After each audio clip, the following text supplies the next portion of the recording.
Brilliance Audio presents Reliquary by Douglas Preston and Lincoln Child. We listen to the unspoken, we gaze upon the unseen. Kakuzo Okakura, The Book of Tea. Old Bones, Part 1. Reliquary. Noun. A receptacle such as a shrine or coffer for keeping or displaying sacred relics, usually a piece of the body, a bone, or a personal item from a revered person, thing, saint, or deity. 1. Snow tested his regulator, checked both air valves, ran his hands along the slick neoprene of the suit. Everything was in order just as it had been when he last checked it, 60 seconds before. "Another 5 minutes," the dive sergeant said, cutting the launch to half speed. "Great," came the sarcastic voice of Fernandez over the sound of the big diesel. "Just great." Nobody else spoke. Already Snow had noticed that small talk seemed to die away when the team neared a sight. He looked back over the stern, watching the froth of the Harlem River spread out behind the propeller in a brown wedge. The river was wide here, rolling sluggishly under the hot gray haze of the August morning. He turned his gaze toward the shore, grimacing slightly as the rubber cowl pulled at the skin of his neck. Towering apartment buildings with broken windows, ghostly shells of warehouses and factories, an abandoned playground. No, not quite abandoned. One child, swinging from a rusty frame. "Hey, dive master," Fernandez's voice called to him. "Be sure you got your training diapers on." Snow tugged at the ends of his gloves and continued looking toward the shore. "Last time we let a virgin out on a dive like this," Fernandez continued, "he shit his suit. Christ, what a mess. We made him sit on the transom all the way back to base. And that was off Liberty Island, too. A friggin' cakewalk compared to the cloaka." "Fernandez, shut up," the sergeant said mildly. Snow continued to gaze over the stern. When he'd come to scuba from regular NYPD, he had made one big mistake, mentioning that he once worked a Sea of Cortez dive boat. Too late, he'd learned that several of the scuba team had at one time been commercial divers laying cable, maintaining pipelines, working oil platforms. To them, dive masters like him were pampered, underskilled wimps who liked clear water and clean sand. Fernandez, in particular, wouldn't let him forget. The boat leaned heavily to starboard as the sergeant angled in closer to shore. He cut the power even further as they approached a thick cluster of riverfront projects. Suddenly, a small, brick-lined tunnel came into view, breaking the monotony of the gray concrete facades. The sergeant nosed the boat through the tunnel and out into the half-light beyond. Snow became aware of an indescribable smell wafting up from the disturbed waters. Tears sprang involuntarily to his eyes, and he stifled a cough. In the bow, Fernandez looked back, sniggering. Beneath Fernandez's open suit, Snow could see a T-shirt with the police scuba team's unofficial motto, "We dive and shit and look for dead things." Only this time it wasn't a dead thing, but a massive, wrapped brick of heroin, thrown off the Humboldt rail bridge during a shootout with police the previous night. The narrow canal was lined on both sides by concrete embankments. Ahead, a police launch was waiting beneath the railroad bridge, engine off, bobbing slightly in the striped shadows. Snow could see 2 people on board, the pilot and a heavy-set man in a badly fitted polyester suit. He was balding, and a wet cigar projected from his lips. He hiked up his pants, spat into the creek, and raised one hand toward them in greeting. The sergeant nodded toward the launch. "Look who's here." "Lieutenant Dakota," one of the divers in the bow replied. "Must be bad." "Anytime a cop is shot, it's bad," said the sergeant. The sergeant killed the engine, swinging the stern around so the 2 launches drifted together. Dakota stepped back to speak with the dive team. As he moved, the police launch heeled over slightly under his shifting weight, and Snow could see that the water left an oily, greenish residue on the hull as it slid away. "Morning," Dakota said. Normally ruddy-faced, in the darkness beneath the bridge the lieutenant blinked back at them like a pale cave creature that shunned the light. "Talk to me, sir," the dive sergeant replied, strapping a depth gauge to his wrist. "What's the deal?" "The bust went bad," Dakota said. Turns out it was just a messenger boy. He tossed the stuff off that bridge. He nodded upward toward the overhanging structure. Then he shot up a cop and got his own ass aired out good. If we can find the brick, we can close this piece of shit case. The dive sergeant sighed.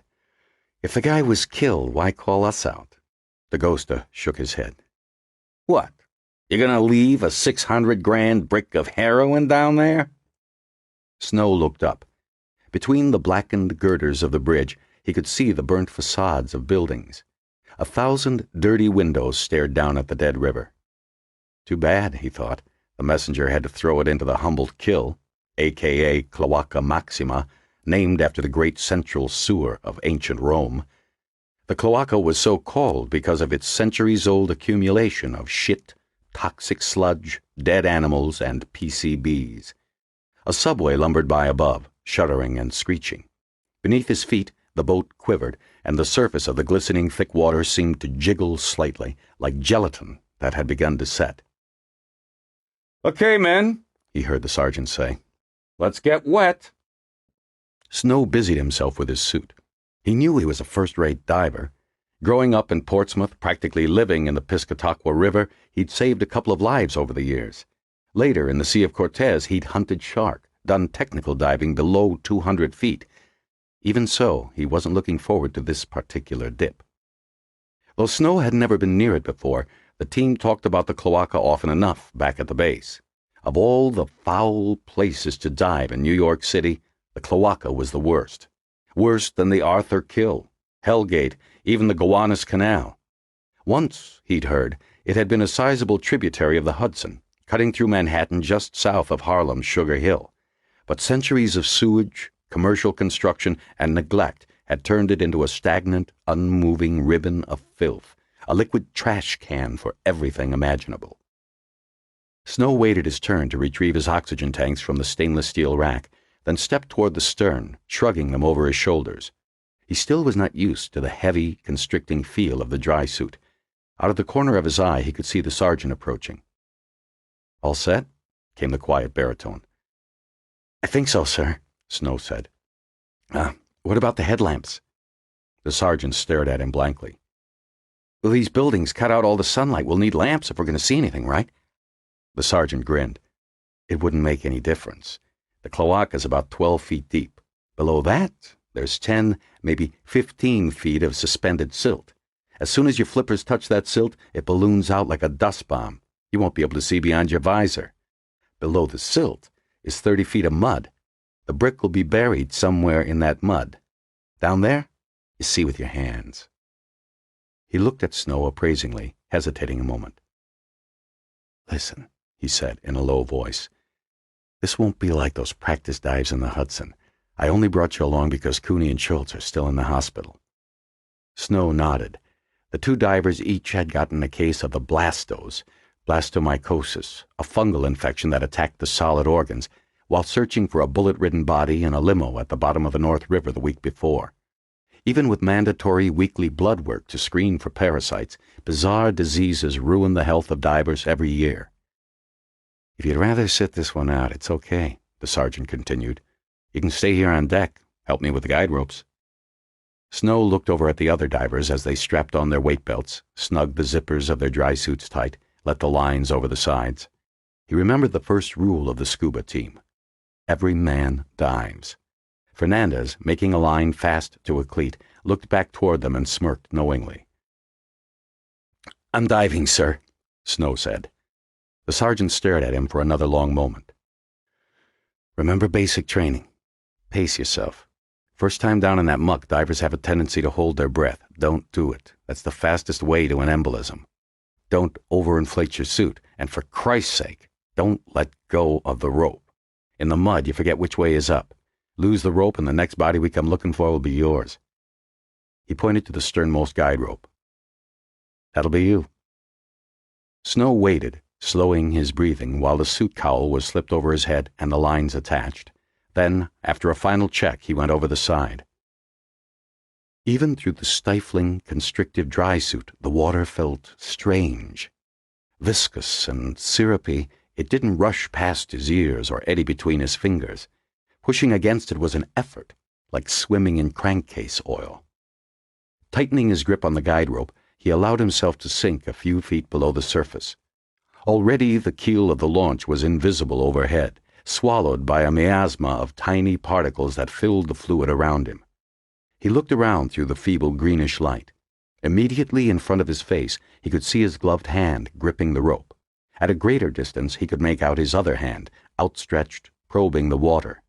An infinity of motes hung in the space between. He could not see below his feet. There was only blackness. 20 feet down into that blackness, he knew, lay the ceiling of a different world, a world of thick, encasing mud. For the first time in his life, Snow realized just how much he had depended on sunlight and clean water for his sense of security. Even at 50 meters down, the waters in the Sea of Cortez had been clear. Light from his torch had given a sense of openness and space. He let himself drop another several feet, eyes straining into the blackness below. Suddenly, at the outermost reaches of his vision, he saw, or thought he saw through the dim currents, a solid haze beneath him, an undulating, veined surface. It was the layer of silt. He sank toward it slowly, feeling a knot of apprehension grow in his stomach. The sergeant had said that divers often imagined they saw odd things in the thick waters. It was sometimes hard to tell what was real and what was not. His foot touched the strange floating surface, passed through it, and instantaneously a cloud roiled out, folding around him, shutting out all sight. Snow panicked for an instant, scrabbling at the guide rope. Steadying himself with the thought of sniggering Fernandez, he descended. Each movement sent a new storm of black liquid eddying against his visor. He found himself instinctively holding his breath against it, and he forced himself to breathe long, regular breaths. "This is bullshit," he thought. "My first real dive on the force, and I'm practically a basket case." He stopped for a moment, controlling his breathing, forcing it back into a steady rhythm. He let himself down the rope a few feet at a time, moving sparingly, trying to relax. With some surprise, he realized that it no longer mattered whether his eyes were open or shut. His mind kept returning to the thick mantle of mud that waited beneath him. Things were in that mud, encased like insects in amber. Suddenly, his boots seemed to touch bottom, but it was unlike any seabed Snow had felt before. This bottom seemed to be decomposing. It yielded beneath his weight with a disgusting kind of rubbery resistance, sneaking up his ankles, then his knees, then his chest, like sinking into clammy quicksand. In a moment, it was over his head, and he was beneath it, and still descending, slower now, encased wholly in an ooze that could not be seen but only felt, pushing close against the neoprene of his dry suit. He could hear the bubbles of his own exhalations working their way upwards around him, not with the quick abandon he was used to, but instead with a slow, flatulent rolling. The mud seemed to offer more resistance as he descended. How far down was he supposed to go in this shit? He swung his free hand about as he had been taught, sweeping it through the muck. It bumped into things. In the blackness with his thick gloves, it was hard to tell what they were. Limbs of trees, crankshafts, nasty snarls of wire, the collected waste of centuries trapped in this graveyard of mud. Another 10 feet, and he'd go back up. Even that bastard Fernandez couldn't snigger after this. Abruptly, his swinging arm bumped against something. When Snow pulled at it, the thing drifted toward him slowly, with the kind of slow resistance that implied weight. Snow tucked the guide rope around the crook of his right arm and felt the thing. Whatever it was not a brick of heroin. He let it go, pushing himself away. The thing swung around in the treacly eddy of his flippers and bumped up against him in the blackness, knocking his visor back and momentarily loosening his regulator. Regaining his balance, Snow began moving his hand over the object, looking for a hold with which to push it away. It was like reaching into a tangle of something. A large tree branch, maybe, but it was inexplicably soft in places. He felt along it, feeling the smooth surfaces, the rounded knobs, the pliable lumps. Then, In a flash of understanding, Snow realized he was feeling along a bone. Not just one bone, but several, connected by leathery strips of sinew. It was the half-skeletonized remains of something. A horse, maybe. But as he felt further along its length, he realized that it could only be human. A human skeleton. He tried again to slow his breathing, get his mind working properly. Common sense and training told him he couldn't just leave it there, he'd have to bring it up. He began threading the guide rope through the hip joint and down around the long bones as best he could in the thick muck. He figured there was still enough gristle on the bones to hold the thing together on its trip to the surface.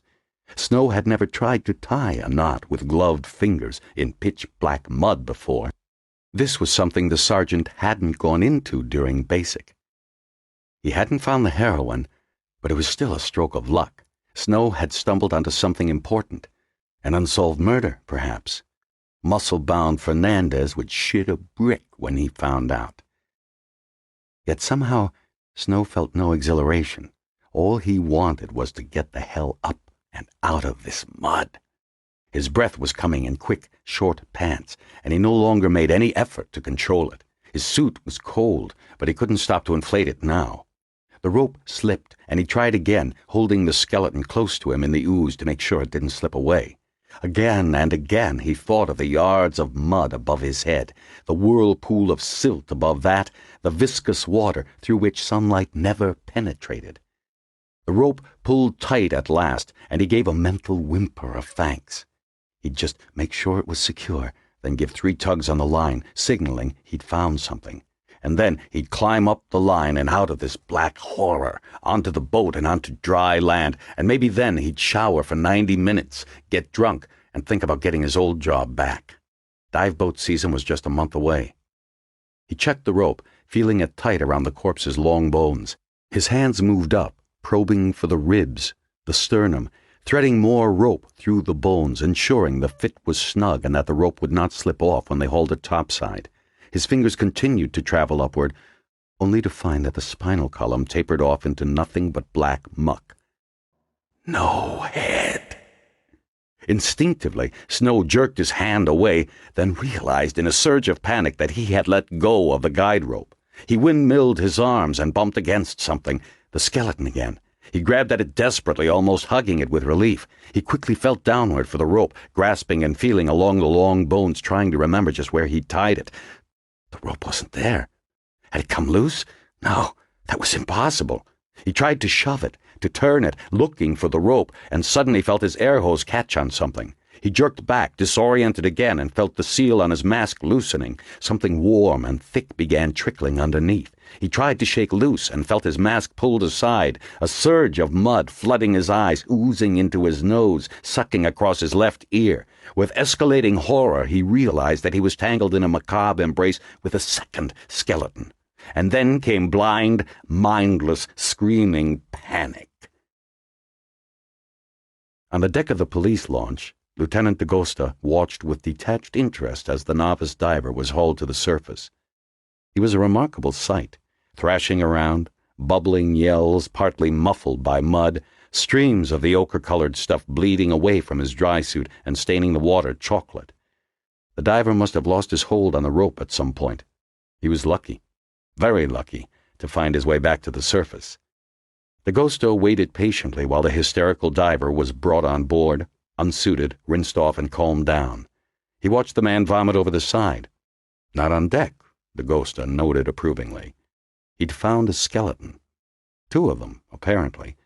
Not what he'd been sent down for, of course, but not bad for a virgin dive. He would write the poor guy a commendation. The kid would probably be okay if he hadn't breathed in any of that shit that clung to his nose and mouth. If he had, well, it was miraculous what they could do with antibiotics these days. The first skeleton, when it appeared at the churning surface, was still coated with sludge. A side-stroking diver dragged it to the side of Dakota's launch, eased a net around it, and clambered onto the deck. It was hoisted up the side, scraping and dribbling, sliding onto a tarp at Dakota's feet like some grisly catch. "Jesus! You could have rinsed it off a bit," Dakota said, wincing at the smell of ammonia. Above the surface, the skeleton became his jurisdiction, and he fervently wished it could simply go back from whence it came. He could see that where the skull should have been, there was nothing. "Shall I hose it down, sir?" the diver asked, reaching for the pump. "Hose yourself down first." The diver looked ridiculous, an unraveled condom plastered to the side of his head, filth dribbling from his legs.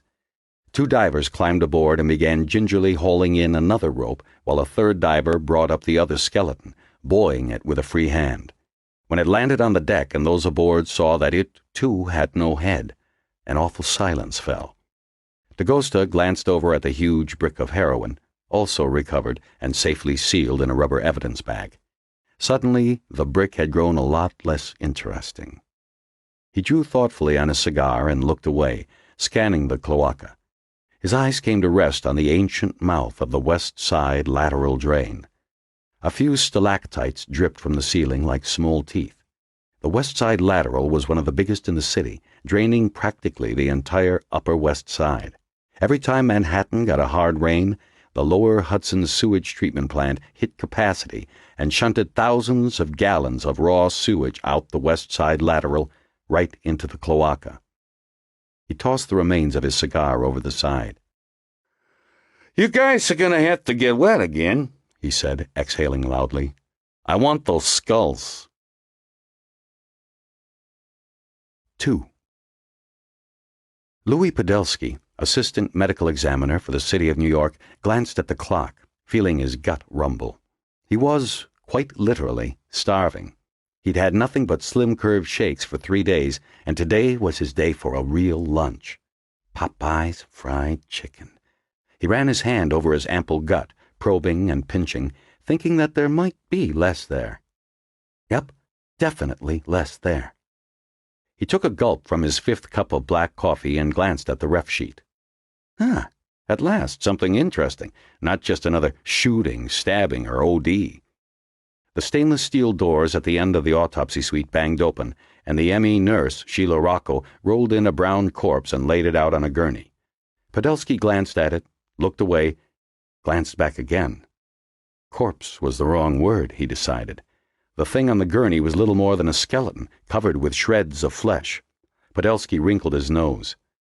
Rocco positioned the gurney under the lights and began hooking up the drainage tube. "Don't bother," Podolsky said. The only thing that needed draining around here was his coffee cup. He took a large swallow, tossed it into the wastebasket, checked the corpse's tag against the ref sheet and initialed it, then pulled on a pair of green latex gloves. "What have you brought for me now, Sheila?" he asked. "Piltdown man?" Rocco frowned and adjusted the lights above the gurney. "This one must have been buried for a couple centuries at least. Buried in shit, too, from the smell of it. Whew! Yeah, perhaps it's King Shit-and-Common himself." Rocco pursed her lips and waited while Podolsky roared with laughter. When he was finished, she silently handed him a clipboard. Podolsky scanned the sheet, lips moving as he read the typed sentences. Suddenly he straightened up. "Dredged out of humble kill," he muttered. "Christ almighty." He eyed the nearby glove dispenser, considered putting on an extra pair of gloves, decided against it. Decapitated, head still missing, no clothing, but found with a metal belt around its waist. He glanced over at the cadaver and spied the ID bag hanging from the gurney. "Let's have a look," he said, taking up the bag. Inside was a thin gold belt with an Uffizi buckle set with a topaz. It had already been run through the lab, he knew, but he still wasn't allowed to touch it. He noticed the belt had a number on its back plate. "Expensive," Podolsky said, nodding toward the belt. "Maybe it's Piltdown woman. Or a transvestite." And he roared again. Rocco frowned. "May we show the dead a little more respect, Dr. Podolsky?" "Oh, of course, of course." He hung the clipboard on a hook and adjusted the microphone that hung above the gurney. "Switch on the tape recorder, will you, Sheila, darling?" As the machine snapped on, his voice suddenly became clipped and professional. "This is Dr. Louis Podolsky. It's August 2nd, 12:05 p.m. I am assisted by Sheila Rocco, and we're commencing examination of—" He glanced at the tag. "Number A1430. We have here a headless corpse, virtually skeletonized. Sheila, will you straighten it out? Perhaps 4 feet 8 inches in length. Add the missing skull, and you've probably got someone 5'6", 7. Let's sex the skeleton. Pelvic rim's a little wide. Yep, it's gynecoid. We've got a woman here. No lipping of the lumbar vertebrae, so she's under 40. Hard to say how long she's been submerged. There is a distinct smell of sewage. The bones are a brownish-orange color and look like they've been in mud for a long time. On the other hand, there is sufficient connective tissue to hold the corpse together, and there are ragged ends of muscle tissue around the medial and lateral condyles of the femur, and more clinging to the sacrum and ischium. Plenty of material for blood typing and DNA analysis. Scissors, please. He snipped off a piece of tissue and slipped it into a bag. Sheila, could you turn the pelvis over on its side? Well, let's see. The skeleton is still mostly articulated, except, of course, for the missing skull. Looks like the axis is also missing. 6 cervical vertebrae remaining, missing the 2 floating ribs and the entire left foot. He continued, describing the skeleton. Finally, he moved away from the microphone. Sheila, the rongeur, please. Rocco handed him a small instrument which Podolsky used to separate the humerus from the ulna. Periosteum elevator? He dug into the vertebrae, removing a few samples of connective tissue, cutting away at the bone. Then he pulled a pair of disposable plastic goggles over his head. Saw, please? She handed him a small, nitrogen-driven saw, and he switched it on, waiting a moment while the tachometer reached the correct RPM. When the diamond blade touched the bone, a high-pitched whine, like an enraged mosquito, filled the small room. Along with it came the sudden smell of bone dust, sewage, rotten marrow, and death. Podolsky took sections at various points, which Rocco sealed in bags. I want SEM and stereozoom pictures of each microsection, Podolsky said, stepping away from the gurney and turning off the recorder. Rocco wrote the requests on the Ziploc bags with a large black marker.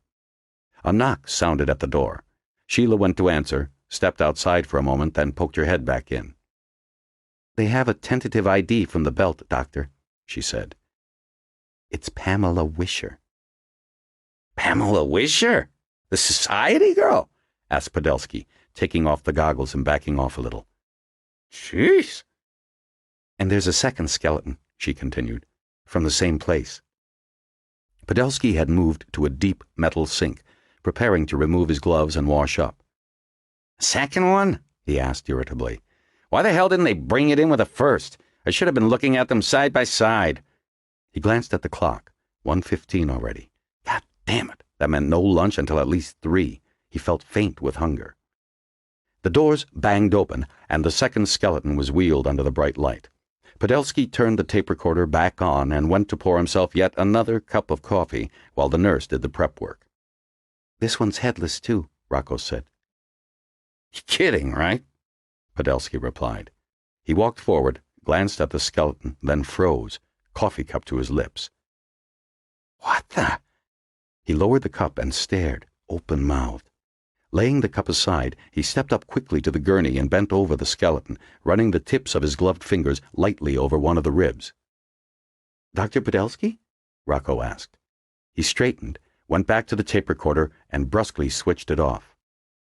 Cover it up and get Dr. Bramwell, and don't breathe a word about this, he nodded at the skeleton, to anyone. She hesitated, looking at the skeleton with a puzzled expression, her eyes gradually widening. I mean now, Sheila, darling. 3. The phone rang abruptly, shattering the stillness of the small museum office. Margo Green, face mere inches from her computer terminal, sat back guiltily in her chair, a shock of short brown hair falling across her eyes. The phone rang again, and she moved to answer it, then hesitated. No doubt it was one of the computer jocks in data processing calling to complain about the enormous amount of CPU time her cladistic regression program was soaking up. She settled back and waited for the phone to stop ringing, the muscles of her back and legs pleasantly sore from the previous night's workout. Picking up the hand trainer from her desk, she began squeezing it in a routine so familiar it had grown almost instinctive. Another 5 minutes and her program would be finished. Then they could complain all they wanted. She knew about the new cost-cutting policy requiring that large batch jobs be submitted for approval, but that would have meant a flurry of email before she could run the program, and she needed the results right away. At least Columbia, where she'd been an instructor until accepting the assistant curatorship at the New York Museum of Natural History, wasn't always in the midst of some new round of budget cutting. And the more the museum got into financial trouble these days, the more it seemed to rely on show instead of substance. Already, Margot had noticed the early build-up for next year's blockbuster exhibition, 21st Century Plagues. She glanced up at the screen to check the progress of her regression program, then put down the hand trainer, reached into her bag, and drew out the New York Post. The Post and a cup of black Kilimanjaro coffee had become her weekday morning ritual. There was something refreshing about the Post's truculent attitude, like that of the fat boy in the Pickwick Papers. Besides, she knew she'd catch hell from her old friend Bill Smithback if he ever found out she'd missed a single homicide article carrying his byline. She smoothed the tabloid on her knees, grinning at the headline despite herself. It was vintage Postian, a screaming 96-point banner that covered 3/4 of the front page. "Sewage corpse identified as missing Deb." She glanced down at the opening paragraph. Sure enough, it was Smithback's work. Second front-page article this month, she thought. On the strength of this, Smithback would be strutting and primping, even more impossible to be around than usual. She quickly skimmed the article. It was quintessential Smithback, sensationalist and macabre, full of loving attention to the gruesome details. In the opening paragraphs, he quickly summarized the facts that were by now well known to all New Yorkers. The beautiful trust funder, Pamela Wisher, known for her marathon late-night carousings, had disappeared 2 months earlier from a basement club on Central Park South. Ever since, her smiling face with its dazzling teeth, vacant blue eyes, and expensive blonde hair had been plastered at every street corner from 57th to 96th. Margot had often seen the color photocopies of Wisher as she jogged to the museum from her apartment on West End Avenue. Now, the article breathlessly announced the remains found the previous day, buried in raw sewage in Humboldt Kill and locked in a bony embrace with another skeleton, had been identified as Pamela Wisher's. The second skeleton remained unidentified. An accompanying photo showed Wisher's boyfriend, the young Viscount Adair, sitting on the curb in front of the Platypus Lounge with his head in his hands minutes after learning of her grisly death. The police were, of course, taking vigorous action. Smithback closed with several man-on-the-street quotations of the "I hope they fry the bastard who did this" variety. She lowered the paper, thinking of the grainy face of Pamela Wisher staring out at her from the numerous posters. She deserved a better fate than becoming New York's big story of the summer. The shrill sound of the phone again interrupted Margot's thoughts. She glanced over at her terminal, pleased to see that the program had finished at last. Might as well answer it, she thought. She'd have to get this lecture over with sooner or later. "This is Margo Green," she said. "Dr. Green?" came the voice. "About time." The thick Queen's accent was distantly familiar, like a half-forgotten dream. Gruff, authoritarian. Margot searched her memory for the face belonging to the voice on the other end of the phone. "All we can say is that a body has been found on the premises under circumstances we are currently investigating." She sat back in surprise. "Lieutenant Dakota?" she asked. "We need you in the forensic anthropology lab," Dakota said. "Right away, please." "Can I ask—" "You may not. Sorry. Whatever you're doing, forget it and come downstairs." The line went dead with a sharp click. Margot held the phone away from her face, looking at the mouthpiece as if waiting for further explanation. Then she opened her carryall and replaced the post, carefully covering a small semi-automatic pistol in the process, pushed the chair away from the computer, and stepped quickly out of her office. 4. Bill Smithback strolled nonchalantly past the grand facade of 9 Central Park South, a stately McKim, Mead, and White building of brick and carved limestone. A brace of doormen stood beneath the gold-trimmed awning that stretched to the curb. He could see a variety of other service people standing at attention inside the opulent lobby. As he'd feared, it was one of those ridiculously overstaffed park-front apartment buildings. This was going to be tough, very tough. He turned the corner of 6th Avenue and paused, considering how best to proceed. He felt in the outside pocket of his sports jacket, locating the record button of his microcassette recorder. He could turn it on unobtrusively when the time came. He glanced at his image, reflected among countless Italian shoes in a nearby shop window. He was the very model of preppydom, or as near as his wardrobe would permit. He took a deep breath and returned around the corner, walking with confident step toward the cream-colored awning. The closer of the two uniformed doormen gazed at him imperturbably, one gloved hand on the great brass handle of the door. "I'm here to see Mrs. Wisher," Smithback said. "Name, please?" the man asked in a monotone. "A friend of Pamela's." "I'm sorry," the man said, unmoving, "but Mrs. Wisher is not receiving any visitors." Smithback thought quickly. The doorman had asked who was calling before telling him this. That meant Mrs. Wisher was expecting someone. "If you must know, it's about this morning's appointment," Smithback said. "I'm afraid there's been a change. Could you ring her for me?"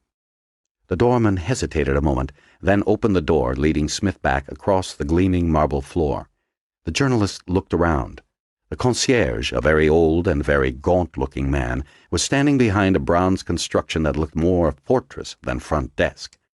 At the back of the lobby, a security guard sat behind a Louis XVI table. An elevator operator stood beside him, legs slightly apart, hands folded across his belt. "This gentleman is calling on Mrs. Wisher," the doorman said to the concierge. The concierge gazed down at him from his marble pillbox. "Yes?" Smithback took a deep breath. At least he'd broached the lobby. "It's about the appointment she's expecting. There's been a change." The concierge paused a moment, his hooded eyes checking out Smithback's shoes, running up his sport coat, examining his haircut. Smithback waited, silently chafing under the examination, hoping he'd captured the look of an earnest young man from a well-to-do family. "Who may I say is calling?" the concierge rasped. "A friend of the family will do." The concierge waited, staring at him. "Bill Smithback," he added quickly. Mrs. Wisher, he was certain, did not read the New York Post. The concierge looked down at something that was spread in front of him. "What about the 11 o'clock appointment?" he asked. "They sent me instead," Smithback replied, suddenly glad that it was 10:32 a.m. The concierge turned around and disappeared into a small office. He came out again 60 seconds later. "Please pick up the house telephone on the table beside you," he said. Smithback held the receiver to his ear. "What? Did George cancel?" said a small, crisp, expensive voice. "Mrs. Wisher, may I come up and speak with you about Pamela?" There was a silence. "Who is this?" the voice asked. "Bill Smithback." There was another silence, longer this time. Smithback continued. "I have something very important, some information about your daughter's death that I am sure the police haven't told you. I feel sure you would want to know—" The voice broke in. Yes, I'm sure you do." "Wait," Smithback said, his mind racing again. There was a silence. "Mrs. Wisher." He heard a click. The woman had hung up. Well, Smithback thought, he had given it his best shot. Maybe he could wait outside on a park bench across the street on the chance she'd emerge later in the day. But even as he considered this, Smithback knew that Mrs. Wisher would not be leaving her elegant fastness for the foreseeable future. A phone rang at the concierge's elbow. Mrs. Wisher, no doubt. Eager to avoid a bum's rush, Smithback turned and started walking quickly out of the lobby. Mr. Smithback!" The concierge called loudly. Smithback turned. This was the part he hated. The concierge gazed at him expressionlessly, telephone at his ear. "The elevator is over there." "Elevator?" Smithback asked. The concierge nodded. 18th floor. The elevator operator slid open first the brass cage, then the heavy oak doors, depositing Smithback directly into a peach-colored foyer crammed top to bottom with flower arrangements. A side table was overflowing with sympathy cards, including a fresh stack that had not been opened. At the far end of the silent room, a set of French doors stood ajar. Smithback walked toward them slowly. Beyond the doors lay a large drawing room. Empire sofas and chaise lounges were placed at neat, symmetric angles on the dense carpet. Along the far wall stood a series of tall windows. Smithback knew that, when open, they would afford a spectacular view of Central Park, but now they were tightly closed and shuttered, throwing the tastefully appointed space into heavy gloom. There was a brief movement to one side. Turning, Smithback saw a small, neat woman with well-coiffed brown hair seated at one end of a sofa. She was wearing a dark, simple dress. Without speaking, she motioned him to sit down. Smithback selected a wing chair opposite Mrs. Wisher.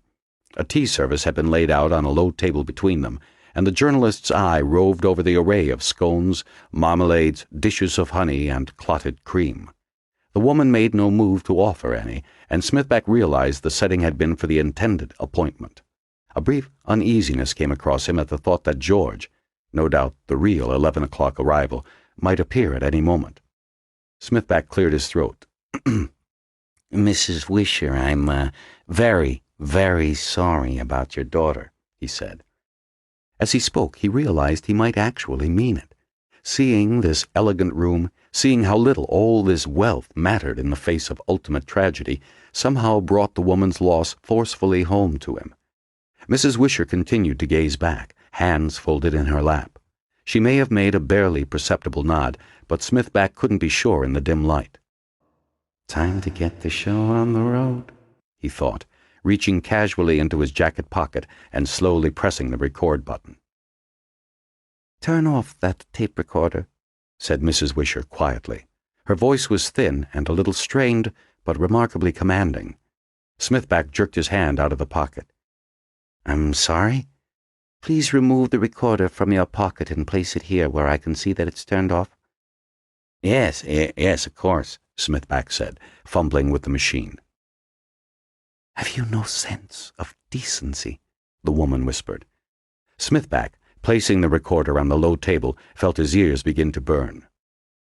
You say you're sorry about my daughter's death, the quiet voice continued, while at the same time turning on that filthy thing, after I invited you into my home. Smithback shifted uncomfortably in his chair, reluctant to meet the woman's eyes. Yes, well, he babbled, I'm sorry, it's my job. The words sounded lame even as he spoke them. Yes, I've just lost my only child, the only family I had left. Whose sensitivities do you think should take precedence, Mr. Smithback? Smithback fell silent, forcing himself to look at the woman. She sat unmoving, staring steadily back at him across the gloom, hands still folded on her lap. A strange thing was happening to him, a very strange thing, so foreign to his nature that he almost didn't recognize the emotion. He was feeling embarrassed. No, that wasn't it. He was feeling ashamed. If he'd fought for the scoop, unearthed it himself, perhaps it would be different, but to be brought up here, to see the woman's grief, all the excitement of getting assigned a big story drained away beneath this novel sensation. Mrs. Wisher raised one of her hands and made the briefest of movements, indicating something on a reading table beside her. I assume you are the Smithback who writes for this paper? Smithback followed her gesture and noticed, with a sinking feeling, a folded copy of the Post. Yes, he said. She folded her hands again. I just wanted to be sure. Now, what about that important information regarding my daughter's death? No, don't say it. No doubt that was a ruse as well. There was another silence. Now Smithback found himself almost wishing that the real 11 o'clock appointment would show up. Anything to get out of here. How do you do it? She asked at last. Do what? Invent this garbage. It isn't enough for my daughter to be brutally murdered. People like you have to sully her memory. Smithback swallowed. Mrs. Wisher, I'm just reading this filth, she continued. One would think that Pamela was just some selfish society girl who got what she deserved. You make your readers glad my daughter was murdered. So what I wonder is simple. How do you do it?" "Mrs. Wisher, people in this town don't pay attention to something unless you slap them in the face with it," Smithback began, then stopped. Mrs. Wisher wasn't buying his self-justification any more than he was. The woman sat forward very slowly on the sofa. "You know absolutely nothing about her, Mr. Smithback. You only see what's on the surface. That's all you're interested in." Not true, Smithback burst out, surprising himself. I mean, that's not all I'm interested in. I want to know the real Pamela Wisher. The woman regarded him for a long moment. Then she stood up and left the room, returning with a framed photograph. She handed it to Smithback. A girl of about 6 was pictured, swinging on a rope tied to a massive oak branch. The girl was hollering at the camera, her 2 front teeth missing, pinafore and pigtails flying. "That's the Pamela I'll always remember, Mr. Smithback," Mrs. Wisher said evenly. "If you really are interested, then print this picture, not that one you keep running that makes her look like a brainless debutante." She sat down again, smoothing her dress around her knees. She was just beginning to smile again after the death of her father 6 months ago, and she wanted to have some fun before starting work this fall. What's criminal about that? "Work?" Smithback asked. There was a short silence. Smithback felt Mrs. Wisher's eyes on him in the funereal gloom. "That's correct. She was starting a job in a hospice for AIDS patients. You would have known that if you'd done your research." Smithback swallowed. "That's the real Pamela," the woman said, her voice suddenly breaking. "Kind, generous, full of life. I want you to write about the real Pamela." "I'll do my best," Smithback mumbled. Then the moment was over, and Mrs. Wisher was again composed and distant. She inclined her head, made a brief movement of her hand, and Smithback realized he had been released. He mumbled his thanks, retrieved his tape recorder, and headed for the elevator as quickly as he dared. "One other thing," Mrs. Wisher said, her voice suddenly grown hard. Smithback stopped at the French doors. "They can't tell me when she died, why she died, or even how she died, but Pamela will not have died in vain. I promise you that." She spoke with a new intensity, and Smithback turned to face her. "You said something just now," she went on. "You said that people in this town don't pay attention to something unless you slap them in the face with it. That's what I intend to do." "How?" Smithback asked. But Mrs. Wisher withdrew onto the sofa, and her face fell into deep shadow. Smithback walked through the foyer and rang for the elevator, feeling drained. It wasn't until he was back on the street, blinking in the strong summer light, that he looked down again at the childhood picture of Pamela Wisher, still clutched in his right hand. It was beginning to dawn on him exactly how formidable a woman Mrs. Wisher was. 5. The metal door at the end of the gray hallway was discreetly marked Forensic Anthropology in stenciled capitals. It was the museum's state-of-the-art facility for analyzing human remains. Margot tried the knob, turned it, and to her surprise found it locked. This was odd. She'd been here countless times, assisting in examinations of everything from Peruvian mummies to Anasazi cliff dwellers, and the door had never been locked before. She lifted her hand to knock, but the door was already being opened from the inside, and she found her wrap falling onto thin air. She stepped in, then stopped abruptly.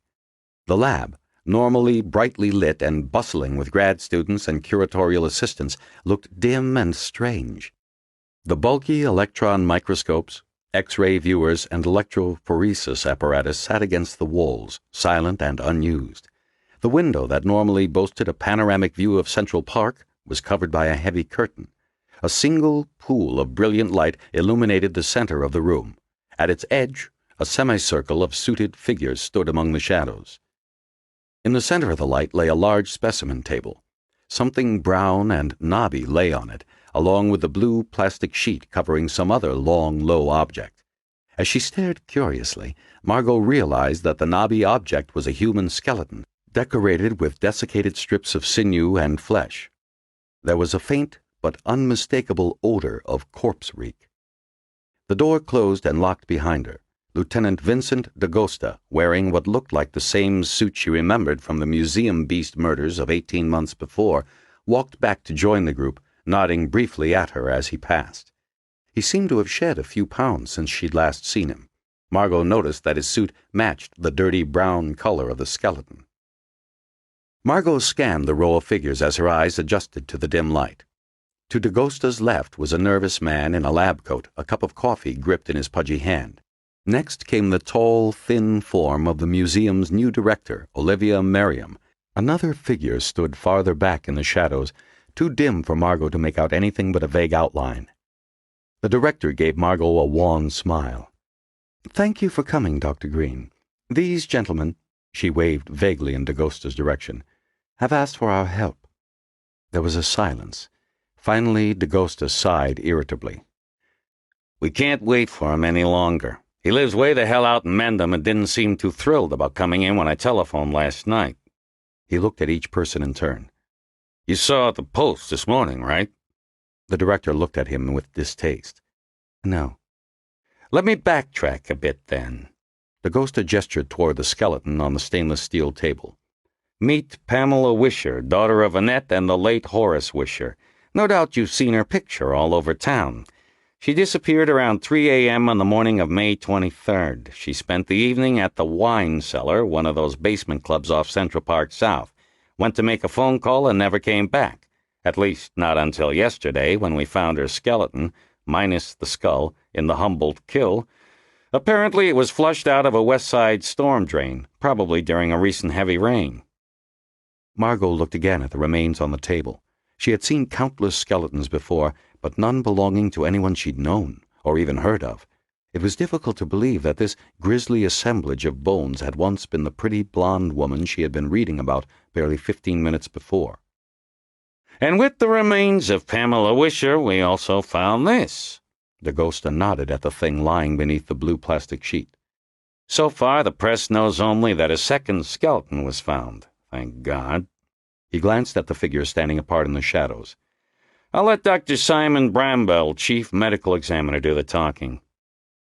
As the figure stepped into the light, Margot saw a slender man of about 65. The skin lay tight and smooth across a devious old skull, and a pair of beady black eyes glittered at the assembled company behind ancient horn rims. His long, lean face was as devoid of expression as his head was devoid of hair. He laid a finger across his upper lip. "If you would all take a few steps forward," he said in a soft Dublin accent, "you might have a better view." There was a sound of reluctant shuffling. Dr. Bramwell grasped the end of the blue sheet, paused a moment to look impassively around again, then flipped it off with a deft motion. Beneath, Margot saw the remains of another headless corpse, as brown and decayed as the first, but as her eyes scanned the remains, she sensed there was something odd. Her breath drew in sharply as she realized what it was. The bizarre thickening of the leg bones, the odd curvatures of several of the major joint structures, was all wrong. "What the hell?" she thought. There came a sudden thump on the door. "Christ!" Dacosta moved toward it quickly. "At last!" The door swung wide to reveal Whitney Cadwallader Frock, the famous evolutionary biologist, now a reluctant guest of Lieutenant Dacosta. His wheelchair creaked as it approached the specimen table. Without looking at the assembled company, he examined the bony corpses, his eyes coming to rest on the second skeleton. After a few moments, he leaned back, a shock of white hair falling away from his wide pink forehead. He nodded at Dacosta and the museum director. Then he saw Margot, and a look of surprise came over his face, changing quickly to a delighted smile. Margot smiled and nodded in return. Although Frock had been her primary advisor during her graduate work at the museum, she had not seen him since his retirement party. He had left the museum to concentrate on his writing, yet there was still no sign of the promised follow-up volume to his influential work, Fractal Evolution. The medical examiner, who had paid Frock's entrance only the briefest of glances, now continued. "I invite you," he said pleasantly, "to examine the ridging of the long bones, the bony spicules and osteophytes along the spine and at the joints. Also the 20-degree outward rotation of the trochanters. Note that the ribs have a trapezoidal instead of the normal prismatic cross-section. Finally, I would direct your attention to the thickening of the femurs. On the whole, a rather unbecoming fellow. Of course, these are only some of the more outstanding features. You can no doubt see the rest for yourselves." Dakota breathed out through his nose. "Yeah, no doubt." Frock cleared his throat. "Naturally, I haven't had a chance for a thorough examination, but I wonder if you've considered the possibility of dish." The M.E. looked at Frock again, more carefully this time. "A very intelligent guess," he said, "but quite wrong. Dr. Frock is referring to diffuse idiopathic skeletal hyperostosis, a type of severe degenerative arthritis." He shook his head dismissively. "Nor is it osteomalacia, though if this wasn't the 20th century, I'd say it was the worst nightmarish case of scurvy ever recorded. We've searched the medical databases and can find nothing that would account for this condition." Brambell ran his fingers lightly, almost affectionately, along the spinal column. "There is another curious anomaly shared by both skeletons, which we only noticed last night. Dr. Podolsky, would you please bring the stereo zoom?" The overweight man in the lab coat disappeared into the gloom, then returned, rolling before him a large stereo zoom microscope with an open stage. He positioned it over the neck bones of the deformed skeleton, peered through the eyepieces, made a few adjustments, then stepped back. Brambell gestured with the palm of his hand. "Dr. Frock?" Frock rolled forward and, with some difficulty, fit his face to the visor. He remained motionless for what seemed several minutes, leaning over the skeletonized cadaver. At last he rolled his wheelchair back, saying nothing. "Dr. Green?" the M.E. said, turning to her. Margot stepped up to the microscope and peered in, aware of being the focus of attention. At first she could make nothing of the image.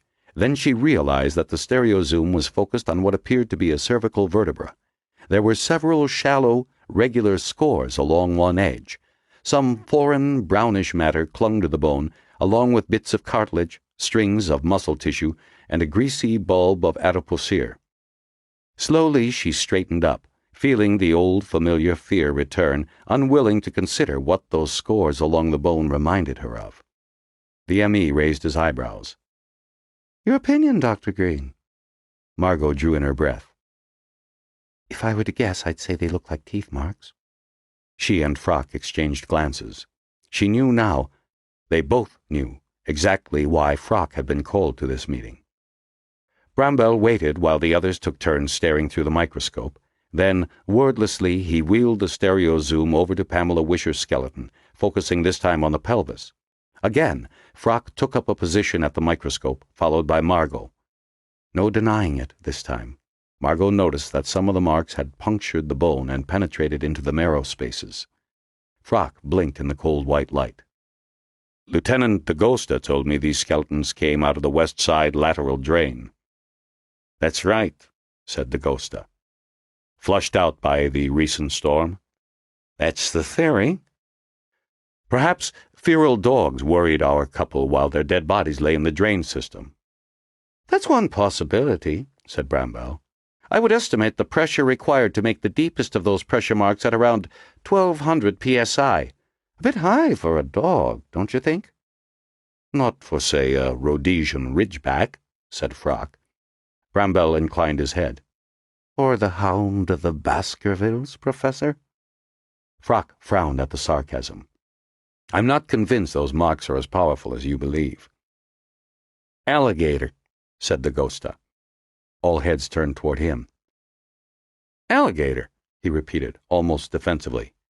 "You know, they get flushed down the toilets as babies, then grow big in the sewers?" He looked around. "So I read somewhere." Brambell issued a chuckle as dry as dust. "Alligators, like all reptiles, have cone-shaped teeth. These marks were made by small, triangular mammalian teeth, probably canines." "Canine, but not dog," Frock said. "Let's not forget the principle of Occam's razor. The simplest explanation is usually the correct one." Brambell tilted his head in Frock's direction. "I know that Occam's razor is held in great esteem in your profession, Dr. Frock. In mine, we find the Holmesian philosophy more apt." When you have eliminated the impossible, whatever remains, however improbable, must be the truth. So what answer remains, Dr. Bramwell? Frock snapped. As of this moment, I have no explanation. Frock settled back in the wheelchair. This second skeleton is interesting, perhaps even worth the trip in from Mendham, but you forget that I am now retired. Margot watched him, frowning. Normally, the professor would have been more entranced by a puzzle such as this. She wondered if, perhaps in the same way as herself, Frock was reminded of the events of 18 months before. If so, perhaps he was resisting. It was not the kind of reminiscence likely to ensure tranquil retirement. Olivia Merriam spoke up. Dr. Frock, she said, we were hoping that you would be willing to assist in the analysis of the skeleton. Because of the unusual circumstances, the museum has agreed to put its laboratory at the disposal of the police. We'll be happy to provide you an office on the 5th floor with secretary for as long as necessary. Frock raised his eyebrows. Surely the city morgue has all the latest equipment, not to mention the luminous medical talents of Dr. Bramwell here. You are correct about the luminous talent, Dr. Frock, Bramwell replied. But as for having the latest equipment, you are sadly in error. The budget shortfalls of recent years have left us rather behind the times. Besides, the morgue is a bit public for this sort of thing. Right now we are infested with reporters and television crews. He paused. And, of course, we don't have your particular expertise at the city morgue. Thank you, Frock said. He gestured at the second skeleton. But how hard could it be to identify someone who in life must have looked like the missing link? Believe me, we've tried, said the ghoster. Over the last 24 hours, we've checked every missing Tom, Dick, and Harry in the tri-state area. Nothing. And as far as we can tell, no freak like this ever existed, let alone one who got himself lost and chewed up in the New York City sewers. Frock seemed not to hear the answer to his question. His head sunk slowly to his chest, and he remained motionless for several minutes. Except for an impatient cluck from Dr. Bramwell, the laboratory was still. At last, Frock roused himself, sighed deeply, and nodded with what to Margot seemed like weary resignation. Very well. I can give you a week. I have other business in the city to attend to. I assume you wish Dr. Green here to assist me? Too late, Margot realized she hadn't given any thought to why she herself had been invited to this secret gathering. But now it was clear. She knew that Frock trusted her completely. Together they had solved the mystery of the museum beast killings. They must have figured, she thought, that Frock would work with me and nobody else. Wait a minute, she blurted. I can't do that. All eyes turned toward her, and Margot realized she had spoken more sharply than she'd meant to. What I mean is, I don't think I can spare the time right now, she stammered. Frock looked at her, comprehension in his eyes. More than anyone else, he understood this assignment was guaranteed to stir up fearsome memories. Director Merriam's narrow features creased into a frown. I'll speak to Dr. Hawthorne, she said. You'll be given whatever time necessary to assist the police. Margot opened her mouth to protest, then decided against it. Too bad, she thought, that her curatorial appointment at the museum was too recent for her to refuse. Very good, said Bramwell, a tight smile briefly cracking his dry face. I will be working alongside the two of you, of course. Before we disperse, I might just emphasize that the utmost discretion will be required. It was bad enough having to release the news that Pamela Wisher had been found dead and decapitated. If word ever gets out that our socialite was nibbled on after death, or perhaps before. His voice trailed off, and he smoothed a hand over his bald pate. Frock glanced up sharply. The teeth marks are not post-mortem? That, Dr. Frock, is the question of the hour. Or one of them, at least. The mayor and the chief of police are waiting rather impatiently for results. Frock made no reply, and it was clear to everybody that the meeting was at an end. The group turned to go, most of them eager to distance themselves from the gaunt, brownish things that lay on the specimen tables. As she walked past, the museum director turned briefly toward Margot. Let me know if I can help in any way, she said. Dr. Bramwell took in Frock and Margot with one last sweep of his eyes, then followed the director out the door. Last to leave was Lieutenant Dakota. In the doorway, he paused for a moment. "If you have to talk to anyone, talk to me." He opened his mouth as if to say more, then stopped, nodded, and turned away abruptly. The door closed behind him, and Margot was alone, with Frock, Pamela Wisher, and the bizarrely malformed skeleton. Frock sat up in his wheelchair. "Lock the door, please, Margot," he said, "and get the rest of the lights up." He wheeled himself toward the specimen table. "I guess you'd better wash and put on scrubs." Margot glanced at the two skeletons. Then she looked toward her old professor. "Dr. Frock," she began, "you don't think this could be the work of a—" He turned suddenly, an odd expression on his ruddy face. Their eyes locked, and he shook his head. "Don't," he whispered fiercely. "Not until we're certain." Margot held his gaze for a moment. Finally, she nodded and turned toward the bank of light switches. What had not been said between them was much more unsettling than the two grisly skeletons. 6. In the smoky recesses of the Cat's Paw bar, Smithback wedged himself into a narrow telephone booth. Balancing his drink in one hand and squinting at the buttons in the dim light, he dialed the number of his office, wondering how many messages would be waiting for him this time. Smithback never doubted that he was one of the greatest journalists in New York, probably the greatest. A year and a half ago, he'd brought the story of the museum beast to the world, and not in the usual dickless, detached way. He'd been there with Dakota and the others, struggling in the dark on that April night. On the strength of the book which quickly followed, he'd secured this position as post-crime correspondent. Now the Wisher thing had come along, and none too soon either. Big stories were rarer than he could have guessed, and there were always others like that stain-on-the-wall Bryce Harriman, crime reporter for the Times, out to scoop him. But if he played it right, this could be as big as the Mbun story had been. Maybe bigger. A great journalist, he mused as he listened to the phone ring, adapts himself to the options offered him. Take the Wisher story. He had been totally unprepared for the mother. She'd been impressive. Smithback found himself embarrassed and deeply moved. Fired by those unfamiliar emotions, he'd written a new article for that morning's edition, labeling Pamela Wisher the angel of Central Park South and painting her death in tragic colors. But the real stroke of genius had been the $100,000 reward for information leading to the murderer. The idea had come to him in the middle of writing the story. He had carried the half-written piece and his reward idea straight into the office of the Post's new editor, Arnold Murray. The man had loved it, authorizing it on the spot without even bothering to check with the publisher. Ginny, the pool secretary, came on the line excitedly. 20 phone calls about the reward, all of them bogus. "That's it?" Smithback asked, crestfallen. Well, there was, this really weird visitor for you. The secretary gushed. She was short and skinny, lived in Ronkonkoma, and had a crush on Smithback. "Yeah?" He was dressed in rags, and he smelled. God, I could hardly breathe. And he was, high or something. "Maybe it's a hot tip," Smithback thought excitedly. "What did he want?" He said he had information about the Wisher murder. He asked you to meet him in the Penn Station men's room. Smithback almost dropped his drink. "The men's room? You've got to be kidding." That's what he said. You think he's a pervert? She spoke with undisguised relish.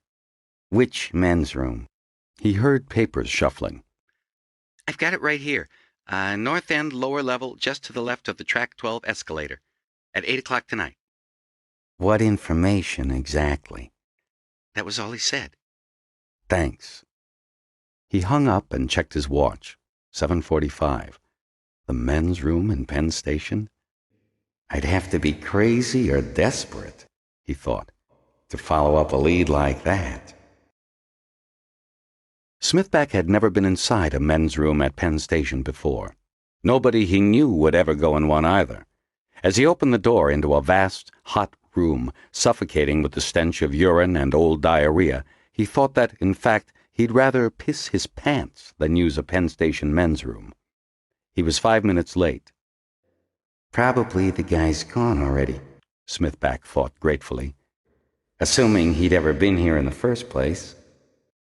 He was just about to duck back outside when he heard a gravelly voice. William Smithback? What? Smithback looked around quickly, scanning the deserted men's room. Then he saw 2 legs descend in the farthest stall. The door opened.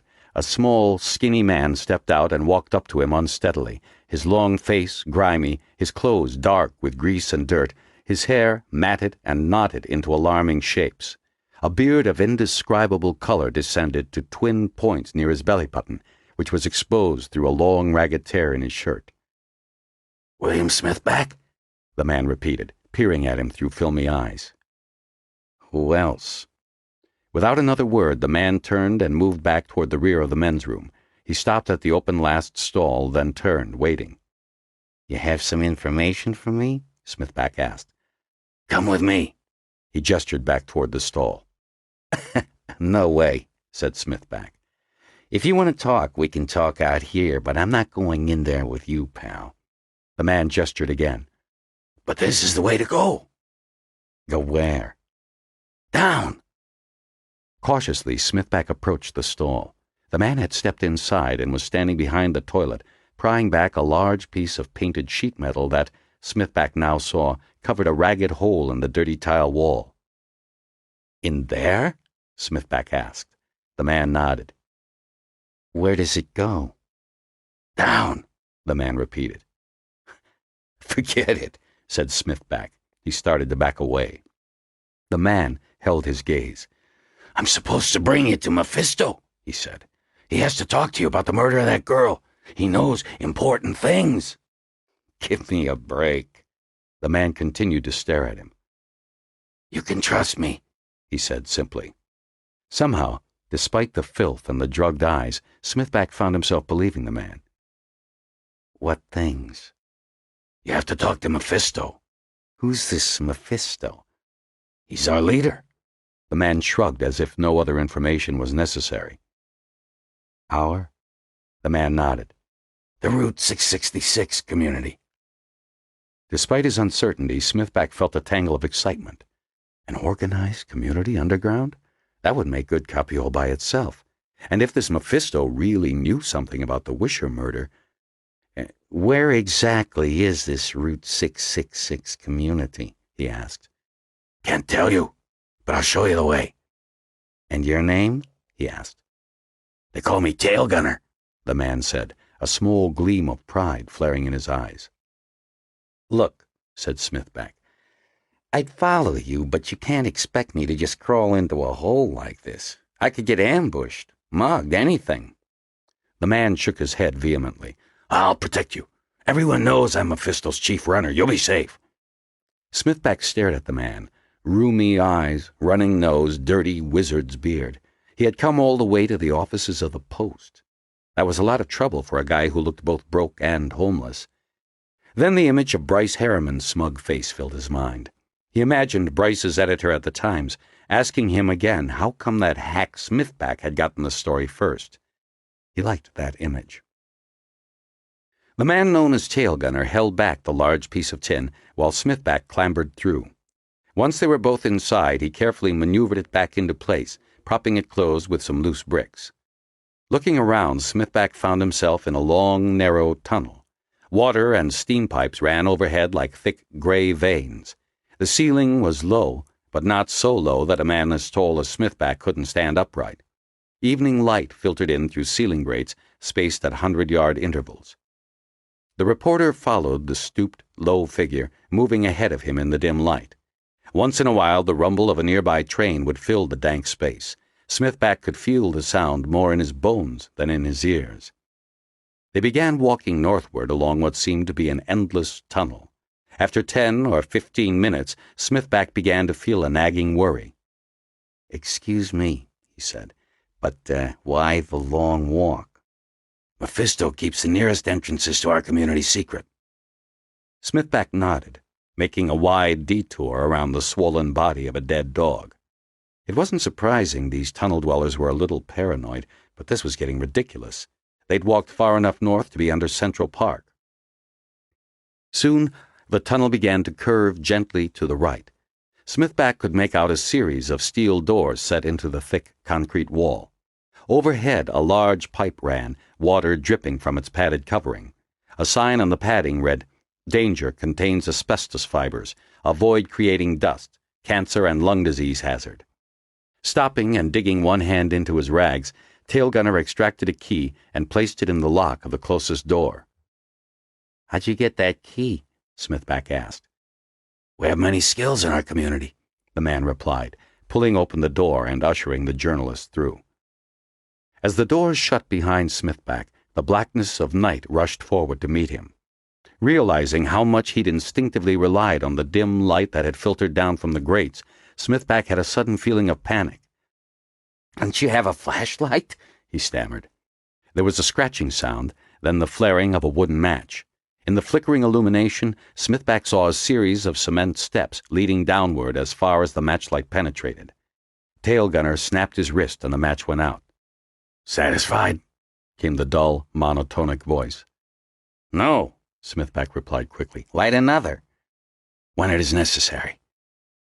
Smithback felt his way down the staircase, his hands spread on the cool, slick walls for balance. They descended for what seemed eternity. Suddenly, another match flared, and Smithback saw that the stairs ended in an enormous railroad tunnel, its silver tracks gleaming dully in the orange light. "Where are we now?" Smithback asked. "Track 100, the man said. 2 levels down." "Are we there yet?" The match flickered out, and the darkness descended again. "Follow me," came the voice. "When I say stop, you stop. Immediately." They ventured onto the tracks. Smithback found himself fighting down panic once again as he stumbled over the iron rails. "Stop," came the voice. Smithback halted as another match flared. "See that?" Tail Gunner said, pointing to a gleaming bar of metal with a bright yellow line painted next to it. "That's a 3rd rail. It's electrified. Don't step on it." The match died out.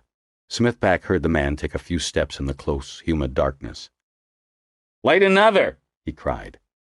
A match flared. Smithback took a broad step over the 3rd rail. "Are there any more of those?" he asked, pointing to the rail. "Yes," the little man said. "I'll show you."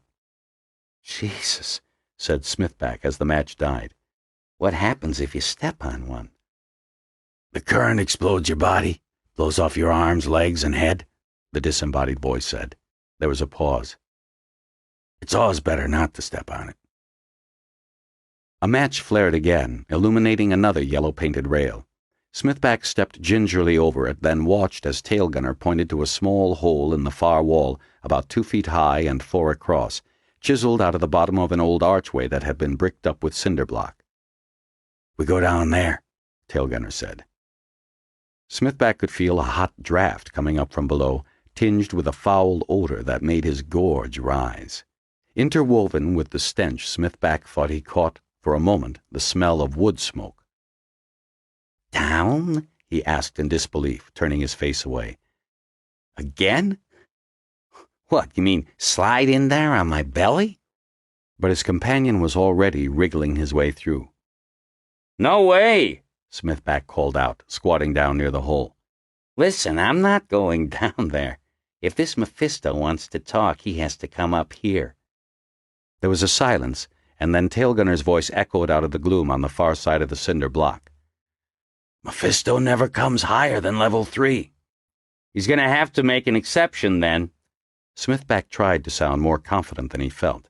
He realized that he had put himself into an impossible situation, relying totally on this bizarre, unstable man. It was pitch black again, and he had no way of finding his way back. There was a long silence. You still with me? Smithback asked. "Wait there," the voice demanded suddenly. You're leaving? Give me some matches. Smithback pleaded. Something poked him in the knee, and he cried out in surprise. It was Tail Gunner's grimy hand holding something out to him through the hole. "Is that all?" Smithback asked, counting the 3 matches by touch. "All I can spare," came the voice, faint now and moving away. There were some more words, but Smithback could not make them out. Silence descended. Smithback leaned back against the wall, afraid to sit down, clutching the matches tightly in one hand. He cursed himself for being foolish enough to follow the man down here. No story is worth this, he thought. Could he get back with only 3 matches? He shut his eyes and concentrated, trying to remember every twist and turn that had brought him here. Eventually, he gave up. The 3 matches would barely get him across those electrified rails. When his knees began to protest, he rose from the squatting position. He stared into the lightless tunnel, eyes wide, ears straining. It was so utterly black that he began to imagine things in the dark, movement, shapes. He remained still, trying to breathe calmly as an infinity of time passed. This was insane. If only he... Scriblarian! A ghostly, incorporeal voice sounded from the hole at his feet. What? Smithback yelped, spinning around. I am addressing William Smithback, Scriblarian, am I not? The voice was cracked and low, a sinister sing-song rising from the depths beneath him. Yes, I'm Smithback, Bill Smithback. Who are you? He called, unsettled at speaking to this disembodied voice out of the darkness. Mephisto, came the voice, drawing the S of the name into a fierce hiss. What took you so long? Smithback replied nervously, stooping down again toward the hole in the cinder block. It is a long way up. Smithback paused a minute, contemplating how this man, now standing somewhere below his feet, had needed to travel several levels up to reach this place. Are you coming up? He asked. No. You should feel honored, Scriblarian. This is as close as I have been to the surface in 5 years. Why is that? Smithback asked, groping in the darkness for the microcassette recorder. Because this is my domain. I am lord of all you survey. But I don't see anything. A dry chuckle rose from the hole in the cinder block. Wrong. You see blackness, and blackness is my domain. Above your head the trains rumble past, the surface dwellers scurry on their pointless errands, but the territory below Central Park, Route 666, the Ho Chi Minh Trail, the Blockhouse, is mine. Smithback thought for a moment. The ironic place name of Route 666 made sense, but the others confused him. The Ho Chi Minh Trail? He echoed. What's that? A community, like the rest, hissed the voice. Join now with mine for protection.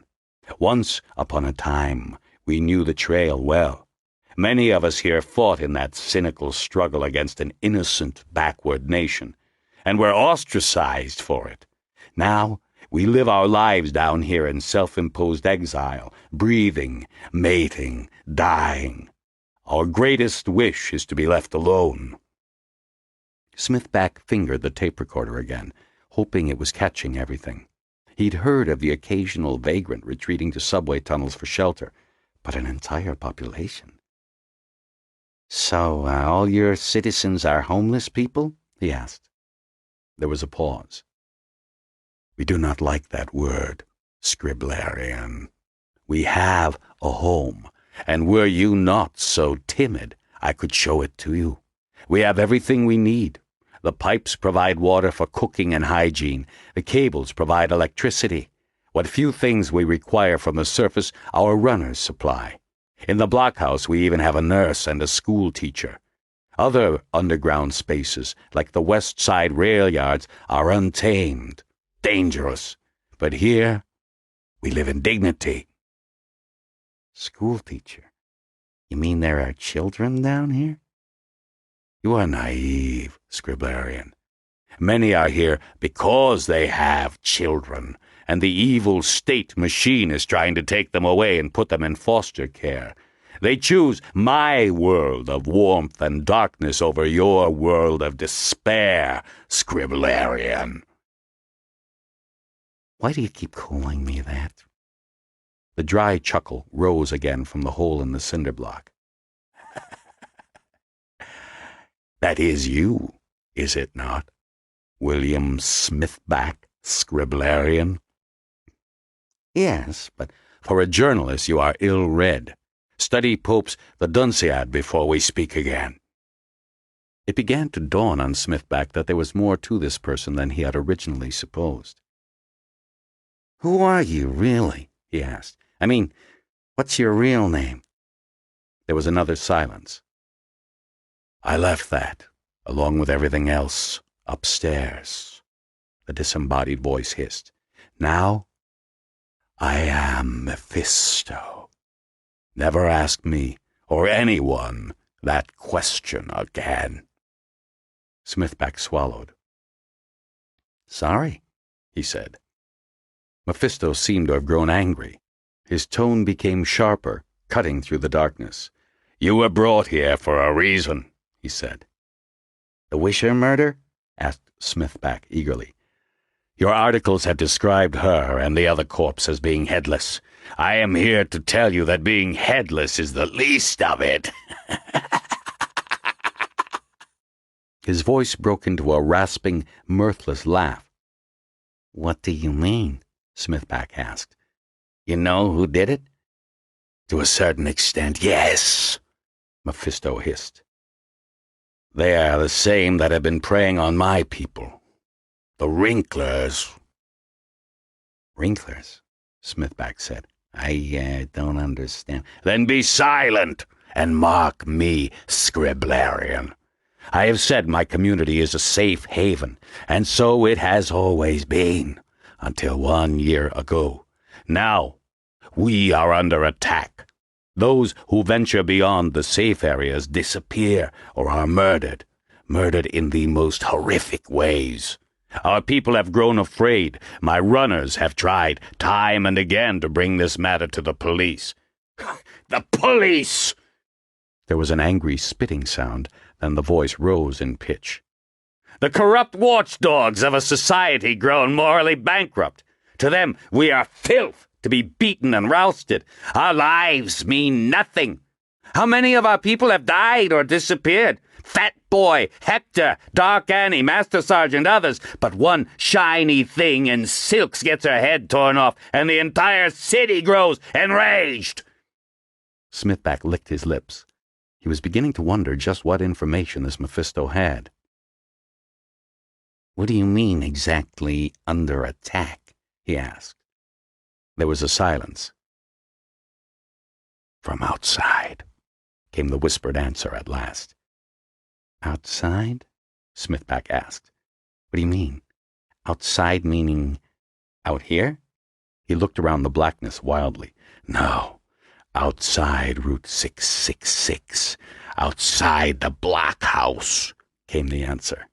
There is another place, a shunned place. 12 months ago, rumors began to emerge, rumors that this place had become occupied. Then the killings began. Our people began disappearing. At first, we sent out search parties. Most of the victims were never found, but those we did find had their flesh eaten, their heads ripped from their bodies. Wait a minute, Smithback said. Their flesh eaten?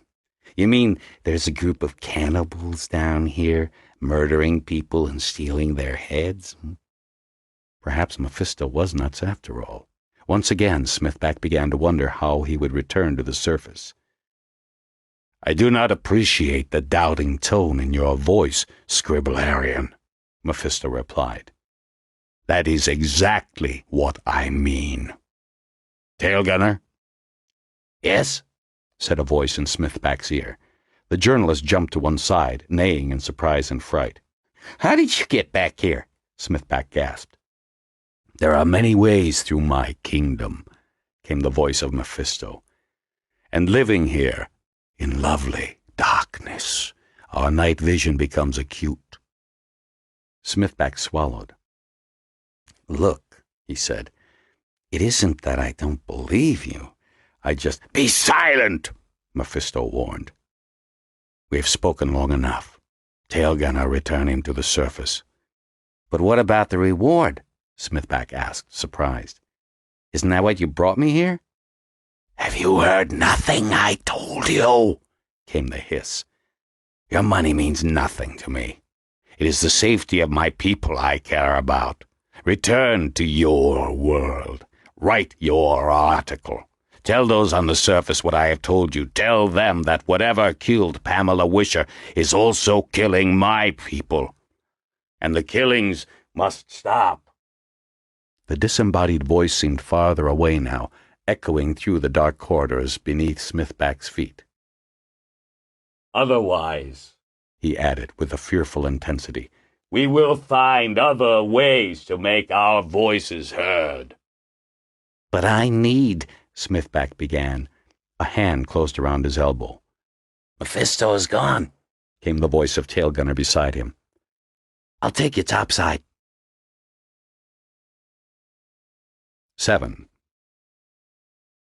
Lieutenant Dakota sat in his cramped, glass-sided office, fingering the cigar in his breast pocket and eyeing a stack of reports about the Humboldt kill dive. Instead of closing one case, he now had 2 cases, both wide open. As usual, nobody knew nothing, nobody saw nothing. The boyfriend was prostrate with grief and useless as an eyewitness. The father was long dead. The mother was as uncommunicative and remote as an ice goddess. He frowned. The whole Pamela Wisher business felt like nitroglycerin to him. His eye traveled from the stack of reports to the no smoking sign outside his door, and the frown deepened. It and a dozen like it had gone up around the precinct station just the week before. He slid the cigar out of his pocket and removed its plastic wrapping. No law against chewing on the thing, at any rate. He rolled it lovingly between thumb and index finger for a moment, examining the wrapper with a critical eye. Then he placed it in his mouth. He sat for a moment, motionless. Then, with a curse, he jerked open the top drawer of his desk, hunted around until he located a kitchen match, and lit it on the sole of his shoe. He applied the flame to the end of the cigar and sat back with a sigh, listening to the faint crackle of tobacco as he drew in the smoke and bled it slowly out his nose. The internal phone rang shrilly. "Yes," Dakota answered. Couldn't be a complaint already, he'd just lit up. "Lieutenant? Came the voice of the departmental secretary. There's a Sergeant Haywood here to see you." Dakota grunted and sat up in his chair. "Who?" "Sergeant Hayward says it's by your request." "I didn't ask for any Sergeant Hayward." A uniformed woman appeared in the open doorway. Almost instinctively, Dakota took in the salient features. Petite, thin, heavy breasts, jet black hair against pale skin. "Lieutenant Dakota?" she asked. Dakota couldn't believe such a deep contralto could come from such a small frame. "Take a seat," he said, and watched as the sergeant settled herself in a chair. She seemed to be unconscious of anything irregular, as if it was standard procedure for a sergeant to burst in on a superior any time he or she felt like it. "I don't recall asking for you, Sergeant," Dakota finally said. "You didn't," Hayward answered, "but I knew you'd want to see me anyway." Dakota sat back, drawing slowly on his cigar. He'd let the sergeant say her piece, then chew her out. Dakota wasn't a stickler for process, but approaching a senior officer like this was way out of line. He wondered if perhaps one of his men had come on to her in some filing room or something. Just what he needed, a sexual harassment suit on his hands. "Those corpses you found in the cloaka," Hayward began. "What about 'em?" Dakota snapped, suddenly suspicious. A security lid was supposed to be clamped down over the details of that business. "Before the merger, I used to be with the transit police." Hayward nodded, as if that explained everything. "I still do the West Side duty, clearing the homeless out of Penn Station, Hell's Kitchen, the rail yards, onto the—" "Wait a minute," Dakota interrupted. "You? A rouster?" Immediately, he knew he'd said the wrong thing. Hayward tensed in the chair, her eyebrows contracting at the obvious disbelief in his voice. There was a moment of awkward silence.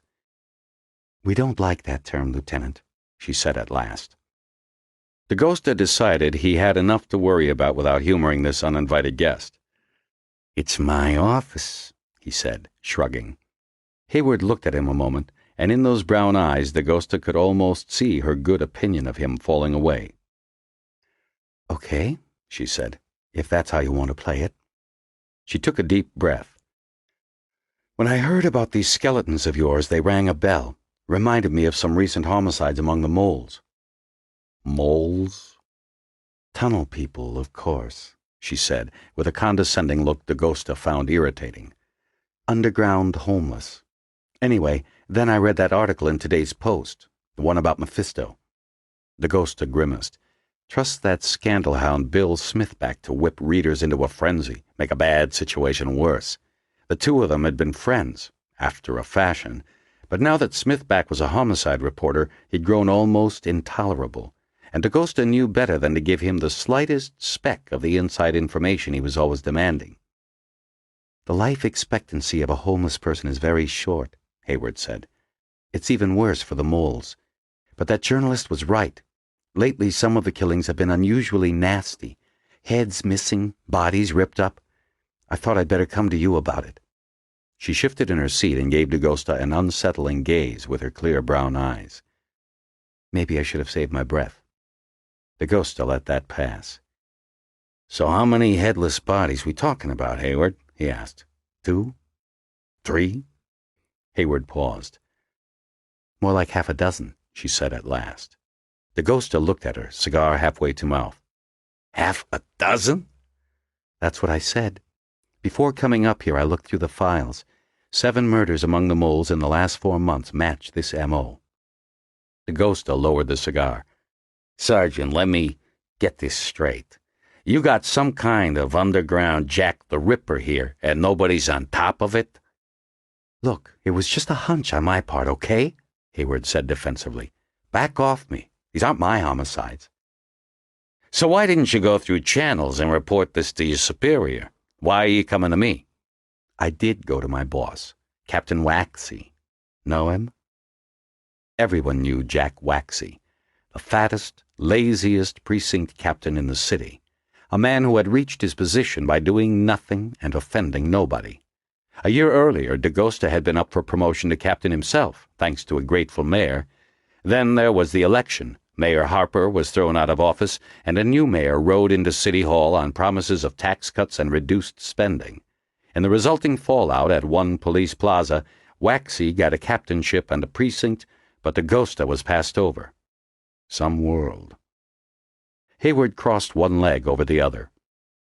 "Mole homicides aren't like homicides on the surface. Most of the corpses we don't even find, and when we do, the rats and dogs have usually found them long before. Many are John Does, can't be ID'd even in good condition, and the other moles sure as hell won't talk." And Jack Waxy just files everything away. Hayward frowned again. "He doesn't give a shit about those people." Dagosta looked at her for a minute, wondering why an old-school chauvinist like Waxy would have taken a 5'3" female rouster onto his staff. Then his eyes lighted once again on her narrow waist, pale skin, and brown eyes, and he knew the answer. "Okay, Sergeant," he said at last. "I'll bite. You got locations?" "Locations is about all I've got." Dagosta's cigar had gone out, and he fumbled through his drawer for another match. "So, where were they found?" he asked. "Here and there." Hayward dug a computer printout out of a pocket, unfolded it, and slid it across the desk. Dagosta glanced at the sheet as he lit up. "First one was found April 30 at 624 West 58th Street. "Boiler room in the basement. There's an old access to a railway turnabout there, which is why it was TA jurisdiction." Dagosta nodded and glanced at the sheet. Next was found May 7 beneath the Columbus Circle IRT station. The third one was found May 20, Railroad Stem B4, Track 22, Milepost 1.2. Where the hell is that? Closed freight tunnel that used to connect to the West Side rail yard. The moles break through the walls to get into some of those tunnels. Dagosta listened, enjoying his cigar. A year earlier, after hearing about the promised promotion, he'd switched from Garcia y Vegas to Dunhill's. Though the promotion had never materialized, Dagosta hadn't been able to convince himself to switch back. He glanced again at Hayward, still looking back at him impassively. She wasn't very good at respecting superior officers, But despite her small frame, she carried an air of natural self-confidence and authority. It had taken initiative, coming to him like this. Guts, too. For a moment he regretted starting off on the wrong foot with her. "This isn't exactly a departmental procedure, you're coming to see me like this," he said. "Still, I appreciate you taking the time." Hayward nodded almost imperceptibly, as if acknowledging his compliment without accepting it. "I don't want to bust in on Captain Waxy's jurisdiction," Dakota continued, "but I can't pass this up, just in case there's a connection. I guess you figured that out already. So what we're going to do is we're going to forget you came to see me." Hayward nodded again. "And I'm going to call up Waxy like I got these reports on my own, and then we'll do a little sightseeing." He isn't going to like that. The only sight he likes is the view out the precinct window. "Oh, he'll come along. It wouldn't look too good if a lieutenant did his job for him while he sat there on his ass. Especially if this turns out to be big. A serial killer among the homeless, that could be politically explosive. So we'll take a little stroll, just the three of us. No use getting the brass stirred up." Immediately Hayward frowned. "Not smart," she said. "Lieutenant, it's dangerous down there. It's not our turf, it's theirs, and it's not what you think, either. These aren't just a handful of burnt-out mainliners. There's some pretty radicalized people down there, whole communities, Vietnam vets, ex-cons, hardcore SDS remnants, parole violators. There's nothing they hate more than cops. We'll need at least a squad." Dakota found himself growing irritated at her brusque, disrespectful tone. "Look, Hayward, we're not talking about D-Day here. We're talking about a quiet peek. I'm going out on a limb as it is. If it looks like something, then we can make it official." Hayward said nothing. "And Hayward, if I hear any talk about this little party of ours, I'll know where it came from." Hayward stood up, smoothed her dark blue trousers, straightened her service belt. "Understood." "I knew it would be." Dakota stood up, exhaling a jet of smoke in the direction of the no-smoking sign. He watched as Hayward glanced at the cigar with either disdain or disapproval. He wasn't sure which. "Care for one?" he asked sarcastically, sliding another out of his breast pocket. For the first time, Hayward's lips twitched in what might almost have been a smile. "Thanks, but no thanks. Not after what happened to my uncle." "What was that?" "Mouth cancer. They had to cut his lips off." Dakota watched as Hayward turned on her heel and walked quickly out of his office. He noticed she hadn't bothered to say goodbye. He also noticed that, suddenly, the cigar didn't taste as good anymore. 8. He sat in the listening darkness, unmoving. Although the chamber was devoid of light, his eyes flickered from surface to surface, lingering with a loving glance on each object they encountered. It was still a novelty. He could sit motionless for hours, enjoying the marvelous acuteness of his own senses. Now he closed his eyes and allowed himself to listen to the distant sounds of the city. Slowly, from the background murmur, he sorted out the various strands of conversation, filtering the nearest and loudest from those more distant, many rooms or even floors away. Then those, too, faded into the haze of his concentration, and he could hear the faint scamperings and squeals of the mice as they carried out their own secret cycles of life within the walls.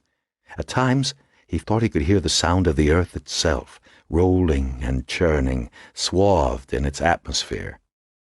Later, he was not sure how much later, the hunger started again. Not a hunger exactly, but the feeling of something missing. A deep craving, unlocalized, subtle, for the time being. He never allowed the craving time to grow. Standing quickly, he stepped across the laboratory, sure-footed in the blackness. Turning on one of the gas spigots along the far wall, he lit the attached nozzle with a sparker, then positioned a retort of distilled water over the burner. As the water heated, he reached into a secret pocket sewn into the lining of his coat and withdrew a slender metal capsule. Unscrewing its end, he poured a trace of powder onto the surface of the water. Had there been light, the powder would have shown the color of light jade. As the temperature rose, a thin cloud began to spread downward from the surface until the entire retort became a miniature storm of roiling liquid. He turned off the heat then emptied the distillate into a Pyrex beaker. This was the point at which the decoction should be placed between the hands, the mind emptied, the ritual movements performed, the caressing vapor allowed to rise and fill the nostrils. But he could never wait. Once again he felt his palate burn as he swallowed the liquid greedily. He laughed to himself, amused at his own inability to follow the precepts he had set so sternly for others. Even before he was seated again, the hollow feeling was gone, and the long, slow rush had started, a flush that began in his extremities, then spread inward until it seemed that the very core of his being was on fire. An indescribable feeling of power and well-being surged through him. His senses, already hyper-acute, seemed to expand until he could see infinitesimal dust motes hanging in the pitch black, until he could hear all of Manhattan in conversation with itself, from cocktail chat in the Rainbow Room 70 stories above Rockefeller Center to the hungry wailing of his own children far below ground in secret, forgotten spaces. They were growing hungrier. Soon, not even the ceremony would control them all. But by then it would no longer be necessary. The darkness seemed almost painfully bright, and he closed his eyes, listening to the vigorous rush of blood through the natural gates and alleys of his inner ears. He would keep his eyelids closed until the peak of sensation and the odd, silvery sheen that temporarily covered his eyes had gone. Whoever named it glaze, he thought with amusement, named it well. Soon, all too soon, the fierce bloom faded. But the power remained, a constant reminder in his joints and sinews of what he had become. If only his former colleagues could see him now, then they'd understand. Almost regretfully, he stood again, unwilling to leave the sight of so much pleasure. But there was much that needed doing. It would be a busy night.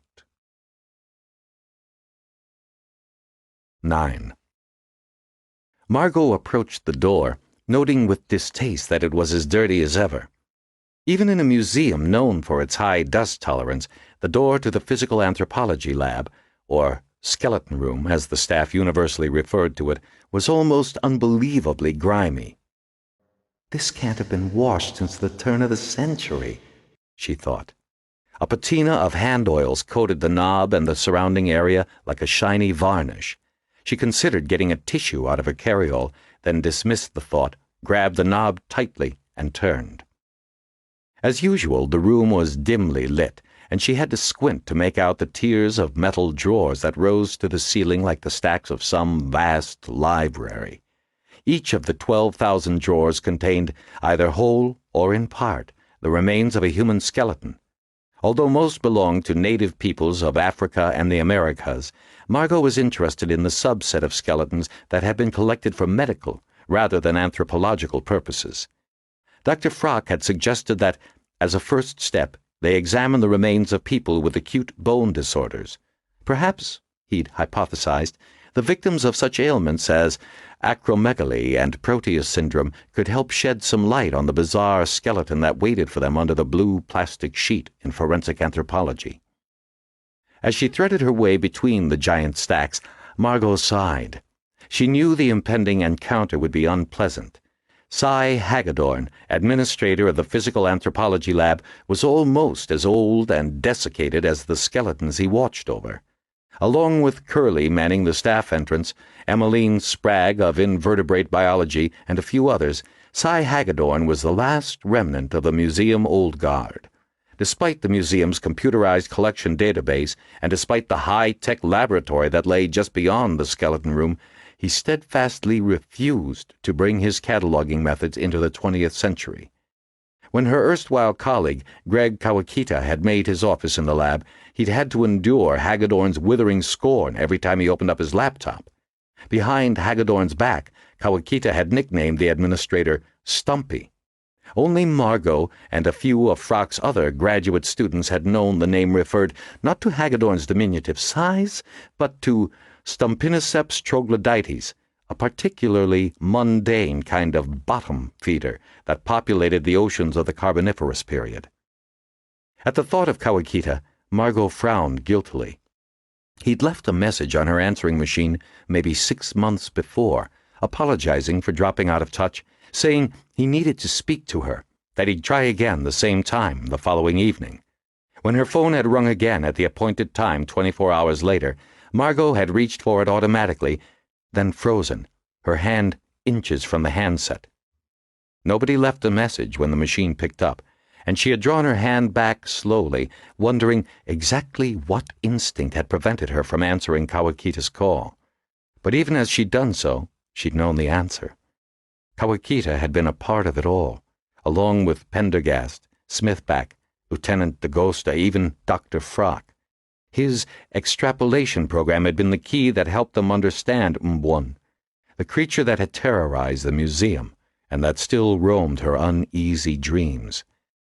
Selfish as it was, the last thing she'd wanted was to talk to someone who would unnecessarily remind her of those awful days. Silly, in retrospect, now that she was chin-deep in an investigation that... The sudden, fussy clearing of a throat brought Margot back to the present. She looked up to see a short man standing before her, wearing a worn tweed suit, his leathery face lined with innumerable wrinkles. I thought I heard somebody wandering around my skeletons, Hagedorn said, frowning, tiny arms crossed in front of his chest. Well? Despite herself, Margot felt annoyance begin to take the place of her daydreams. His skeletons, indeed. Stifling her irritation, she pulled a sheet of paper from her carryall. Dr. Frock wants these specimens sent up to the forensic anthropology lab, she replied, handing the sheet to Hagedorn. He scanned it, the frown deepening. 3 skeletons, he said. That's somewhat irregular. Up yours, Stumpy. It's important we get these right away, she said. If there's a problem, I'm sure Dr. Merriam will give whatever authorization you need. Mentioning the director's name had the desired effect. Oh, very well, but it's still irregular. Come with me. He led her back toward an ancient wooden desk, heavily scarred and pitted from years of neglect. Behind the desk, in rows of tiny drawers, was Hagedorn's filing system. He checked the first number on Frock's list, then ran a thin, yellow finger down drawers. Stopping at last, he pulled out a drawer, rifled through the cards within, and plucked one out, harumphing in displeasure. 1930, 262, he read. Just my luck, on the very top tier. I'm not as young as I used to be, you know. Heights bother me. Suddenly he stopped. This is a medical skeleton, he said, pointing to a red dot in the upper right-hand corner of the card. All of the requests are, Margot replied. Though it was clear Hagedorn wanted an explanation, she fell into a stubborn silence. At last the administrator cleared his throat again, his eyebrows contracting at the irregularity of the request. If you insist, he said, sliding the card across the desk toward her. Sign this, add your extension and department, and don't forget to place Frock's name in the supervisor column. Margot looked at the grimy paper, its edges soft with wear and age. It's a library card, she thought. How quaint. The skeleton's name was printed neatly at the top. Homer McLean.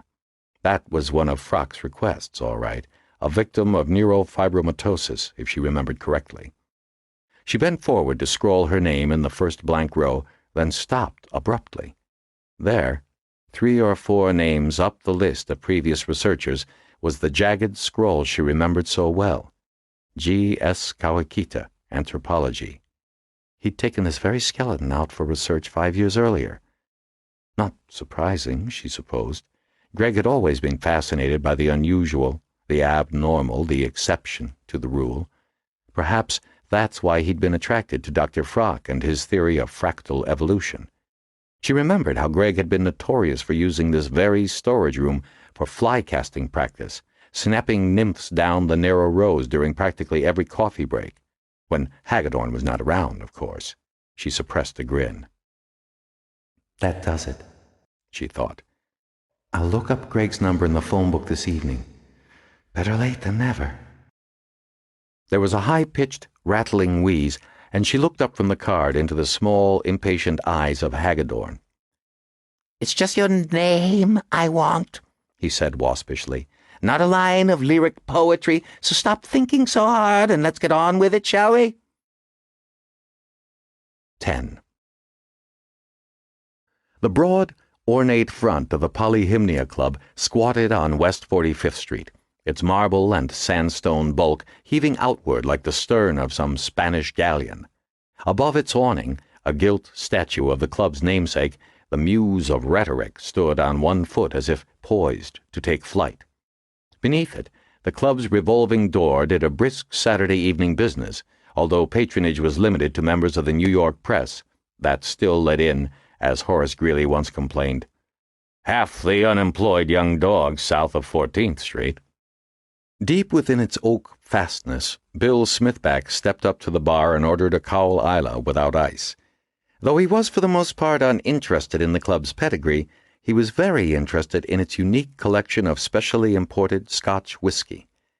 The single malt filled his mouth with the sensation of peat smoke and Loch Namban water.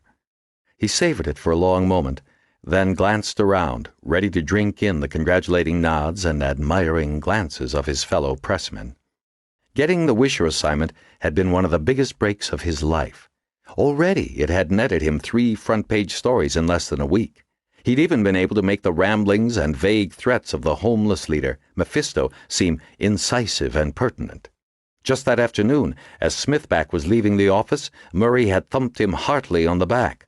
Murray, the editor who never had a word of praise for anyone. His survey of the clientele unsuccessful, Smithback turned toward the bar and took another sip. It was extraordinary, he thought, the power of a journalist. A whole city was now up in arms because of him. Ginny, the pool secretary, was at last growing overwhelmed by the volume of calls about the reward, and they'd had to bring in a dedicated switchboard operator. Even the mayor was taking heat. Mrs. Wisher had to be pleased with what he'd accomplished. It was inspired. A vague thought that somehow Mrs. Wisher had deliberately manipulated him flitted across his field of consciousness and was quickly pushed aside. He took another sip of scotch, closing his eyes as it trickled down his gullet like a dream of a finer world. A hand gripped his shoulder, and he turned eagerly. It was Bryce Harriman, the Times crime reporter who was also covering the Wisher case. "Oh," Smithback said, his face falling. "Way to go, Bill," said Bryce, his hand still on Smithback's shoulder as he elbowed up to the bar and rapped a coin on the zinc. "Killian's," he said to the bartender. Smithback nodded. Christ, he thought, of all the people to run into. "Yep," said Harriman. "Pretty clever. I bet they loved it over at the Post." He paused slightly before uttering the final word. "They did, as a matter of fact," Smithback said. "Actually, I ought to thank you." Harriman picked up his mug and sipped daintily. "It gave me a good angle for a story." "Really?" said Smithback without interest. "Really. How the whole investigation's ground to a halt? Paralyzed?" Smithback looked up, and the Times reporter nodded smugly. "With this reward posted, too many crazy calls have been flooding in. The police have no choice but to take every last one seriously. Now they're chasing after 1,000 bullshit tips, wasting time. A bit of friendly advice, Bill? I wouldn't show your face around One Police Plaza for a while. Like maybe 10 years. "Don't give me that," Smithback said irritably. "We've done the police a big favor." "Not the ones I talked to." Smithback turned away and took another sip of his drink. He was used to being needled by Harriman. Bryce Harriman, the Columbia J-School grad who thought he was God's gift to journalism. In any case, Smithback still had a good relationship with Lieutenant Dakota. That's what really mattered. Harriman was full of shit. "So tell me, Bryce, how did the Times do on the newsstand this morning?" he asked. "We're up 40% at the Post since last week." "I wouldn't know and I wouldn't care. Sales shouldn't be of concern to a real journalist." Smithback pressed his advantage. "Face it, Bryce, you got scooped. I got the interview with Mrs. Wisher, and you didn't." Harriman's face darkened. He'd hit a nerve there. The guy had probably been scolded by his editor. "Yeah," Harriman said. "She got your number all right. Wrapped you around her little finger while the real story is taking place somewhere else." "And what real story might that be?" "Such as the identity of the second skeleton, or even where they took the bodies." Harriman eyed Smithback as he nonchalantly drained his beer. "You mean you didn't know? Too busy talking to nutcases in railroad tunnels, I guess." Smithback glanced back at the reporter, struggling to conceal his surprise. Was this some kind of false lead? But no. The cool eyes behind the tortoise-shell glasses were scornful, but serious. "Haven't been able to find that out yet," he said guardedly. "You don't say." Harriman slapped him on the back. $100,000 reward, huh? That might just pay your salary for the next 2 years, if the Post doesn't go belly up again." He laughed, dropped a $5 bill on the counter, and turned to go. Smithback watched Harriman's retreating back with irritation. So the bodies had been moved from the medical examiner's office. He should have learned that himself. But where? There had been no funeral arrangements, no burial. They must be in a lab somewhere. A lab with better equipment than the NYME. Someplace secure, not like Columbia or Rockefeller University with students wandering around everywhere. After all, Lieutenant Dakota was in charge of the case. He was a cool customer, Smithback knew, not the kind of guy to do something rash. Why would Dakota move the bodies? Dakota. Suddenly, Smithback guessed. No, he knew where the bodies must be. Draining his glass, he slid off the stool and moved across the plush red carpet to a bank of phones in the front foyer. Dropping a quarter in the nearest one, he dialed a number. "Curly here," said a voice thick with age. "Curly," said Smithback. "It's Bill Smithback. How you doing?" "Fine, Dr. Smithback. Haven't seen you around for a while." Curly, who checked badges at the staff entrance to the Museum of Natural History, called everyone doctor. Princes lived and died. Dynasties rose and fell. But Curly, Smithback knew, would remain in his ornate bronze pillbox, checking IDs forever. "Hey, Curly, what time on Wednesday night did those ambulances come in? You know, the two that drove in together?" Smithback spoke fast, praying that the old guard didn't know he'd become a reporter after leaving his writing assignment at the museum. "Well, let's see," Curly said in his unhurried way. "Can't say I remember anything like that, Doctor." "Really?" Smithback asked, crestfallen. He'd been absolutely sure. "Not unless you mean that one that came in with the lights and sirens off. But that was early Thursday, not Wednesday." Smithback could hear Curly rustling through his log. Yep, just after 5 a.m. it was." "That's right, Thursday. What was I thinking of?" Smithback thanked Curly and hung up exultantly. Grinning, he returned to the bar. With one phone call, he'd discovered what Harriman had no doubt been searching for, unsuccessfully, for days. It made perfect sense. He knew that Dakota had used the museum's laboratory on other cases, not least of all the museum beast murders. It was a high-security lab in a high-security museum. No doubt he'd have called in that pompous old curator, Frock, and maybe Frock's ex-assistant, Margo Green, Smithback's own friend from his days at the museum. Margo Green, Smithback thought. That merited some looking into. He called the bartender over. "Patty, I think I'll stay on Isla, but switch distilleries. Lefroy, please. The 15-year-old." He took a sip of the marvelous whiskey. $10 a shot, but worth every penny. 100,000 might just pay your salary for the next 2 years, Harriman had teased. Smithback decided that, after the next front-page story, he'd have to hit Murray up for a raise. Nothing like striking while the iron was hot. 11. Sergeant Hayward descended a long metal staircase, opened a narrow door filmed in brown rust, and stepped out onto an abandoned railroad siding. Behind her, Dakota emerged from the doorway, hands in pockets. Murky sunlight filtered down through a series of gratings far above their heads, illuminating dust motes in the still air. Dakota looked first left, then right. In both directions, the tracks dissolved into the gloom of the tunnel. He noticed that Hayward had an unusual way of moving below ground, a kind of silent, wary step. "Where's the captain?" Hayward asked. "He's coming," said Dakota, scraping the underside of his heel on the metal rail of the siding. "You go ahead." He watched Hayward move cat-like down the tunnel, her flashlight throwing a narrow beam into the darkness ahead. Any hesitation he felt at letting this petite woman lead the way had evaporated as he watched the ease with which she handled herself underground. Waxy, on the other hand, had slowed considerably in the 2 hours since they'd visited the brownstone basement where the first body had been found more than 3 months before. It was a damp room, crammed with old boilers. Rotting wires dangled from the ceiling. Hayward had pointed out the mattress tucked behind a blackened furnace, littered with empty plastic water bottles and torn newspapers, the dead man's living space. There was an old bloodstain on the mattress, 3 feet in diameter, heavily chewed on by rats. Above it, a pair of ragged athletic socks were draped over a pipe, covered in a furry mantle of green mold.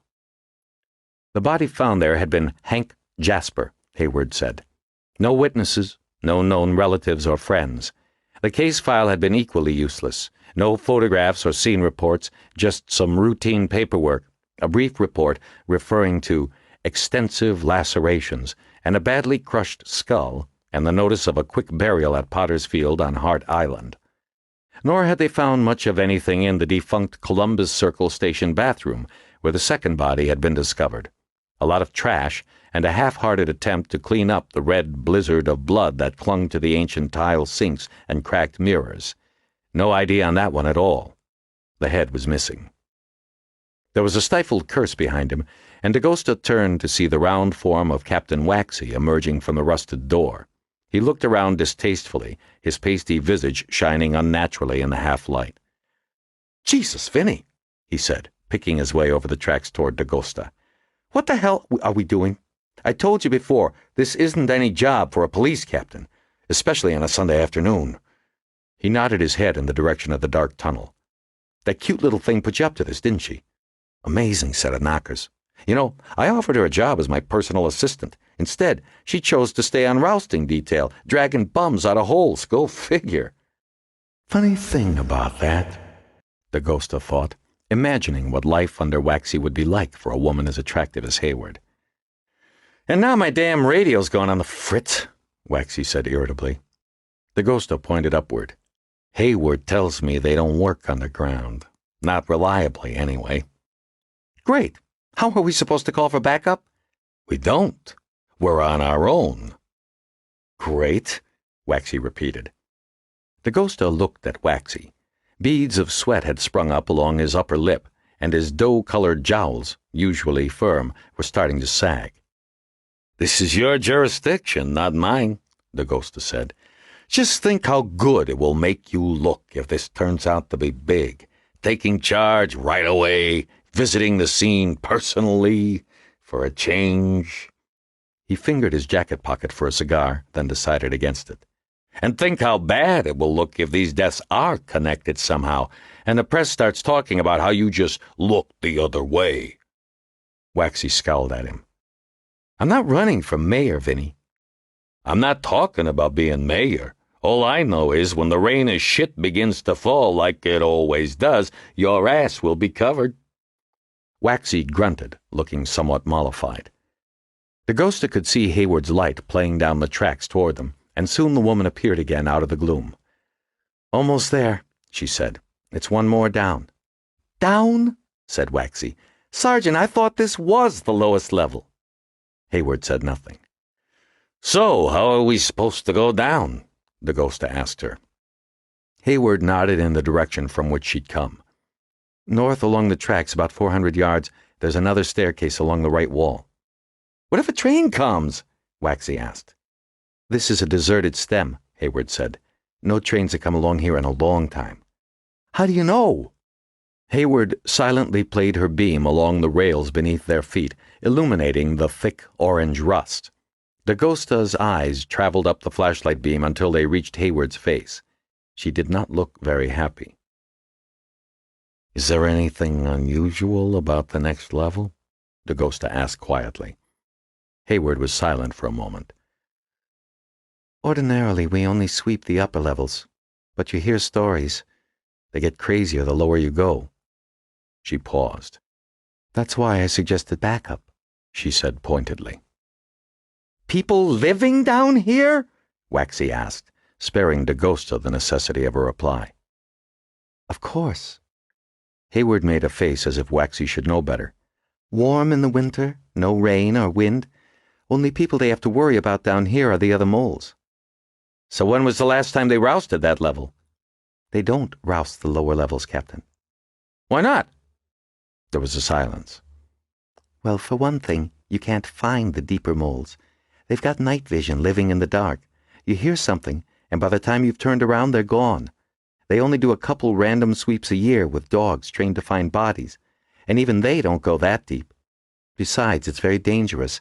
Not all the moles come down here just for shelter. Some come to hide. Some are running from something, the law usually. Still others are predatory. "What about that article in the Post?" Dakota asked. "It said there was some kind of underground community. Didn't sound all that hostile." That was under Central Park, Lieutenant, not the West Side rail yards, Hayward said. Some areas are tamer than others. And don't forget that article mentions something else. Something about cannibals. She smiled sweetly. Waxy opened his mouth to respond, then closed it again, swallowing loudly. They began moving down the tracks in silence. As they walked, Dakota realized he was unconsciously fingering his S&W Model 4946 double action. Back in '93, there'd been some controversy in the department about moving to a 9mm semi-automatic. Now Dakota was glad he had it. The staircase, when they reached it, was fronted by a steel door canted at a crazy angle across the doorframe. Hayward pulled it open, then stepped aside. Dakota stepped through and immediately felt his eyes begin to water. A smell like ammonia violated his nostrils. I'll go first, Lieutenant, Hayward said. Dakota stepped aside. No argument there. The lime-coated staircase descended to a landing, then made a turn. Dakota felt his watering eyes begin to sting. The smell was searing, indescribable. "What the hell is that?" he asked.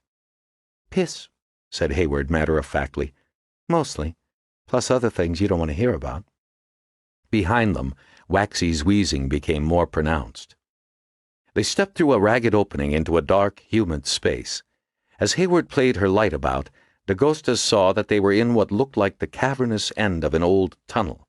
But there were no tracks here, just a rough dirt floor scattered with pools of oil and water and the charred remains of small campfires. Garbage lay strewn everywhere. Old newspapers, a torn pair of pants, an old shoe, a plastic diaper, freshly soiled. Dakota could hear Waxy blowing hard behind him. He was beginning to wonder why the captain had abruptly stopped complaining. "Maybe it's the stench," he thought. Hayward was moving toward a passage that led away from the cavern. Over here, she said. The body was found in a cubby down this way. We'd better stay close. Watch out you don't get piped. Piped? Dakota asked. Someone reaches out from the dark and whacks you over the head with a pipe. "I don't see anyone," Dakota said. They're here, Hayward replied. Waxy's breathing became more labored. They began following the passage, moving slowly. Hayward periodically pointed her light along the sides of the tunnel. Every 20 feet, a large, rectangular space had been cut into the rock. Work and storage areas, she explained, of railway crews a century before. Filthy bedding lay in many of the cubbyholes. Frequently, large brown rats, disturbed by the light, would stir among the trash, waddling away from the flashlight beams with insolent slowness. But there were no signs of people. Hayward stopped, removed her police cap, and drew a damp strand of hair back into place behind one ear. "The report said it was the cubby directly across from a collapsed iron catwalk," she said. Dakota tried breathing through his hand, and when that didn't help, he loosened his tie and pulled his shirt collar over his mouth as a kind of mask. "Here it is." Hayward shone her beam on a rusted heap of iron struts and I-beams. She swept the flashlight across the tunnel, locating the cubby. From the outside, it looked just like the others, 5 feet across, 3 feet deep, cut into the rock at about 2 feet above grade. Dakota stepped closer and peered in. Naked bedding lay askew, caked thickly with dried blood. Blood was also spattered about the walls, along with bits of something that Dakota didn't want to think about. There was the ubiquitous packing crate, tipped over and partly crushed. The floor of the cubby was paved with newspapers. The stench was beyond description. "This guy," Hayward whispered, "was also found without his head. They identified him from prints. Shasheen Walker, 32 years old, rap sheet as long as your arm, a serious user." At any other time, Dakota would have found it ludicrous to hear a police officer whispering. Now he felt somehow glad. There was a long silence while Dakota played his own light around. "Did they find the head?" he asked at last. "Nope," said Hayward. The foul little den showed zero signs of a police search. Thinking he'd rather be anywhere else, doing anything else, Dakota reached into the cubby, took hold of a corner of a filthy blanket, and jerked it back. Something brown tumbled out of the folds and rolled toward the nearest edge. What was left of its mouth was wide open in a frozen scream. "I guess they didn't look too hard," Dakota said. He heard a small moan escape from Waxy. "You okay, Jack?" he asked, glancing back. Waxy said nothing. His face looked like a pale moon hovering in the noisome dark. Dakota turned his light back on the head. "We're going to have to get an SOC team down here for a full series." He reached for his radio, then remembered it wouldn't work. Hayward edged forward. "Lieutenant?" Dakota paused. "Yes?" "The moles left this place alone because someone died in it. They're superstitious that way, some of them. But as soon as we leave, they're going to clean this whole mess up, get rid of the head themselves, and you'll never find it. More than anything else, they don't want cops down here." How the hell will they know we were here? "I keep telling you, Lieutenant, they're around, listening." Dakota shone his light about. The corridor was silent and dead. "So what's your point?" "If you want the head, you're going to have to take it with you." "Shit," breathed Dakota. "Okay, Sergeant. We'll have to improvise. Grab that towel over there." Stepping in front of the motionless Waxy, Sergeant Hayward picked up the filthy, waterlogged towel and spread it on the damp concrete next to the head. Then, pulling the sleeve of her uniform over her hand, she nudged the head toward the towel with her wrist. Dakota watched with mixed disgust and admiration as Hayward gathered the ends of the towel into a ball. He blinked his eyes, trying to wipe away the smart of the foul reek. "Let's go. Sergeant, you may do the honors." "No problem." Hayward lifted the towel, holding it away from her body. As Dakota stepped forward, shining his flashlight back down the corridor toward the staircase, there was a sudden whistling sound, and a bottle came winging out of the dark, just missing Waxy's head. It shattered loudly on the wall. Farther down the passageway, Dakota could hear a rustling noise. Who's there? He yelled. Halt! Police officers! Another bottle came flying wildly out of the dark. Dakota realized, with a strange, crawly feeling at the base of his spine, that he could feel, but not see, shapes moving toward them. "There's only 3 of us, Lieutenant," Hayward said, tension suddenly evident in her dusky voice. "May I suggest we get the hell out of here?" There was a raspy call from out of the dark, then a shout, and the sound of running. He heard a neigh of terror at his shoulder and turned to see Waxy, still transfixed. For Christ's sake, Captain, get hold of yourself! Dakota shouted. Waxy began to whimper. From the other side, Dakota heard a hissing noise, and he turned to Hayward's petite figure standing tense and erect. Her slender hands were at her sides with the knuckles pointed in, the towel and its burden dangling from her fingers. She took another deep, hissing breath, as if in preparation. Then she looked around quickly and turned back toward the staircase, once again holding the head at arm's length. Jesus, don't leave me! Waxy howled. Dakota gave Waxy's shoulder a vicious tug. With a low groan, Waxy began to move, first slowly and then faster, bursting past Hayward. Move! Dakota called, pushing Hayward ahead of him with one hand. He felt something whiz past his ear, and he stopped, turned, drew his gun, and fired toward the ceiling. In the muzzle flash, he saw a dozen or more people coming up the dark tunnel, dividing, preparing to circle him. They ran low across the ground, moving with horrible speed through the darkness. He turned and fled for the stairway. One level up, on the far side of the hanging door, he stopped at last to listen, gulping air. Hayward waited beside him, gun in hand. There was no sound except the footsteps of Waxy, far ahead of them now, running down the rail siding toward the pool of light. After a moment, Dakota stepped back. Sergeant, if you ever suggest backup in the future, or make any other suggestion for that matter, remind me to pay attention to it. Hayward holstered her gun. I was afraid you'd wig out down there like the captain did, she said. But you did well for a virgin, sir. Dakota looked at her, realizing this was the first time she had addressed him as a superior officer.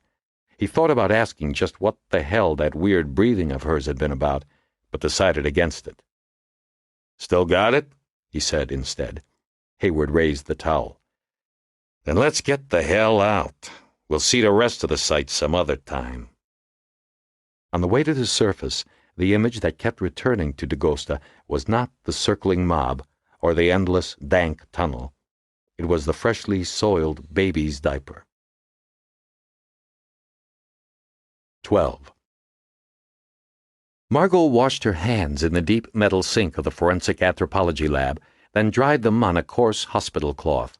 She glanced over at the gurney on which the sheeted remains of Pamela Wisher lay. The samples and observations had all been taken, and the corpse would be released to the family later that morning. Across the room, Bramble and Frock were at work on the unidentified skeleton, bending over its grotesquely twisted hips and taking elaborate measurements. "If I may make an observation," Dr. Bramble said, putting a vibrating striker saw to one side. Be my guest, Frock replied in his buttery rumble, waving a hand magnanimously. They detested each other. Margot slipped 2 latex gloves onto each hand, turning to hide a smile. It was probably the first time she'd seen Frock face a man with an intellect, or an ego, equal to his own. It was a miracle that any work had been accomplished. Yet over the past few days they had performed antibody testing, osteological analysis, tests for toxic residues and teratogens, as well as numerous other procedures. All that remained was the DNA sequencing and forensic analysis of the teeth marks. Yet the unknown corpse remained a riddle, refusing to yield up its secrets.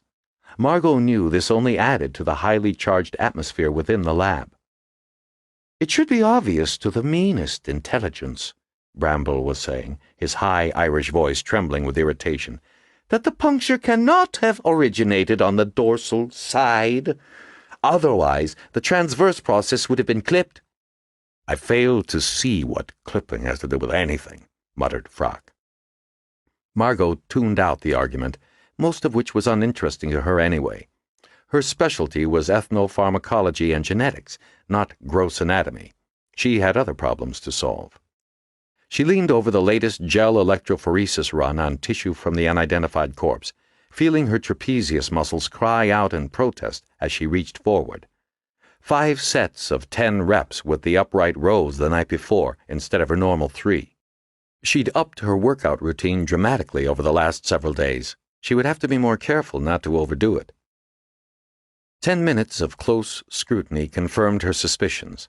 The dark stripes of the various protein elements could tell her little beyond being common human muscle proteins. She straightened up with a sigh. Any more detailed genetic information would have to come from a much more sensitive DNA sequencing machine. Unfortunately, reliable results would not be available for several more days.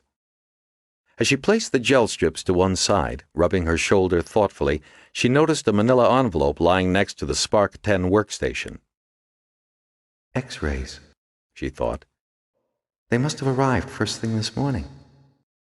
Obviously, Bramble and Frock had been too busy arguing over the corpse to look at them. It was understandable.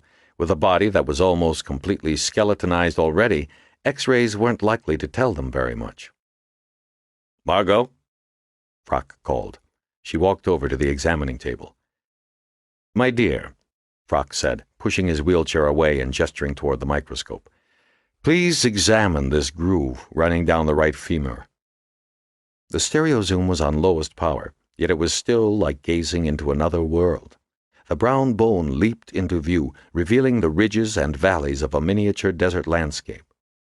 What do you make of this? He asked.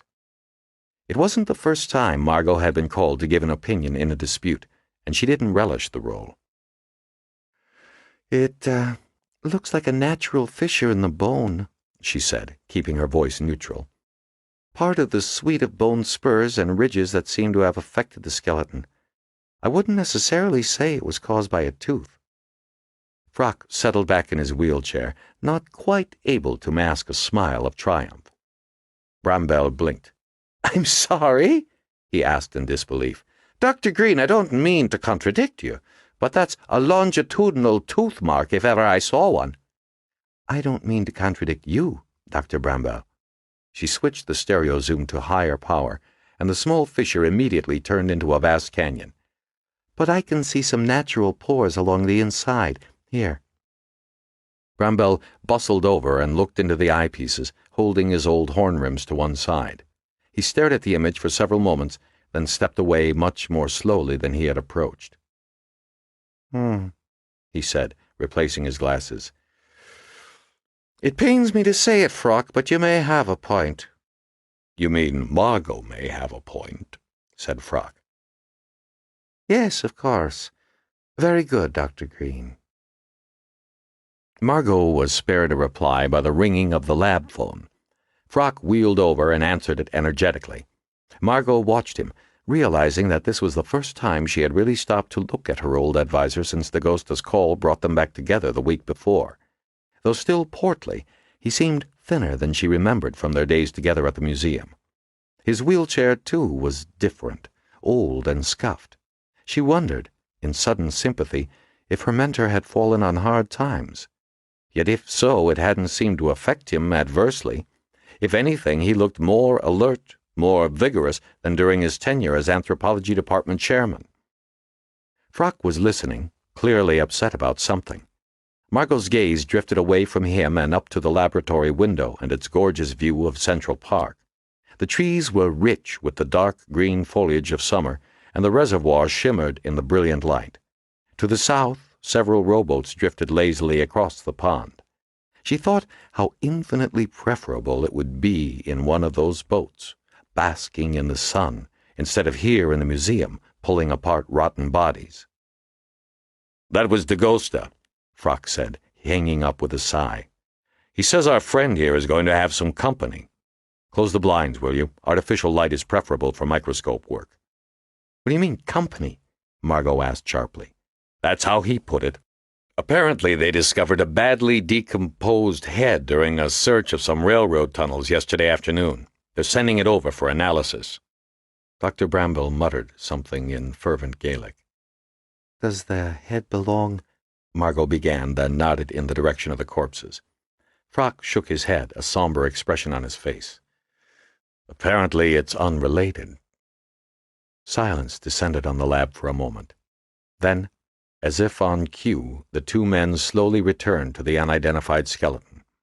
Soon murmurs of dissent began to rise once again. Margot sighed deeply and turned back toward the electrophoresis equipment. She had at least a morning's worth of cataloging to get through. Her eye moved toward the X-rays. They'd raised a fearful stink with the lab in order to get them that morning. Maybe she ought to take a quick look before starting the cataloging. She slid out the first series, clipping them to the viewer. 3 shots of the unidentified skeleton's upper torso. As she expected, they showed, much less clearly, what they had already observed from direct examination: a skeleton suffering bizarre bone deformities with a grotesque thickening and ridging of almost every osteological process in the body. She pulled them down and slid the next series into the clips. Another set of 3 views, this time of the lumbar region. She saw it immediately: 4 small spots, crisp and white. Curious, she swiveled the magnifier over for a closer look. The 4 spots were sharp triangles, arranged in a precise square at the very bottom of the spine, completely enclosed in a fused mass of bony growth. They had to be metal, Margot knew. Only metal would be that opaque to X-rays. She straightened up. The 2 men were still bending over the cadaver, their mutterings floating toward her across the quiet room. "There's something over here you should take a look at," she said. Bramwell reached the viewer first and peered closely. He stepped away, adjusted his horn rims, and peered again. Frock rumbled over a moment later, curious, brushing against the medical examiner's legs in his haste. "If you don't mind," he said, using the heavy wheelchair to crowd Bramwell off to the side. He leaned forward, face inches from the viewer. The room fell silent except for the hiss of air from the duct above the gurney. For once, Margot thought, both Bramwell and Frock were completely baffled. 13. It was the first time Dakota had been in the chief's office since Horlocker's appointment, and he gazed around in disbelief. It looked to him like a suburban steakhouse trying to go upscale.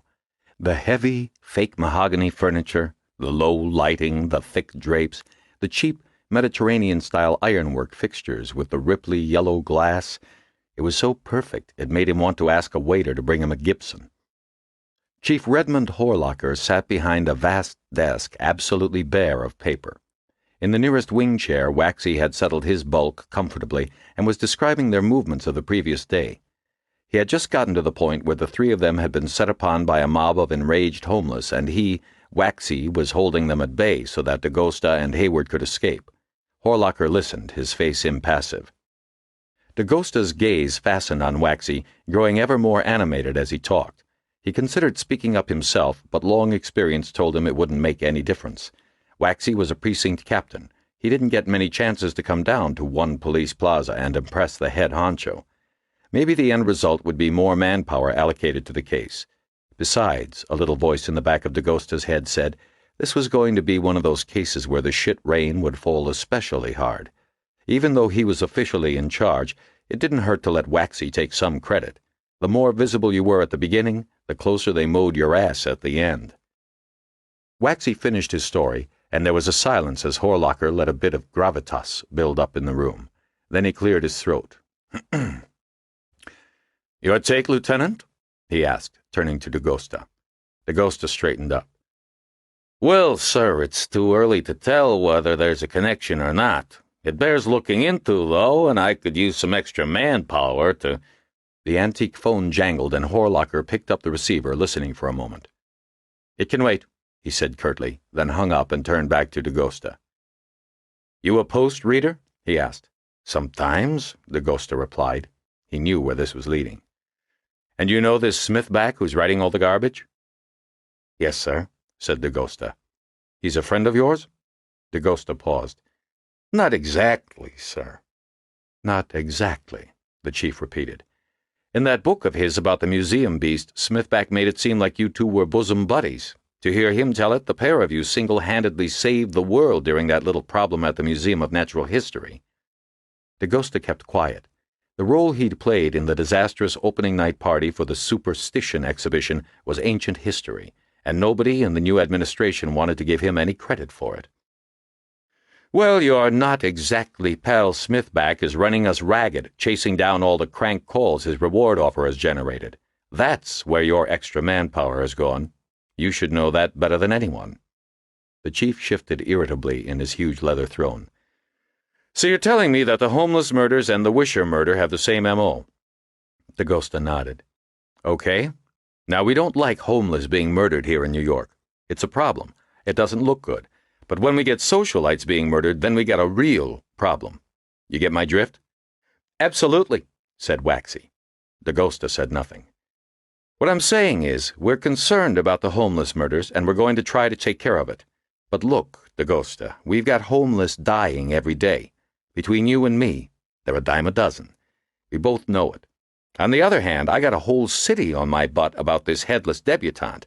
The mayor wants that case solved. He leaned forward and put his elbows on the desk, a magnanimous look settling across his features. Look, I know you're going to need more help on this, so I'm going to keep Captain Waxy here on the case. I've put someone else on the 24th Precinct desk to free him up. Yes, sir, said Waxy, straightening up. As he listened, something inside Dakota crumpled and died. A walking disaster like Waxy was exactly what he didn't need. Now, instead of more manpower, he'd have to nursemaid Waxy through every step.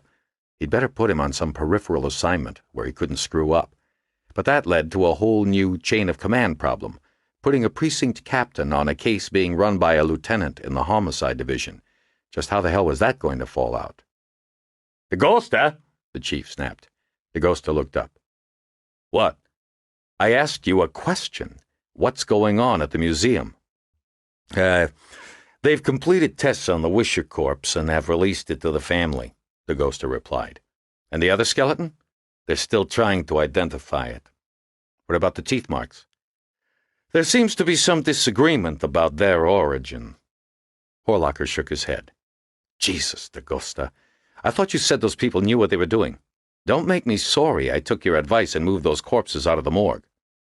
We've got the chief ME and some top museum staff working on it. I know these people personally, and there aren't any better— Horlocker sighed loudly and waved his hand.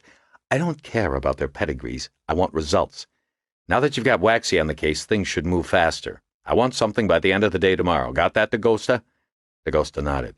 Yes, sir. Good. The chief waved his hand. Then get to it, you two. 14. It was, Smithback thought, the most bizarre demonstration he had seen in the 10 years he had lived in New York. The signs had been professionally painted, the sound system was first class, and Smithback felt distinctly underdressed. The crowd was remarkably diverse. Central Park South and Fifth Avenue ladies dressed in diamonds and Donna Karan, along with young bankers, bond salesmen, commodity traders, and various young Turks eager for civil disobedience. There were also some well-dressed prep school teenagers. But what astonished Smithback was the size of the crowd. There must have been 2,000 people milling around him, and whoever organized the rally obviously had political clout. Their permit allowed them to close off Grand Army Plaza on a weekday rush hour. Behind a series of well-manned police barricades and ranks of television cameras were endless lines of angry traffic. Smithback knew that this group represented tremendous wealth and power in New York City. Their demonstration was no joke, not for the mayor, not for the police chief, not for anyone involved in New York City politics. These people simply did not go into the streets and hold demonstrations, and yet here they were. Mrs. Horace Wisher stood on a large redwood platform in front of the gilded Victory statue at the intersection of Central Park South and Fifth Avenue. She was speaking into a microphone, the powerful PA system amplifying her crisp tones into an unavoidable presence. Behind her was a massive, full-color blow-up of the now famous childhood picture of her daughter Pamela. "How long?" she asked the assembled throng. "How long are we going to let our city die? How long are we going to tolerate the murders of our daughters, our sons, our brothers, our sisters, our parents? How long are we going to live in fear in our own homes and in our own neighborhoods?" She gazed over the crowd, listening to the rising murmur of assent. She began again more softly. "My ancestors came to New Amsterdam 300 years ago. It has been our home ever since, and it has been a good home. When I was a little girl, my grandmother used to take me for evening walks in Central Park. We used to walk home alone from school after nightfall. We did not even lock the door to our townhouse. Why Has nothing been done while crime, drugs, and murder have reared up all around us? How many mothers will have to lose their children before we say enough? She stood back from the microphone, collecting herself. A murmur of anger was beginning to ripple through the crowd. This woman had the simplicity and dignity of a born orator. Smithback held his cassette recorder higher, scenting another front-page story. The time has come, Mrs. Wisher said, her voice rising once again, to take back our city, to take it back for our children and grandchildren. If it means executing drug dealers, if it means erecting $1 billion in new prison space, it must be done. This is war. If you don't believe me, look at the statistics. Every day they are killing us. 1,900 murders in New York City last year. 5 murders a day. We are at war, my friends, and we are losing. Now we must fight back with everything we've got. Street by street, block by block, from Battery Park to the Cloisters, from East End Avenue to Riverside Drive, we must take back our city. The angry murmur had grown. Smithback noticed that more younger men were now joining the throng, attracted by the noise and the crowd. Hip flasks and pint bottles of wild turkey were being passed around. Gentlemen bankers, my ass, he thought. Suddenly, Mrs. Wisher turned and pointed. Smithback turned to see a flurry of activity beyond the barricade. A sleek black limousine had pulled up, and the mayor, a small, balding man in a dark suit, stepped out, accompanied by several aides. Smithback waited, eager to see what would happen. The size of this rally had obviously taken the mayor by surprise, and now he was scrambling to get involved, to show his concern. The mayor of New York! Mrs. Wisher cried as the mayor made his way toward the podium with the help of several policemen. Here he is, come to speak to us. The voice of the crowd rose. But he shall not speak. We want action, Mr. Mayor, not talk. The crowd roared. Action, not talk. Action, roared the crowd. The young men began jeering and whistling. The mayor was stepping up to the podium now, smiling and waving. It appeared to Smithback that the mayor was asking Mrs. Wisher for the microphone. She took a step backward. We don't want to hear another speech. We don't want to hear any more bullshit. And with that, she ripped the microphone out of its plug and stepped down from the platform, leaving the mayor standing alone above the crowd, a plastic smile frozen on his face, deprived of any possibility of being heard over the roar. More than anything, it was her final expletive that caused the crowd to explode. A great, unintelligible roar rose up, like the sound of some vast, angry animal, and the crowd surged toward the podium. Smithback watched, a strange sensation rippling up his spine as the assembled group turned dangerously angry before his eyes. Several empty liquor bottles came sailing towards the stage, one shattering not 5 feet from the mayor. The groups of younger men had consolidated into a single body, and they began muscling their way towards the stage, cursing and jeering. Smithback caught a few isolated words. Asshole, faggot, liberal scum. More pieces of trash came flying out of the crowd, and the mayor's aides, realizing all was lost, quickly hustled him off the stage and back into his limousine. Well, Smithback thought, interesting to see how mob mentality affects all classes. he couldn't remember having seen quite so brief or so fine a display of mob oratory as Mrs. Wisher's.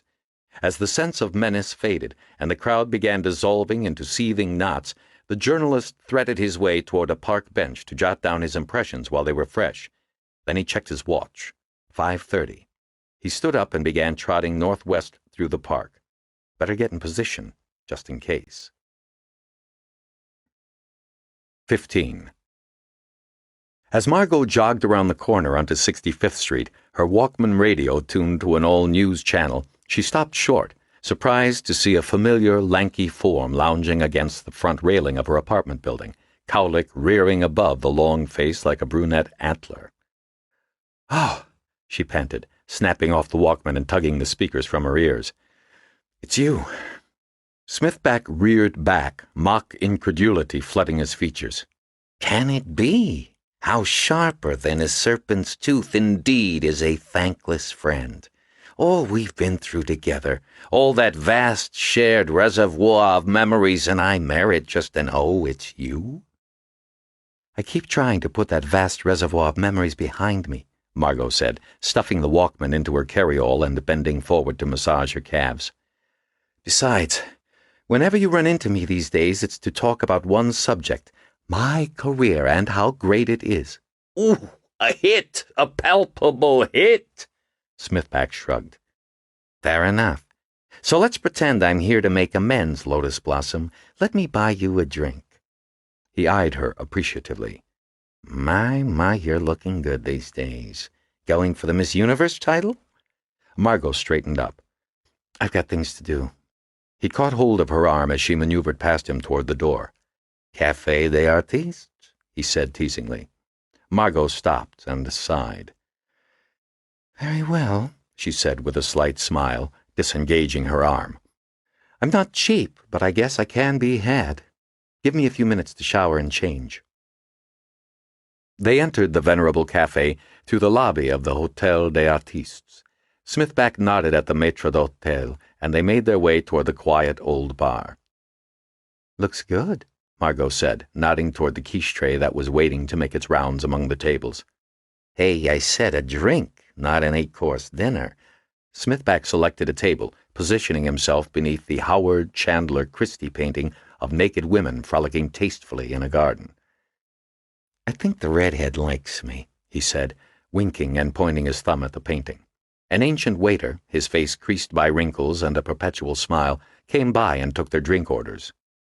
I like this place, Smithback said as the waiters shuffled away, a study in white and black. They're nice to you in here. I hate waiters who make you feel like low-class shit. He caught Margot in an interrogating gaze. So, quiz time. Have you read all my articles since last we met? I'll have to plead the fifth on that, Margot replied. But I did see your pieces on Pamela Wisher.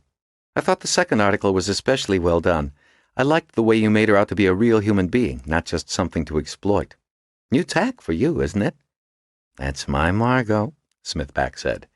The waiter returned with their drinks and a bowl of filberts, then departed.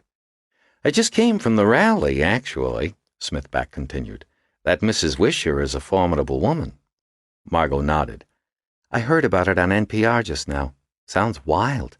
I wonder if this Mrs. Wisher realizes what she's unleashed. It became almost scary toward the end. The rich and influential have suddenly discovered the power of the vulgus mobile. Margot laughed, still careful not to drop her guard. You had to be wary around Smithback. For all she knew, he had a tape recorder running in his pocket as they spoke. It's strange, Smithback continued. What is? He shrugged.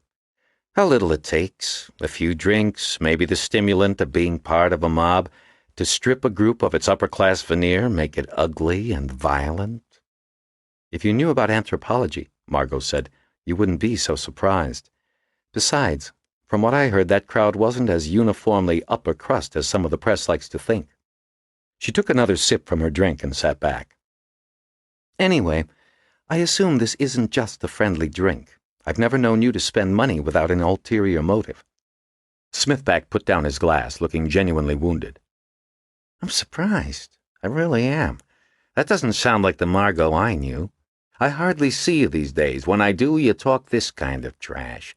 And just look at you, all muscled up like some gazelle. Where's the frumpy, slope-shouldered Margot I used to know and love? What's happened to you, anyway? Margot started to reply, then paused. God only knew what Smithback would say if he knew she now carried a pistol in her carryall. What has happened to me? She wondered. But even as she asked the question, she knew the answer. It's true, she hadn't seen much of Smithback. but it was for the same reason she hadn't seen much of her old mentor, Dr. Frock, or Kawakita, or Pendergast, the FBI agent, or anyone she'd known from her earlier days at the museum. The memories they all shared were still too fresh, too dreadful. The nightmares that still troubled her sleep were bad enough. The last thing she'd wanted was more reminders of that terrible ordeal. But even as she pondered, Smithback's hurt expression dissolved into a smile. "Oh, Gad, there's no point in dissembling," he cackled. "You know me too well. There is an ulterior motive. I know what you've been doing, working late at the museum." Margot froze. How had it leaked? But then she checked herself. Smithback was a clever fisherman, and there might be less bait on his line than he was letting on. "I thought as much," she said. "So exactly what am I doing, and how did you find out about it?" Smithback shrugged. "I have my sources. You of all people should remember that. I looked up some old museum friends and learned that Pamela Wisher's body and the unidentified body were brought to the museum last Thursday. You and Frock are assisting in the autopsies." Margot said nothing. "Don't worry, this is not for attribution," Smithback said. "I think I've finished my drink," said Margot. "Time to go." She stood up. "Wait!" Smithback put a restraining hand on her wrist. "There's one thing I don't know. Was the reason you were called in the teeth marks on the bones?" Margot jerked around. "How did you know that?" she demanded.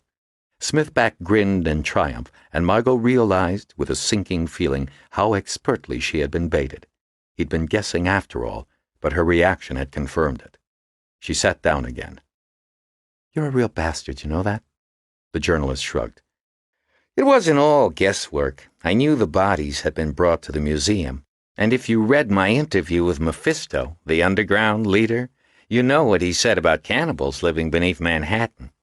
Margot shook her head. "You can't print it, Bill." "Why not? They'll never know it came from you." "That's not what I'm worried about," she snapped. "Think, just for one moment beyond your next deadline. Can you imagine what a story like that could do to the city? And how about your new friend, Mrs. Wisher? She doesn't know. What do you suppose she'd say if she knew her daughter was not only murdered and decapitated, but partially devoured as well?" A look of pain briefly crossed Smithback's face. "I know all that, but it's news, Margot." "Delay it one day." "Why?" Margot hesitated. "You better give me a reason, Lotus Blossom," Smithback urged. Margot sighed. "Very well. Because the teeth marks may be canine. Apparently the bodies were lying underground for a long time before they were washed out in a storm. Probably some stray dog took a few bites out of them." Smithback's face fell. "You mean it wasn't cannibals?" Margot shook her head. "Sorry to disappoint you. We should know tomorrow when the lab tests are finished. Then you can have the exclusive, I promise. We have a meeting scheduled at the museum for tomorrow afternoon. I'll talk to Frock and Dakota about it myself afterwards." "But what difference will a day make?" "I already told you. Break the story now and you'll cause an unholy panic. You saw those upper crusters out there today. You said so yourself. What happens if they think some kind of monster is loose? Another Mbwonse, or some weird cannibalistic serial killer? Then the next day we'll announce it was a dog bite and you'll look like an idiot. You've already pissed off the police with that reward business. If you panic the city for no reason, they'll ride you out of town on a rail." Smithback sat back. "Wait just one day, Bill," Margot pleaded. "It's not a story yet." Smithback was silent, thinking. "All right," he said at last, grudgingly. "All my instincts tell me I'm crazy, but you can have one more day. Then I get an exclusive, remember? No leaking the story to anyone." Margot smiled slightly. "Don't worry." They sat for a moment in silence. At last, Margot sighed. "Earlier you asked what's happened to me? I don't know. I guess these killings are just bringing back all the bad memories." "The museum beast, you mean?" Smithback said. He was methodically attacking the bowl of filberts. "That was a tough time." "I guess you could put it that way." Margot shrugged. "After all that happened, well, I just wanted to put everything behind me. I was having bad dreams, waking up in a cold sweat night after night, After I went to Columbia, things got better. I thought it was over. But then I came back to the museum. All of this started happening." She fell silent for a moment. "Bill," she said suddenly, "do you know whatever happened to Gregory Kawakita?" "Greg?" Smithback asked. He'd finished the bowl of filberts and was turning it over in his hands, as if looking for more underneath. Haven't seen him since he took that leave of absence from the museum." "Why?" His eyes narrowed craftily. "You and he didn't have a thing going, did you?" Margot waved her hand dismissively. "No, nothing like that. If anything, we were always in competition for Dr. Frock's attention. It's just that he tried to reach me once, several months ago, and I never followed through. I think maybe he was sick or something. His voice sounded different than I remembered it. Anyway, I was feeling kind of guilty about it, so I finally looked him up in the Manhattan directory. He's not listed. I was curious if he'd moved away, maybe gotten a position elsewhere." "Beats me," Smithback said. "But Greg's the kind of guy that always lands on his feet. He's probably moonlighting in some think tank, earning $300,000 a year." He checked his watch. "I've got to file my story on the rally by 9, which means we have time for another drink." Margot stared at him in mock amazement. "Bill Smithback? Buying a friend a second round? How could I leave now? History is being made here tonight." 16. Nick Bitterman eagerly climbed the stone steps of Belvedere Castle, then waited at the parapet for Tanya to catch up. Below him, the dark bulk of Central Park was spread out beneath a setting sun. Nick could feel the icy coldness of the bottle of Dom Perignon creeping through the paper bag under his arm. It felt pleasant in the heat of evening. The glasses clinked in his jacket pocket as he moved. Automatically, he felt for the square box that contained the ring. A Tiffany-cut 1-carat diamond set in platinum that had cost him 4 large on 47th Street. He'd done well. Here came Tanya, giggling and gasping. She knew about the champagne, but she didn't know about the ring. He remembered seeing a movie in which 2 characters drank champagne on the Brooklyn Bridge, then threw the glasses into the river. That was pretty good, but this was going to be better. You couldn't get a more spectacular view of Manhattan than from the ramparts of Belvedere Castle at sunset. You just had to make sure you got your ass out of the park before dark. He grabbed Tanya's hand as she climbed the last steps, and they walked together to the edge of the stone parapet. The tower rose above them, black in the gloaming, its Gothic trappings humorously offset by the weather apparatus protruding from the topmost crenellations. He looked back the way they had come. At their feet lay the small castle pond, and beside it the great lawn leading up to the row of trees that shaded the reservoir. The reservoir itself was a sheet of beaten gold in the sunset. To his right, the buildings of Fifth Avenue marched stolidly northward, their windows flashing orange. To his left sat the dark outlines of the ramparts of Central Park West, in shadow below a layer of clouds. He pulled the bottle of champagne from its brown paper, tore off the foil and the wire netting, took careful aim, then wiggled the cork inexpertly out of the neck. They watched as it burst free with a loud pop, sailing out of sight. In a few seconds there was a splash as it hit the pond far below. "Bravo!" cried Tanya. He filled the glasses and handed her one. "Cheers." They clinked glasses, and he drank his down in a gulp, then watched as Tanya sipped gingerly. "Drink up," he urged, and she drained the glass, wrinkling her nose as she did so. "It tickles," she giggled as he refilled the glasses, drinking his off again in a few quick gulps. "Attention, citizens of Manhattan!" he yelled from the ramparts, holding up the empty glass, his voice disappearing into space. "This is Nick Bitterman speaking. I proclaim August 7th to be Tanya Schmidt Day in perpetuity." Tanya laughed as he filled the glasses a third time, overflowing the rims and draining the bottle. When the glasses were empty, Nick wrapped his arm around the girl. "Custom demands that we throw them off, too," he said sternly. They winged the glasses into space, leaning over the parapet to watch as they flashed in a downward arc, landing in the pond with a splash.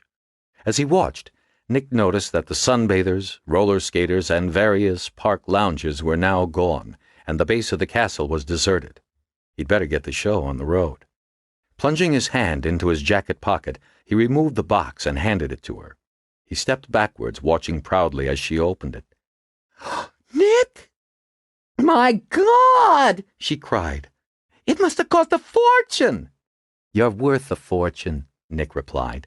He smiled as she placed it on her finger, then pulled her to him and gave her a quick, hard kiss. You know what it means? He asked. She turned to him, eyes shining. Over her shoulders, the gloom was starting to gather in the trees. Well? He urged. She kissed him back and whispered in his ear. Until death do us part, baby, he replied, and kissed her again, longer this time, cupping one of her breasts in his hand. Nick, she said, laughing and pulling away. There's nobody here, he said, placing his other hand on her rear and pulling her hips hard against his. Just the whole city watching, she said. Let them. They might learn something. His hand slipped inside her shirt and teased her hard little nipple as he glanced around at the encroaching darkness. We better move this to my apartment, he whispered into her ear. She smiled, then moved away from him toward the stone stairs. Watching her, admiring the natural grace in her walk, Nick felt the expensive champagne running through his veins.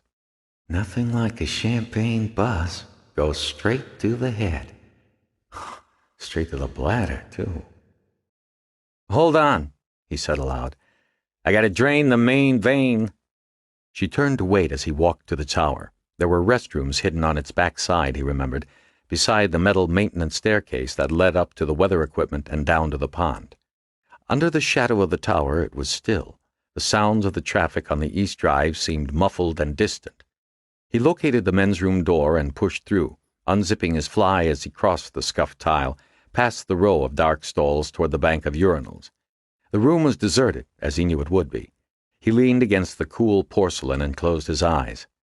He opened them again quickly as a slight sound broke his champagne reverie. No, he realized. It was nothing. He laughed, shaking his head at the paranoia that was always bubbling just under the skin of even the most jaded New Yorker. The sound came again, much louder, and he turned in surprise and fear, his dick still in his hand as he saw that someone was in one of the stalls after all and was coming out. Fast.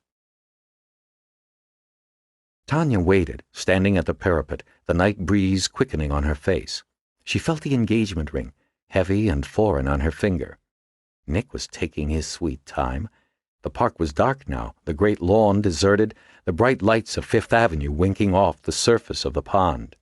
Impatient, she walked toward the tower, then skirted around its dark bulk. The men's room door was shut. She knocked, timidly at first, then louder. Nick? Hey, Nick! You in there? There was no sound, only the wind sighing through the trees. The wind carried a strange smell, a pungent odor that reminded her unpleasantly of feta cheese. Nick! Stop playing games! She pushed open the door and stepped inside. For a moment, silence settled again over Belvedere Castle, and then the screams began, ululating, rising louder and louder as they rent the soft summer night. 17. Smithback took a seat at the counter of his favorite Greek coffee shop, nodding at the griddle man for his unusual breakfast order, 2 poached eggs on a double portion of red flannel hash. He sipped the cup of coffee that was placed in front of him, sighed contentedly, and slipped the newspapers out from under his arm. He turned first to the Post, frowning slightly as he scanned Hank McCloskey's front-page article on the Belvedere Castle murder. His own piece on the rally at Grand Army Plaza had been demoted to page 4. By rights, he should have owned the front page that day, with his story on the museum's involvement and the teeth mark angle. But he's promised Margot. Tomorrow would be different. Besides, maybe his forbearance would land him more scoops down the road. The breakfast arrived, and he dug into the hash with relish, putting aside the Post and cracking open the New York Times as he did so. He scanned the top headlines, tastefully understated and tidy, with derision. Then his eye, traveling below the fold, stopped at a one-column headline that read merely, "Museum Beast Returns." It was bylined Bryce Harriman, special to the Times. Smithback read on, the hash turning to wallpaper paste in his mouth. August 8th. Scientists at the New York Museum of Natural History are continuing their analysis of the headless corpses of Pamela Wisher and an unknown person, trying to determine if teeth marks found on the bones are the post-mortem work of feral animals or possibly the cause of death itself. The brutal murder and decapitation of Nicholas Bitterman at Belvedere Castle in Central Park yesterday evening has increased the pressure on the forensic team to find answers. Several deaths among homeless persons over the past months also may fit the pattern. It is not known if these corpses will also be brought to the museum for analysis. Pamela Wisher's remains have been returned to her family and will be interred in a 3 p.m. service this afternoon at Holy Cross Cemetery, Bronxville. The autopsies have been proceeding under a cloak of secrecy at the museum. They don't want to have a panic on their hands, said a source. But the unspoken word on everyone's lips is umbwan. Umbwan, as the museum beast is known to scientists, was an unusual creature that was inadvertently brought back to the museum by a failed Amazonian expedition. In April of last year, the creature's presence in the museum's sub-basement became known when several museum-goers and some guards were killed. The creature also attacked a large crowd during a museum opening, causing panic and a mistriggering of the museum's alarm system. This resulted in 46 deaths and nearly 300 injuries, one of the worst disasters in New York in recent years. The name Umbwan was given to the creature by the now extinct Kafoga tribe, who lived in the animal's original habitat along the upper Zhengu River in the Amazon basin. For decades, anthropologists and rubber tappers had heard rumors of a large, apparently reptilian animal in the upper Zhengu. Then, in 1987, a museum anthropologist, John Whittlesey, organized an expedition to the upper Zhengu to seek clues about the tribe and the creature. Whittlesey disappeared in the rainforest, and the other members of the ill-fated expedition were tragically killed in a plane crash as they were returning to the United States. Several crates containing relics from the expedition made their way back to New York. The artifacts were packed in plant fibers which contained a substance that the Umbwan animal craved. Although the manner in which the creature reached the museum is not known, curators theorize that it was inadvertently locked into a freight container along with the expedition's collections. The creature lived in the museum's vast sub-basement until it ran out of its natural food and began attacking visitors and guards.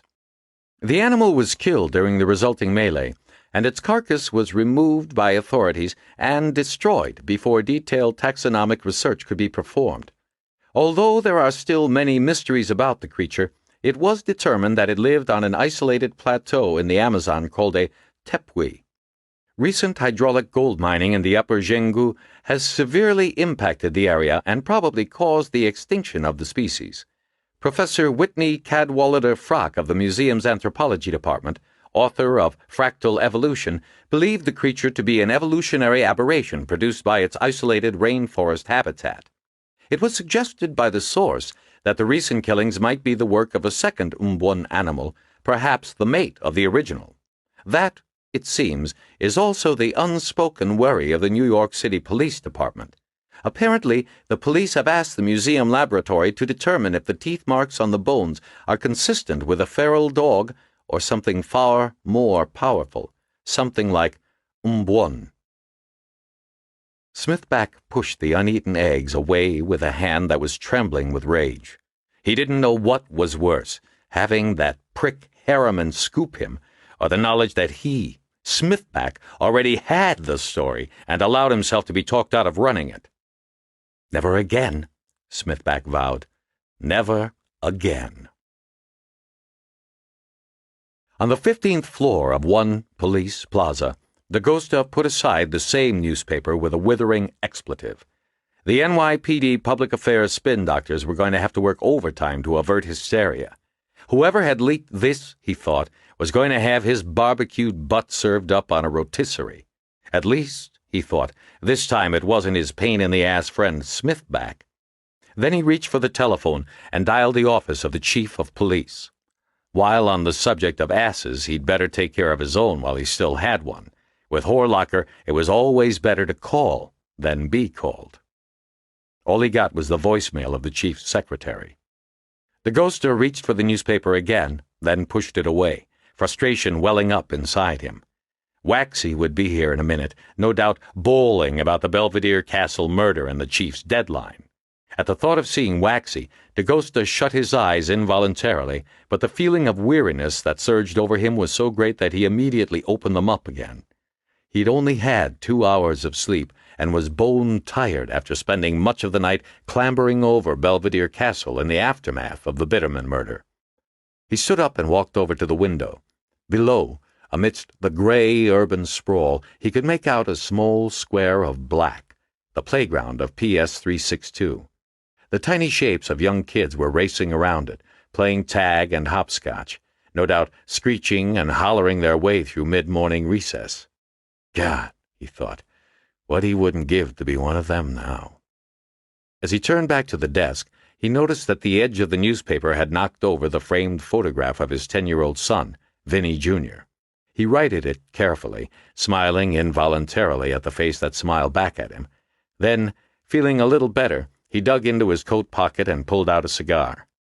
The hell with Horlocker. What was going to happen was going to happen. He lit up, tossed the match into an ashtray, and walked over to a large map of the west side of Manhattan tacked to a bulletin board.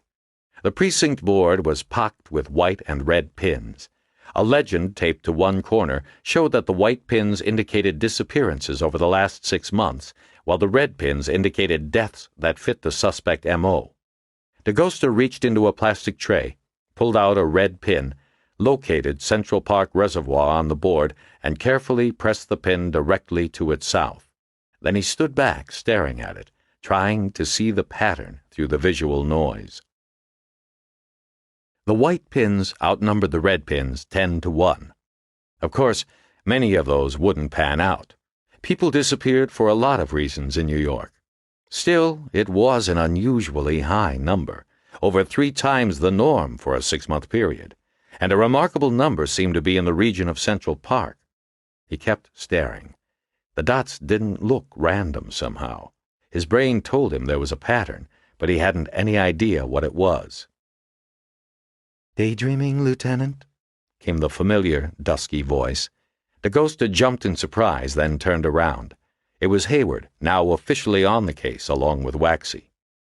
"Ever hear of knocking?" Dakota snapped. "Yeah, I've heard of it. But you said you wanted this stuff as soon as possible." Hayward held a thick sheaf of computer printouts in her slender hand. Dakota took the papers and began leafing through them. More homeless murders going back 6 months, most in Waxy's Central Park West Side jurisdiction. None had been investigated, of course. "Christ," he muttered, shaking his head. "Well, we better get these mapped." He began reading out locations while Hayward pressed red pins into the precinct board.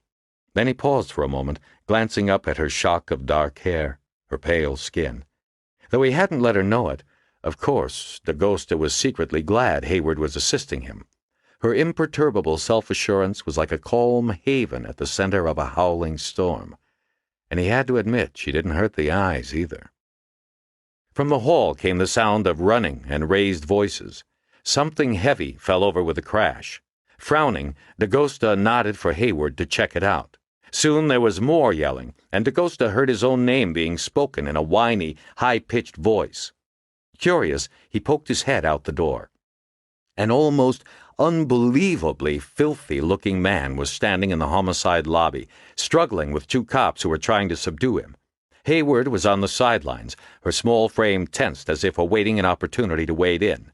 Dakota took in the dirt-clotted hair, the sallow, jaundiced skin, the narrow, hungry frame, the ubiquitous black garbage bag holding the man's worldly possessions. "I want to see the lieutenant!" the homeless man screeched in a thin, reedy voice. "I have information! I demand—" "Fella," said one officer, a look of disgust on his face as he restrained the man by his greasy coat. "If you have anything to say it to me, okay? The lieutenant's busy." "There he is now!" The man pointed a trembling finger at Dakota. "See, he's not busy. Get your hand off me! You're up for a complaint, you hear me? I'll call my lawyer! Dagosta retreated into his office, shut the door, and resumed his scrutiny of the map. The barrage of voices continued, the shrill whine of the homeless man particularly grating, punctuated by the increasingly irritated tones of Hayward. This one didn't want to leave. Suddenly, the door banged open, and the homeless man half fell, half stumbled inside, a furious Hayward on his heels. The man backed into a corner of the office, holding the garbage bag in front of him protectively. "You have to listen to me, Lieutenant!" he yelped. "He's a slippery bastard," Hayward panted, wiping her hands on her slender thighs. Quite literally. "Stay back!" the homeless man squealed at Hayward. Dagosta sighed wearily. "It's okay, Sergeant," he said. Then he turned to the homeless man. "All right, 5 minutes, but leave that outside." He gestured toward the bag as its ripe smell reached his nostrils. "They'll steal it," the man said hoarsely. "This is a police station," snapped Dagosta. "Nobody's gonna steal any of your shit." "It's not shit," the man whined, but he nevertheless handed the greasy bag to Hayward, who hurriedly deposited it outside, returning and closing the door against the stench. Suddenly, the demeanor of the homeless man changed dramatically. He shambled forward and sat down in one of the visitors' chairs, crossing his legs, acting for all the world like he owned the place. The smell was stronger now. It reminded Dagosta, faintly and unsettlingly, of the smell in the railroad tunnel. "I hope you're comfortable," said Dagosta, strategically placing the cigar in front of his nose. "You got 4 minutes left." "Actually, Vincent," said the homeless man, "I'm about as comfortable as can be expected, given the condition in which you see me." Dagosta slowly dropped the cigar to the desk, stunned. "I'm sorry to see you still smoking." The homeless man eyed the cigar. "However, I notice that your taste in cigars has improved. Dominican Republic leaf, if I'm not mistaken, with a Connecticut shade wrapper. If you must smoke, that Churchill is a vast improvement over the packing twine you used to indulge in." Dagosta remained speechless. He knew the voice. He knew the melodious southern accent. He just couldn't connect it with the stinking, filthy bum sitting across from him. "Pendergast?" he breathed. The homeless man nodded. "What?" "I hope you'll forgive the histrionic entrance," said Pendergast. "I wanted to test the effectiveness of my costume." "Oh," said Dagosta. Hayward stepped forward and glanced at Dagosta. For the first time she appeared to be at a loss. "Lieutenant?" she began. Dagosta took a deep breath. "Sergeant, this—" He waved a hand at the bedraggled figure who was now sitting, hands folded in his lap, one leg crossed carefully over the other. "Is Special Agent Pendergast of the FBI." Hayward looked at Dagosta, then at the homeless man.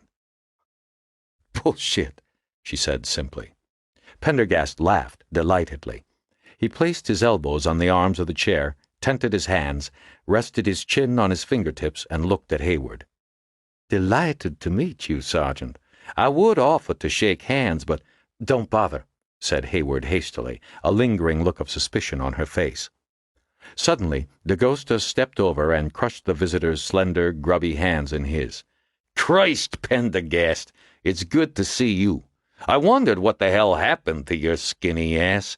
I heard you'd refused the directorship of the New York office, but I haven't seen you since—" "Since the Museum murders, as they've become known," Pendergast nodded. "I see they are front-page news again." Sitting down again, Dagosta scowled and nodded. Pendergast glanced up at the map. "Quite a problem you have on your hands, Vincent. A string of vicious murders above and below ground, angst plaguing the city's elite, and now rumors that Umbun has returned. Pendergast, you got no idea." "Pardon my contradicting you, but I have a very good idea. In fact, I came by to see if you would care for some assistance." Dagosta's face brightened, then grew guarded. "Officially?" he asked. Pendergast smiled. Semi-official is the best I can do, I'm afraid. These days I more or less choose my own TDYs. I've spent the past year working on technical projects we can go into some other time. And let's just say I've received sanction to assist the NYPD on this case. Of course, I must maintain what we so delicately call deniability. At this point, there is no evidence that a federal crime has been committed. He waved his hand. My problem, quite simply, is that I cannot stay away from an interesting case. An annoying habit, but very hard to break. Dakota looked at him curiously. So why haven't I seen you in almost 2 years? Seems like New York would offer lots of interesting cases. Pendergast inclined his head. Not for me, he replied. Dakota turned toward Hayward. This is the first good thing that's happened to the case since day one, he said. Pendergast glanced from Dakota to Hayward and back again, his pale blue eyes in stark contrast to his dirty skin. You flatter me, Vincent. But let's get to work. Since my appearance seems to have convinced both of you, I'm hoping to test it out below ground as soon as possible, if you two will bring me up to date, that is. So you agree that the Wisher murder and the homeless murders are connected? Hayward asked, still a little suspicious. I agree completely, Sergeant, Hayward, was it? Pendergast said. Then he straightened noticeably. That wouldn't be Laura Hayward, would it? What of it? Hayward said, suddenly guarded. Pendergast relaxed in his chair again. Excellent, he said in a low voice. Please let me congratulate you on your article in last month's Journal of Abnormal Sociology, a most revealing look at caste structure among the underground homeless. For the first time since Dakota had met her, Hayward looked distinctly uncomfortable. Her face flushed, and she looked away, unused to the compliment. Sergeant? He asked. I'm getting my master's from NYU, she said, still looking away. Then she turned back quickly, glaring at Dakota as if challenging him to taunt her. My thesis is on violence in underground society. That's great, Dakota said, surprised at her defensiveness, but feeling a little defensive himself. How come she never told me? She think I'm stupid? But why publish in such an obscure journal? Pendergast continued. I'd have thought the Law Enforcement Bulletin would be the obvious choice. Hayward gave a low laugh, her poise fully recovered. Are you kidding? She said. All at once Dakota understood. Hard enough to be a pint-sized, pretty female rouster in the TA division, who were for the most part hulking thugs, but to be working on an advanced academic degree on the very people she had to roust. He shook his head, imagining the kind of relentless derision she would have been subjected to in the ranks. Ah, yes, I see, Pendergast said, nodding. Well, it's a pleasure to meet you in any case. But let's get to business. I'll need to see the analyses of the crime scenes. The more we can learn about the unsub, the sooner we'll find him. Or them. He's not a rapist, correct? Correct. Perhaps he's a fetishist. He or they certainly does seem to enjoy his souvenirs. We'll have to check the files on any inactive serial killers or assassin types. Also, I wonder if you could have data processing run cross-correlations on the known data for all victims. You might want to run a second query for all the missing persons, too. We should check for any points of commonality, no matter how subtle. I'll get on it, Hayward said. Excellent. Pendergast stood and approached the desk. Now, if I could just see the case files. Please sit down, Dakota said quickly, his nose wrinkling. Your disguise is all too convincing, if you get my meaning. Of course, Pendergast said airily, sitting down again. Convincing to a fault. Sergeant Hayward, if you'd be so kind as to pass those over. 18. Margot took a seat in the vast Linnaeus Hall, deep within the original massing of the Museum of Natural History, and looked curiously around. It was an elegant space, originally constructed in 1882. Soaring vaults rose above dark oak paneling. Around the long dome of the hall, an intricate frieze had been carved, displaying evolution in all its grandeur, from beautifully carved animalcules at one end to the great figure of man at the other. She gazed at the image of man, dressed in frock coat, top hat, and walking stick. It was a marvelous monument to the early Darwinian view of evolution, the steady upward march from simple to complex, with man the crowning glory. Margot knew that the modern view was very different. Evolution was proving to be a more random, haphazard affair, full of dead ends and bizarre twists. Dr. Frock, sitting in his wheelchair in the aisle next to her, had made major contributions to this understanding with his theory of fractal evolution. Now, evolutionary biologists no longer considered man the apotheosis of evolution, but merely the dead end of a minor side branch of a generalist, less evolved subgroup of mammalia. And, she thought with an inward smile, the word man itself had gone out of favor. A definite improvement. Margot craned her neck to look back toward the narrow projectionist's booth high up in the rear wall. The grand old facade had become a very modern lecture hall, retrofitted with concealed mechanical blackboards, retractable movie screens, and the latest in computerized audiovisual equipment. For the 100th time that day, she wondered who had leaked the story of the museum's involvement. Whoever it was, they obviously didn't know everything. They hadn't mentioned the grotesque deformities on the second skeleton, but they knew enough. Her relief at not having to intervene on Smithback's behalf was tempered by what she now knew about the nature of the teeth marks on the corpses. She was dreading the arrival of the Bitterman corpse, almost afraid of what corroborative evidence it might hold. A loud humming sound brought Margot's eyes forward again. At the front of the hall, the proscenium and wings were retracting as a massive screen descended toward the floor. There were exactly 7 tense people in the 2,000-seat hall. Beside her, Frock was humming a tune from a Wagner opera, his thick fingers tapping on the battered arms of his wheelchair. His face was expressionless, but Margot knew that inside he was fuming. Protocol held that Bramble, as chief medical examiner, should do the presentation, but Frock was obviously rankled by the arrangement. Several rows nearer the front, Margot could see Lieutenant Dakota sitting with an overweight police captain in a rumpled uniform and 2 bored-looking homicide detectives. By now the main lights were fully dimmed, and Margot could see only Bramble's long, bony face and bald pate, illuminated from below by the light on the lectern. In one hand, he clutched an odd-looking plastic rapier that acted as wireless slide controller and light pointer. He looked positively cadaverous, she thought. Boris Karloff in a lab coat. "Let's get right to the evidence, eh?" Bramble said, his high-pitched, cheerful voice booming from numerous speakers along both sides of the hall. Beside her, Margot could feel Frock stiffen with irritation. The huge image of a magnified bone appeared on the screen, bathing the hall and its occupants in a ghostly gray light. "Here is a photograph of Pamela Wisher's 3rd cervical vertebra. Notice the dentition pattern that's clearly visible?" The next slide came up. "Here is one of those tooth marks, magnified 200 times. And here is a cross-section reproduction. As you can see, the tooth is clearly mammalian."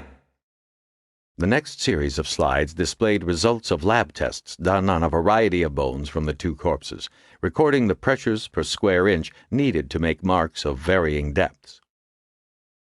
"We identified 21 clear marks, punctures or scratches made by teeth on the bones of the 2 victims," Bramble continued. "There are also some marks that seem to come from a dull instrument, too regular for teeth but too rough for a well-finished knife, such as you'd see, perhaps, from a primitive axe or stone knife. These are particularly prevalent on the cervical vertebrae, perhaps indicative of the mode of decapitation.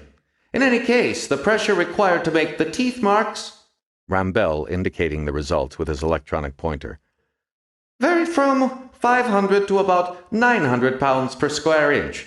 This is considerably less than our initial estimate of 1,200 pounds per square inch." Less than your initial estimate, Margot thought, glancing toward Frock. Another photograph came on the screen.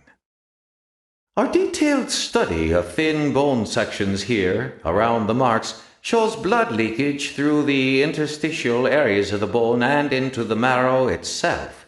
That indicates they were made pre-mortem. There was a silence. In other words, the marks occurred at the time of death. Brambell cleared his throat. Due to the highly advanced state of decomposition, it is impossible to determine a definitive cause of death. But I think we can say with fair certainty that these victims died of massive trauma and blood loss inflicted at the time these teeth marks were made. He turned toward his audience dramatically. There is, I know, a question on all of your minds. The question. What made these marks? As we know, there has been speculation in the press that the killer might be another Umbun. He is enjoying this, Margot thought. She could feel the tension building in the room. Dakota, in particular, was on the edge of his seat. We did a thorough analysis of these marks, vis-à-vis those made by Umbun 18 months ago, which, of course, this museum of all places has a great deal of data on. And we have come to two firm conclusions. He took a deep breath and looked around. 1. These teeth marks are not consistent with the teeth of Umbun. They do not match the cross-section, the size, or the length. Margot saw Dagosta's shoulders relax, almost slump with relief. 2. The force used to make these marks never exceeded 900 pounds per square inch, which definitely puts it squarely in the canine, or even more squarely in the human category, not in the Umbun category. The slides were flashing by more quickly now, showing various micrographs of teeth marks and bite patterns. A healthy, habitual gum-cracking male can exert 850 to 900 pounds per square inch of pressure with a hard bite, Brambell said. There is nothing inconsistent between these marks and the bite of human eye teeth. On the other hand, it could have been, say, a pack of feral dogs roaming the tunnels, attacking, killing, and dismembering. In my opinion, however, the patterns we see here are more suggestive of a human than of a dog, or any other hypothesized feral inhabitant of the underground. There are perhaps more types of underground inhabitants, Dr. Brambell, than are dreamt of in your philosophy. The accent was from the deep south, perhaps Alabama or Louisiana. The laconic voice was soft, with the slightest hint of genteel cynicism. Margot turned to find the familiar lean figure of Special Agent Pendergast reclining in a seat near the top of the hall. She had neither seen nor heard him come in. He caught her glance and nodded, his pale eyes flashing in the dark. "Miss Green?" he said. "Pardon me, it's Dr. Green now, isn't it?" Margot smiled and nodded in return. She hadn't seen the FBI agent since the goodbye party in Frock's museum office. Then again, that was the last time she had seen a lot of people involved in the museum beast murders. Dr. Frock, say, or Greg Kawakita. Frock turned around in his wheelchair with an effort, nodded his recognition, then turned back toward the screen. Brambell was looking at the new arrival. "You are," he began. "Special Agent Pendergast of the FBI," replied Dakota. "He'll be assisting us with this case." "I see," Brambell said. "Delighted." He turned briskly back toward the screen. Let's move on to the next question, the identification of the unknown body. I have some rather good news on this front. I'm afraid it may come as a surprise to my colleagues. He nodded at Frock and Margot. Because it just recently came to my own attention. Frock sat forward in his wheelchair, an unreadable expression on his face. Margot looked back and forth between the two scientists. Was it possible that Brambell had kept them in the dark on something, intending to garner the credit himself? Please take a close look at this next slide. A new image appeared on the screen, the X-ray showing the 4 white triangles that Margot had first noticed. Here we have 4 small triangles of metal embedded in the lumbar vertebrae of the unknown skeleton. We were all perplexed as to their meaning after Dr. Green here first pointed them out. Then, Just last night, I had a stroke of inspiration as to their possible origin. I spent much of today in contact with orthopedic surgeons. If I am correct, we will know the identity of the murdered individual by the end of the week, perhaps sooner." He grinned and gazed about the hall triumphantly, lingering for an insolent moment on Frock. "I assume you believe those marks to be—" Pendergast began. "For the time being," Bramble interrupted pointedly, "I can say no more on the subject." He waved the remote, and a new slide flashed up, showing an extensively decomposed head, eyes missing, teeth exposed in a lipless grin. Margot was as repelled by the sight as she had been when the head was first wheeled into the lab. "As you all know, this head was also brought to us yesterday for analysis. It was discovered by Lieutenant Dakota while investigating recent murders among the homeless population. Although we won't be able to give you a full report for several more days, we know that it belongs to an indigent man who was murdered approximately 2 months ago. Numerous marks can be seen, some from teeth and some apparently from a crude weapon, again especially noticeable around the remaining cervical vertebrae. We're planning to have his corpse exhumed from Potter's Field for a more thorough investigation." "Oh, no," Margot thought. He flashed several more slides.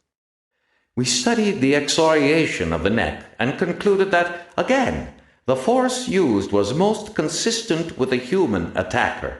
Certainly not one."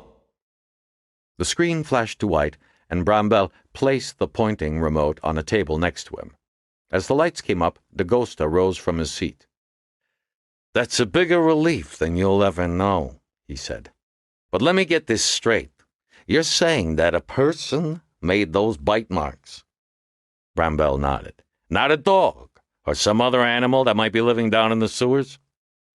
"Given the nature and condition of the marks, it's hard to rule out a dog completely. But it's my belief that a human, or perhaps several humans, fit the bill better. If we had even one clear dentition pattern, we would know, but alas—" He spread his hands. "And if certain of those marks turn out to be made by a rough weapon of some sort, then a dog would obviously be out of the question." "And you, Dr. Frock, what do you think?" Dakota turned. "I concur with Dr. Bramble," Frock said curtly, shifting in his chair. "If you will recall," he rumbled, "I was the one who originally suggested that this was not the work of some creature like Mbwan. I am pleased to be vindicated. However, I must protest the way Dr. Bramble has proceeded on his own on the identification of cadaver A." "Duly noted," Bramble said with a thin smile. "A copycat killer," said the fat policeman triumphantly. There was a silence. The man stood up and looked around the room. "We've got a weirdo out there who was inspired by the museum beast," he said loudly. "Some nut running around, killing people, cutting off their heads, and maybe eating them." "That," said Bramble, "is consistent with the data, except—" The fat policeman cut him off. "A serial killer who is also a homeless man. Look, Captain Waxy," Dakota began, "that doesn't explain—" "It explains everything," the man named Waxy said obstinately. Suddenly, a door banged open at the top end of the hall, and a raised voice echoed angrily down over the group. "Why the hell wasn't I told of this meeting?" Margot turned, instantly recognizing the pitted face, the immaculate uniform, the heavy encrustation of stars and braids. It was Police Chief Horlocker coming down the aisle at a brisk walk, followed by 2 aides. A weary look flitted across Dagosta's face before a mask of neutrality descended. "Chief, I sent—" "What? A memo?" Glowering, Horlocker approached the row of seats where Dakota and Waxy were sitting. "Vinny, the way I hear it, you made the same goddamn mistake at the museum. You didn't involve the top brass from the beginning. You and that jackass Coffee kept insisting it was a serial killer, that you had it under control. By the time you realized what it really was, you had a museum full of dead people." "If you'll pardon my saying so, Chief Horlocker, That's a highly inaccurate rendition of what happened." Pendergast's mellifluous voice rang clearly across the hall. Margot watched Horlocker look toward the voice. "Who is this?" he demanded. Dakota began to speak, but Pendergast raised his hand to stop him. "Allow me, Vincent. Chief Horlocker, I am Special Agent Pendergast of the FBI." Horlocker frowned. "I've heard of you. You were part of that whole balls up in the museum, too." "Colorful metaphor," Pendergast replied. "So what is it you want, Pendergast?" Horlocker asked impatiently. "This isn't your jurisdiction." "I'm assisting Lieutenant Dakota in an advisory capacity." Horlocker frowned. "Dakota doesn't need any help." "Forgive me for contradicting you," Pendergast said, "but I think he and you need all the help you can get." His eyes moved from Horlocker to Waxy and back to Horlocker again. "Don't worry, Chief, I'm not after the collar. I'm here to help in profiling, not to scoop the case." "Very reassuring," Horlocker snapped. He turned back to Dakota. "So?" he demanded. "What have you got?" The medical examiner believes he can ID the unknown skeleton by Friday," Dakota said. "And he thinks the teeth marks probably belong to a human, or several." "Several?" Horlocker asked. "Chief, in my opinion, the evidence is beginning to point to more than one perp," Dakota said. Bramwell nodded his assent.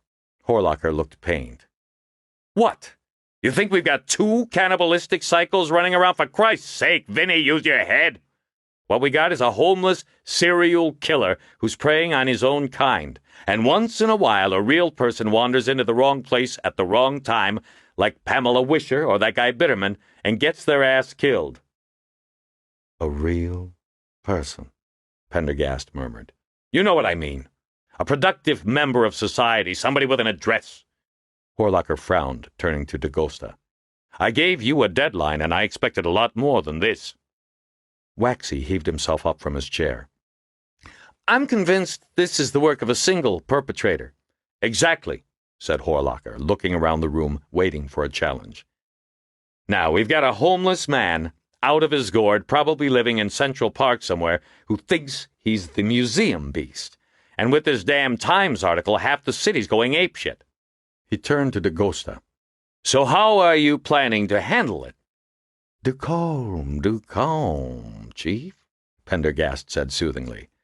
"I have often found it true that the louder a person speaks, the less they have to say." Horlocker looked at him in disbelief. "You can't talk to me like that." "On the contrary, I'm the only one in this room who can talk to you like that," Pendergast drawled. "So it is left up to me to point out that you have made a string of quite remarkable and unsupported assumptions. First, that the murderer is a homeless man. Second, that he lives in Central Park. Third, that he is psychotic. And fourth, that there is only one of them." Pendergast gazed at the chief almost benignly, like a patient parent humoring a fretful child. "You've managed to cram a remarkably large number of guesses into just one sentence, Chief Horlocker." Horlocker stared at Pendergast, opened his mouth, closed it again. He took a step forward, then stopped. Then, with a single blazing glance at Dakota, he turned on his heel and strode out of the hall, his aides scampering to keep up with him. There was silence in the wake of the slamming door. "What a bloody charade," Margot heard Frock mutter as he moved restlessly in his wheelchair. Dakota sighed and turned to Bramwell. "You'd better send the copy of your report to the chief. Edit it down, okay, so that only the really important stuff is there, And put in a lot of pictures, try to make it readable, like at a 4th grade level." Bramwell burst into a delighted, high-pitched laughter. "Yes, indeed, Lieutenant," he cackled, his bald dome incandescent in the glow of the projector. "I will do my literary best." Margot watched as Waxy shot both of them a disapproving look, then started for the door himself. "I don't find this humor at the expense of the chief very professional," he said. I, for one, have more important things to do than joke around. Dakota stared at him. On second thought, he said slowly, make it third grade level so that Captain Waxy here can read it too. From his eyrie in the projectionist's booth high up on the rear wall, Smithback drew back from the observation slit and switched off his tape recorder with satisfaction. He waited, listening as the last of the attendees left Linnaeus Hall. The projectionist came in from the control room, his features narrowing as he saw Smithback. You said— The journalist waved his hand. I know what I said. I didn't want to make you any more nervous than you already were. Here. Smithback pulled a 20 out of his wallet and handed it to him. I wouldn't take it, except the museum's salaries are ridiculous. You can't even begin to live in New York. The fellow nervously stuffed the bill into his pocket. Yeah, Smithback replied, taking a final glance out of the observation slit. Listen, you don't have to explain it to me. You're contributing to freedom of the press. Go buy yourself a nice dinner, okay? And don't worry, even if they put me in jail, I wouldn't reveal my sources. Jail? The projectionist whinnied. Smithback soothed him with a pat on the back, then ducked out of the booth into the control room, clutching his notebook and tape recorder and passing into the old, dusty corridors he remembered so well. He was in luck. Old Pocahontas, nicknamed for the ferocity with which she slashed rouge across her generous cheeks, was manning the north exit. He passed her in a flurry of smiles and salacious winks, his thumb discreetly covering the expiration date on his aging museum ID card. 19. Margot pushed through the revolving door of the 27th Precinct house, made a sharp left, and trotted down the long, steep staircase to the basement. The banister had been removed from the ancient yellow walls decades before, and she had to take care not to slip on the concrete steps. Despite the thickness of the stone foundations around her, she could hear muffled popping sounds below long before she reached the bottom of the staircase. As she yanked open the heavily soundproofed door on the landing, the muffled pops turned suddenly to roars. Wincing against the noise, she stepped forward to the duty desk. The officer recognized her and waved dismissively as she began to pull the letter of privilege and special permit from her carryall. Take number 17, he said over the blasts, passing over a dozen target sheets and a set of battered ear cups. Margot scribbled her name and entry time in the book, then turned and walked down the gallery, putting on the ear cups as she did so. Immediately, the roaring became bearable once more. To her left, the line of police officers in their open-topped booths ran almost unbroken to the far wall of the range, reloading, clipping targets, assessing results.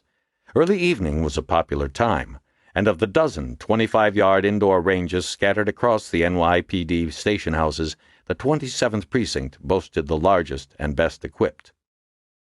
Reaching booth 17, she removed her weapon, a box of 120 grain FMJ ammunition, and some spare clips from the carryall. Placing the ammunition on a ledge at her side, she inspected the small autoloader. The movements were as habitual now as they had been foreign a year before, when she'd first purchased the gun. Satisfied, she slapped a full clip home, pinned a standard target to the guideline, and ran it out to 10 yards. Then she quickly settled into the Weaver stance, as she'd been taught, right hand on trigger, left hand gripping the right in the classic push-pull dynamic. Focusing on the front sight, she squeezed the trigger, letting her bent elbows absorb the recoil. She stopped a moment to squint at the target, then quickly emptied the rest of the 10-round clip toward it. She went through several more clips almost mechanically, settling into the standard firing range routine. Reload, reset target, fire. When the ammunition box was half empty, she switched to silhouette targets at 25 yards. Emptying the final clip at last, she turned away to clean her weapon and was surprised to see Lieutenant Dakota behind her, arms folded, watching. Hi, she said, removing her ear cups and shouting over the din. Dakota nodded toward her target. Let's see how you did, he mouthed, and waited for her to pull the silhouette in. Nice rosette, he said approvingly. Margot laughed. Thanks, she said.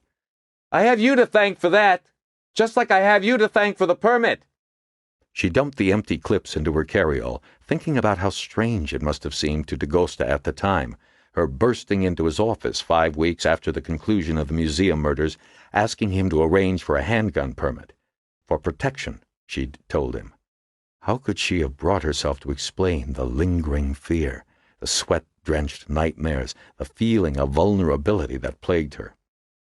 "Brad told me you were a good student," Dagosta said. "I figured you'd get on well, that's why I recommended him. But as for the permit, you don't have me to thank. Pendergast took care of it personally. Now, let's see what kind of gun Brad set you up with." Margot handed it over. "It's a baby Glock, Model 26, with a factory-modified New York trigger." Dagosta hefted it. "Oh, nice and light. Short sight radius, though." "Your friend Brad was very helpful with that. Taught me Kentucky windage, helped me set up the adjustable sight. I've done all my training with it. I'd probably be useless with anything else." "I doubt it." Dagosta handed the subcompact back. "With scores like those, you could probably handle just about anything." He nodded toward the exit. "Come on, let's get away from this noise. I'll walk you out." Margot stopped at the desk to sign out and return the ear cups, and was surprised when Dagosta signed the log as well. "You were shooting?" she asked. "Why not?" Dagosta turned to her. "Even old farts like me get rusty." They stepped out of the range and began climbing the long, steep staircase. "Actually, cases like this get everybody on edge," he said. "A little practice seemed like a good idea, especially after that briefing." Margot didn't bother to reply. At the top of the steps, she stopped and waited for the lieutenant to catch up. He emerged, puffing slightly, and they passed through the revolving door onto 31st Street. It was a cool evening, and traffic was light. Margot looked at her watch. Almost 8. She could jog home, fix herself a light dinner, then try to catch up on her sleep. "I bet those damn stairs have caused more coronaries than all the pastry in New York," Dagosta said. "Doesn't seem to have bothered you any, though," he went on. Margot shrugged. "I've been working out." "So I noticed. You're not the same person I met 18 months ago. Not on the outside, anyway. What's your routine?" "Strength workout mostly. You know, high weight, low reps." Dagosta nodded. "Couple of times a week?" "I work the upper and lower muscle groups on alternating days. I try to work in some interval training as well." "What are you currently benching? 120? Margot shook her head. 135, actually.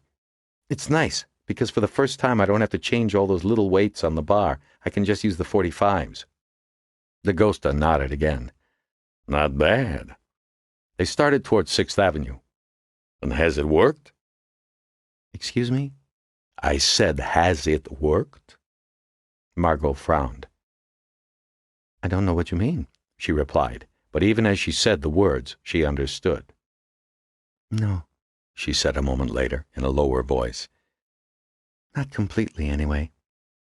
"Don't mean to be nosy," Dagosta replied, patting his pockets, absently searching for a cigar. "I'm a blunt kind of guy, just in case you didn't know." Finding one, he picked off the label with his fingernail and inspected the wrapper. "That shit at the museum affected all of us, I suppose." They reached the avenue, and Margot hesitated a moment, looking northward. "Sorry," she said. "I guess it's just hard for me to talk about." "I know," Dagosta said. "Especially now." There was a brief silence as he lighted up. "Take good care of yourself, Dr. Green." Margot smiled slightly. "You too. And thanks again for this." She patted her carryall, then eased into a jog, moving northward through the traffic, aiming for the west side and home. 20. Dagosta looked at his watch. 10 p.m., and they still had jack shit to show for all their work. Details of beat cops had checked the shelters, redemption centers, and soup kitchens, searching fruitlessly for word of anyone who might have an excess of interest in Mbon. Hayward, whose knowledge of the underground homeless was becoming an ever more valuable resource, had led a number of special rousting details. Unfortunately, the results had also been disappointing. The moles had melted before their sweeps, disappearing into ever darker and more obscure recesses. Besides, as Hayward explained, the sweeps could only scratch the surface of the vast tunnel networks beneath the city's streets. At least the stream of nutcases calling in to claim the post reward was beginning to slow to a trickle. Maybe everyone was too worried about the Times report and the Bitterman murder. He looked down at his desk, still buried under the half-coordinated results of the sweeps. Then he glanced up at the precinct board for the 100th time that evening, staring fixedly at the map as if the fierceness of his glare would force it to yield up an answer. What was the pattern? There had to be one. It was the first rule of detective work. He didn't give a shit what Horlocker said. His gut told him that these killings were the work of more than one murderer. And it wasn't only his gut. There were just too many. And the M.O.s, while similar, weren't similar enough. Some decapitated, some with their heads crushed, others simply mutilated. Perhaps it was some kind of truly screwed-up cult. But whatever it turned out to be, Horlocker's threatening deadlines were time-consuming distractions. What was needed here was patient, methodical, intelligent detective work. Dagosta laughed to himself. Christ, I'm sounding more like Pendergast all the time. From beyond the closed door of the storage room at one side of his office, he began to make out a series of odd, shuffling noises. Hayward had gone in there a few minutes earlier on her coffee break. He stared at the door for a moment while the noises continued. At last he rose, walked to the door, turned the handle, and stepped in. Hayward stood in the middle of the storage room, crouched in an animal-like stance, her left hand stuck rigidly in front of her like an arrow, her right hand cocked back to the side of her head. Her hands were tensed and slightly curved, bent thumbs protruding upward. As he watched, she swiveled her small form through 90 degrees of the compass, reversed the position of her arms in a silent punching motion, then turned another 90 degrees. It looked like some kind of dangerous ballet. The movements were punctuated by sharp exhalations, not unlike the breathing she'd done during the confrontation in the tunnels. As he watched, she swiveled again, facing him this time, and brought her hands together in front of her with a slow, deliberate motion. "Need something, Lieutenant?" she asked. "Just an explanation of what the hell you're doing," he replied. Hayward straightened up slowly to her full height, released a deep breath, then looked up at him. "It's one of the Heian series of kata." "What's that again?" "Formal exercises of Shotokan karate," she said. Then she caught his look. "It helps keep me relaxed, in shape," she explained. "And it is my break, Lieutenant." "Then get on with it." Dagosta turned toward the door, then stopped and looked back. "What's your belt?" She looked up at him for a moment. "White," she replied at last. "Ah, I see." Hayward smiled slightly. "Shotokan is the original Japanese school of karate. They don't believe in all sorts of pastel belt colors, Lieutenant. There are 8 degrees of white belt, then brown, then black." Dagosta nodded.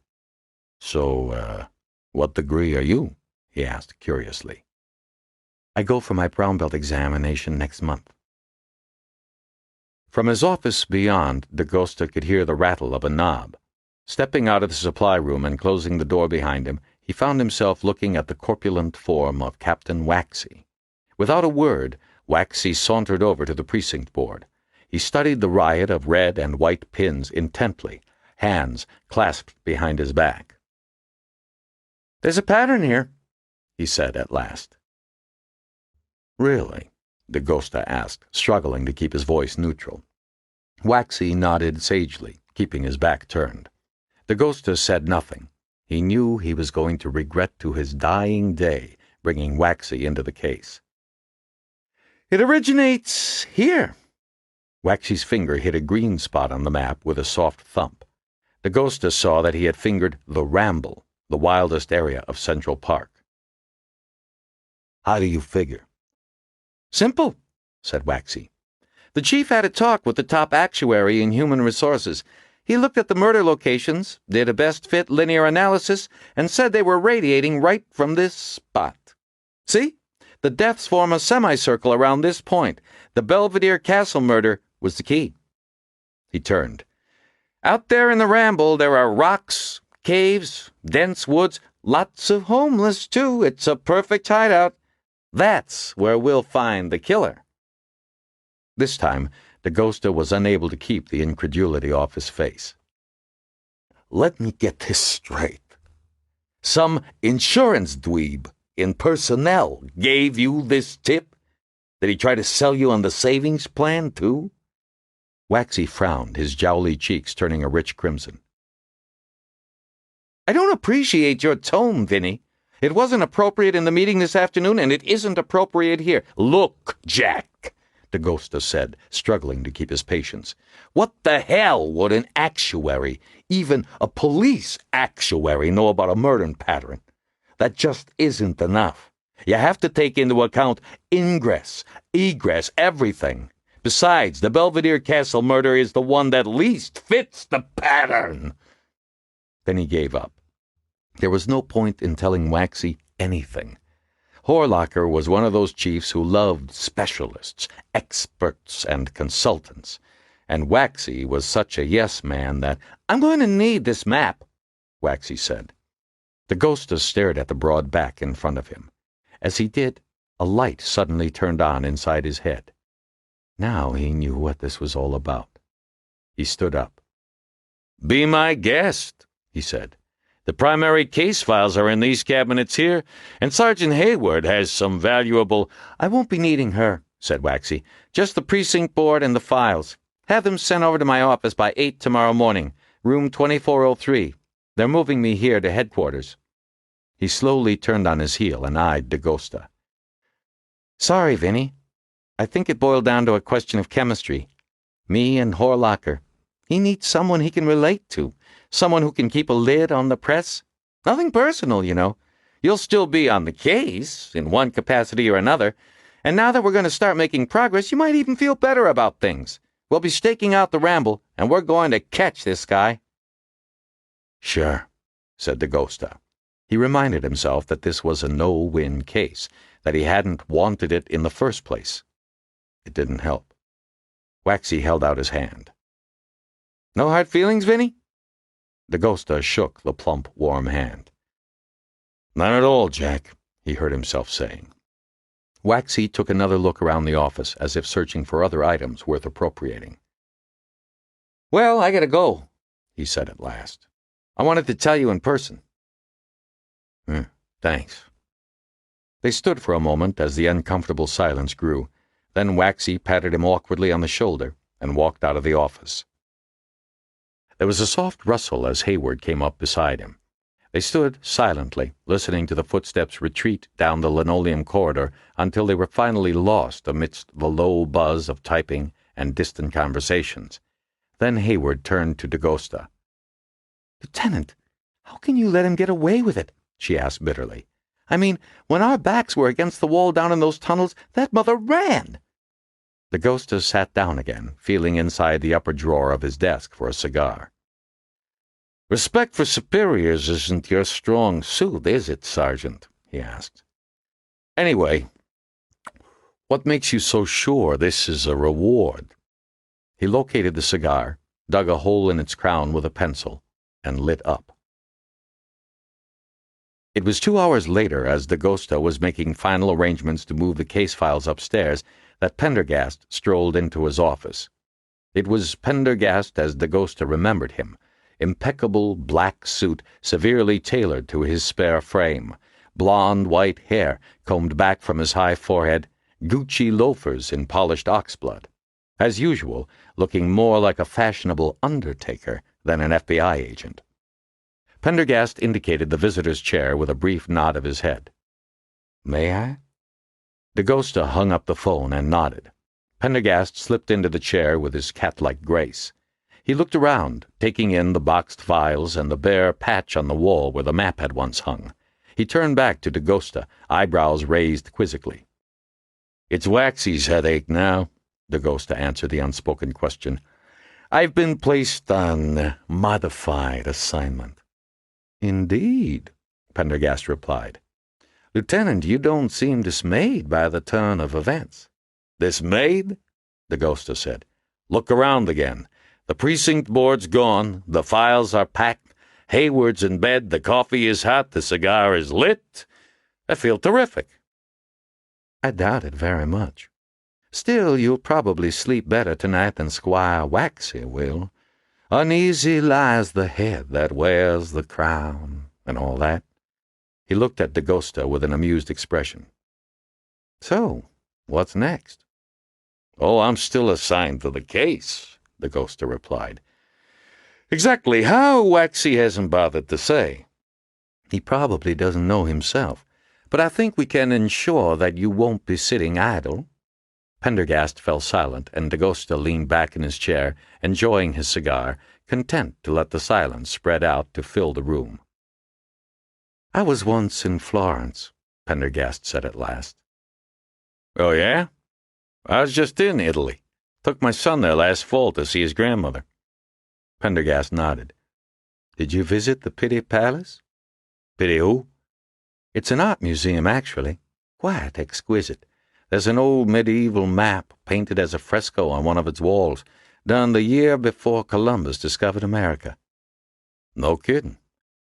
In the place where the continent of America would later be found, the map is blank, except for the words, Cui ci sono dei mostri. The ghoster screwed up his face. Here there are... Mostri, what's that? It means, here there be monsters. Monsters. Yeah. Jesus, I've forgotten my Italian. I used to speak it with my grandparents. Pendergast nodded. Lieutenant, I want you to hazard a guess at something for me. Shoot. Guess the largest inhabited region on Earth that remains unmapped. The ghoster shrugged. I don't know. Milwaukee? Pendergast smiled mirthlessly.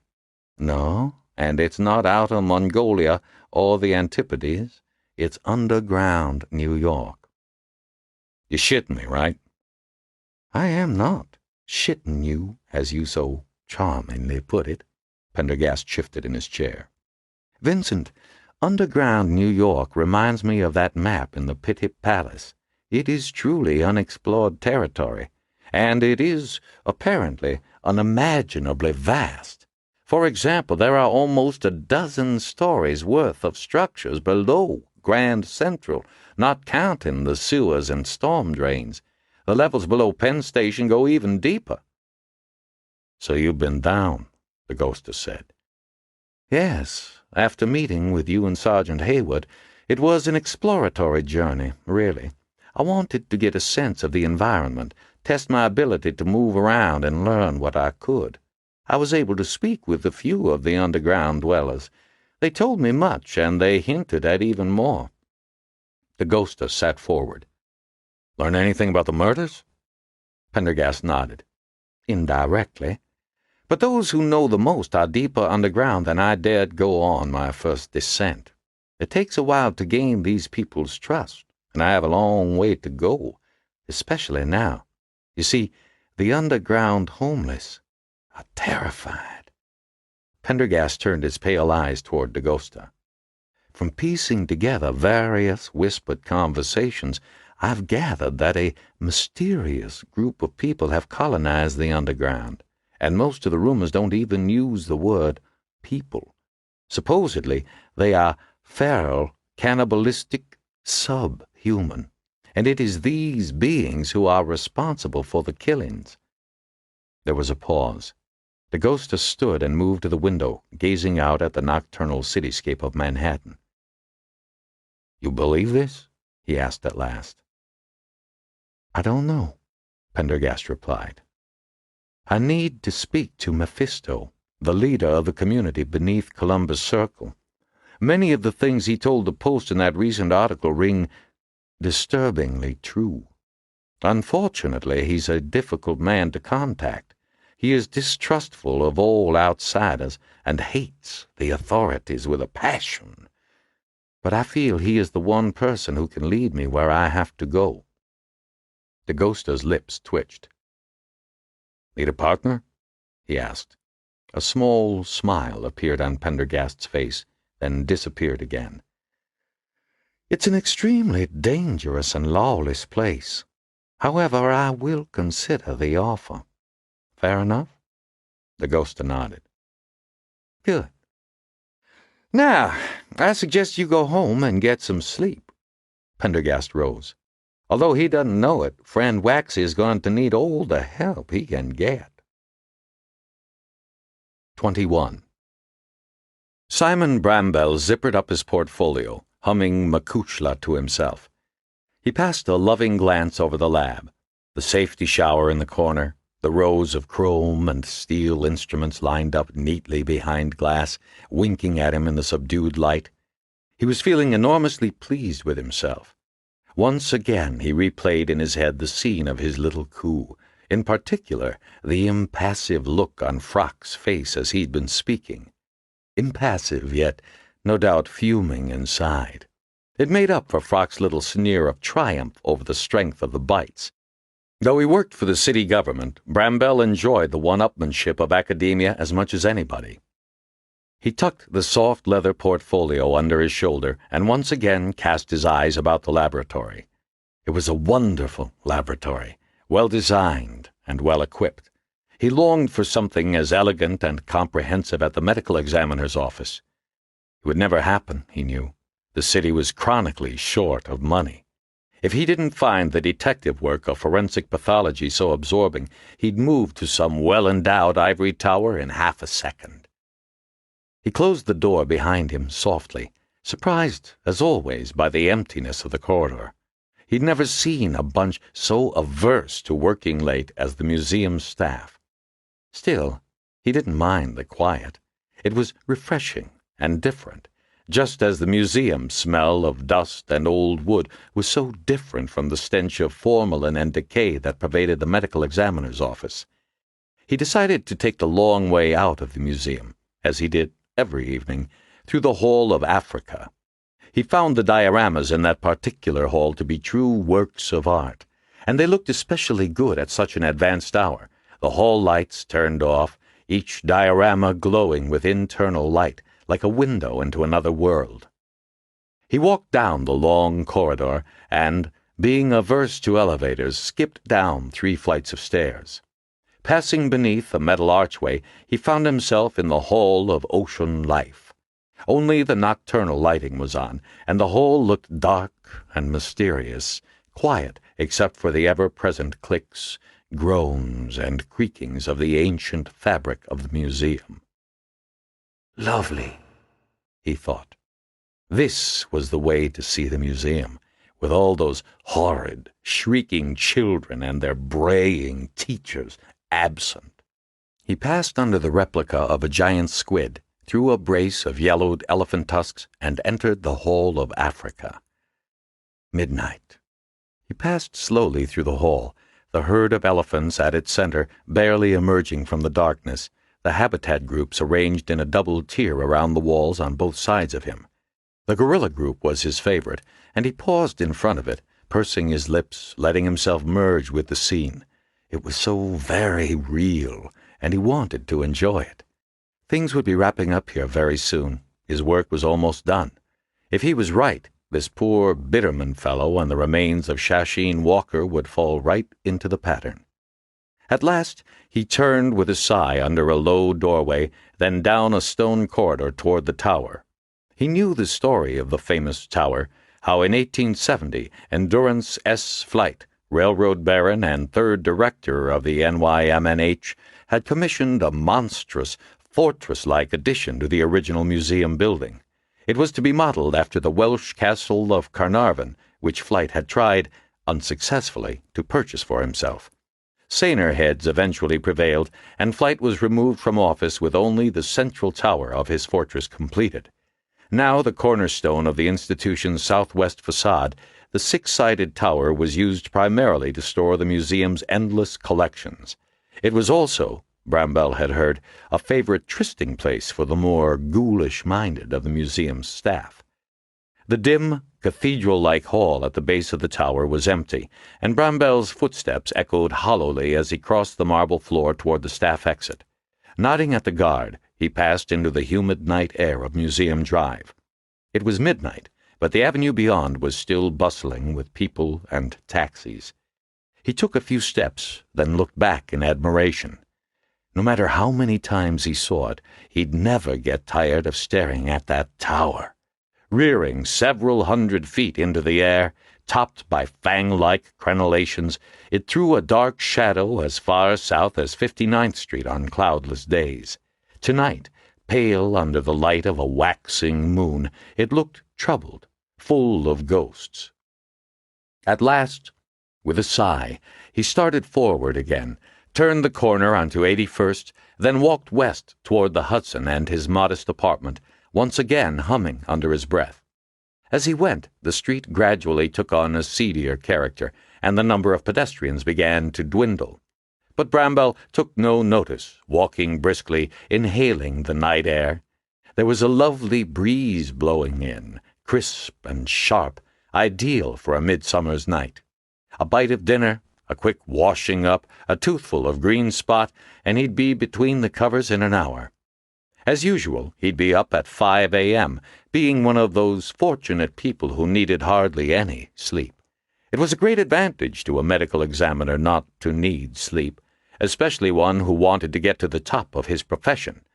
Brambell couldn't begin to count the number of times he'd been the first on the scene of an important crime simply by virtue of being awake when everybody else was fast asleep. The neighborhood looked even seedier now, but it was only a block to Broadway and its bustling bagel shops, bookstores, and delis. Brambell walked along the row of shabby brownstones, now subdivided into single-room occupancies and tiny apartments. A few harmless drunks lingered at the far corner. As he reached the center of the block, he detected movement out of the corner of his eye, something in the dark well of the basement entrance of an abandoned walk-up. He hastened his step. There was an unusually foul odor wafting from the dark entrance, pungent even for New York. Hearing something moving swiftly along the sidewalk behind him now, he instinctually reached into his portfolio for the scalpel he always carried. His mouth tightened as his fingers closed on its cold, ergonomic handle. He felt no real alarm. He'd been mugged once at gunpoint and twice at knife point, and he now knew exactly how to handle things. He drew the scalpel from the portfolio as he spun around, but there was nothing there. He looked around for a moment in surprise before an arm slid around his neck and dragged him into the darkness. He assumed, in a surprisingly detached sort of way, that it was an arm. It had to be an arm, yet it felt slippery and so very strong. Then, almost immediately, he felt a curious digging sensation just below his Adam's apple. Yes, it was a most curious sensation, indeed. 22. Margot unlocked the door to the forensic anthropology laboratory, smugly pleased to find the room dark and empty. This was the first morning she'd managed to beat Dr. Brambell into work. Most mornings he would be sitting on a lab stool when she arrived, sipping a cup of museum coffee and arching his narrow eyebrows over the rim at her in greeting. He would then go on to point out that the museum must percolate its coffee in second-hand formaldehyde, borrowed from the Animal Conservation Department. Other mornings she would arrive to find Frock in before her as well, the two scientists bent over a table or a report, carrying on their usual argument in polite undertones. She slung her carryall into a drawer and shrugged into her scrubs, stepping over to the window as she did so.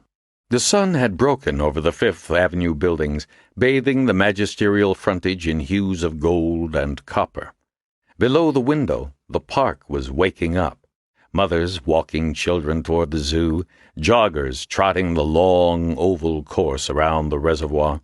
Her eye moved southward, lighting at last on the purple bulk of Belvedere Castle, and she shuddered slightly as she stared into the dark, wooded area at its rear where Nicholas Bitterman had met with violent death. His headless corpse, she knew, was due to arrive in their lab from the medical examiner's office later that morning. The door opened, and Dr. Frock wheeled himself inside, a large silhouette against the dimness of the lab. As he came forward into the sunlight, Margot turned to wish him good morning. Seeing the expression on his face, she stopped short. "Dr. Frock?" she asked. "Are you all right?" He came toward her slowly, the normally ruddy face drawn and pale. "There's tragic news," he said in a low voice. "I received a call very early this morning. Simon Bramwell was murdered last night on his way home from the museum." Margot frowned, drawing in her breath. "Simon Bramwell?" she repeated, uncomprehending. Frock rolled closer and took her hand. "I'm sorry to be the one to tell you, my dear," he said. "This is all so horribly sudden." "But how?" Margot asked. "It appears he was attacked on 81st Street, Frock said. "His throat was cut. Beyond that—" Frock spread his hands, which Margot noticed were shaking with emotion. It seemed unreal, like some kind of dream. She could not believe the man who had been standing in front of that huge screen the previous afternoon, manipulating the remote pointer like a samurai sword, was now dead. Frock sighed. "Though you may not have known it, Margot, Simon and I didn't always see eye to eye. We had our professional differences. But I always had great respect for the man. It's a huge loss to the medical examiner's office, and to our work coming at this critical moment." "Our work," echoed Margot automatically. She paused. "But who did it?" "There were no witnesses." They remained motionless for a moment, Frock's hand on hers, warm and gently reassuring. Then he slowly rolled away. "I don't know who the ME's office will give us as a replacement, if anyone," he said. "But I think Simon would want us to continue in the spirit in which he began." He rolled over to the far wall and switched on the theater lights, flooding the center of the room. "I've always found work the best antidote for grief." He was silent for a long moment. Then he sighed, as if forcing himself to continue. "Would you mind removing Cadaver A from the refrigerator? I have a theory about a potential genetic anomaly that might have caused this deformity. Unless you would like the day off." He raised his eyebrows. "No," Margot said, shaking her head. Frock was right. Bramwell would want them to continue. Standing slowly and walking across the room, she knelt, opened a cabinet door, and pulled out the long metal tray inside. The unidentified body which lay on it had been reduced and rearranged to a mere series of irregular lumps under the blue sheet. She slid it onto a stretcher and rolled it under the lights. Frock carefully pulled off the sheet and began the painstaking process of measuring the carpal bones of the deformed skeleton with a pair of electronic calipers. Feeling an eerie sense of unreality, Margot went back to examining yet another series of MRI scans. The lab fell into a long silence. "Do you have any idea what lead Simon was referring to yesterday?" Frock asked at last. "I'm sorry?" Margot said, looking up. "Oh, no, I don't. He never discussed it with me. I was as surprised as you were." "A shame," said Frock. "As far as I know, he left no notes about it either." He fell silent again for some time. "This is a real setback, Margot," he said at last in a quiet voice. "We may never learn what it is he discovered." "Nobody ever makes their plans as if they're going to die the next day." Frock shook his head. "Simon was like most of the MEs I've known. Exciting, high-profile cases like this are rare, and when one comes along, well, I can't always resist the drama." He looked suddenly at his watch. "Oh, dear. You know, I almost forgot that I have an appointment in osteology. Margot, I wonder if you would be willing to leave that aside and take over here for a while. Maybe it's this tragic news, or maybe I've just been staring at these bones too long. But I think the work could benefit from a fresh eye." "Of course," said Margot. "What exactly are you looking for?" "I wish I knew. I'm quite sure this person had a congenital disease. I want to quantify the morphological changes to see if there's been a genetic shift. Unfortunately, that means measuring almost every bone in the body. I thought I'd start with the wrist and finger bones, since, as you know, they're the most sensitive to genetic change." Margot looked down at the examining table. "That could take days," she said. Frock shrugged in exasperation. "I'm only too aware of that, my dear." He gripped the rails of his wheelchair and gave himself a powerful push toward the door. Wearily, Margot began measuring each bone with the electronic calipers and entering the measurements on the workstation keyboard.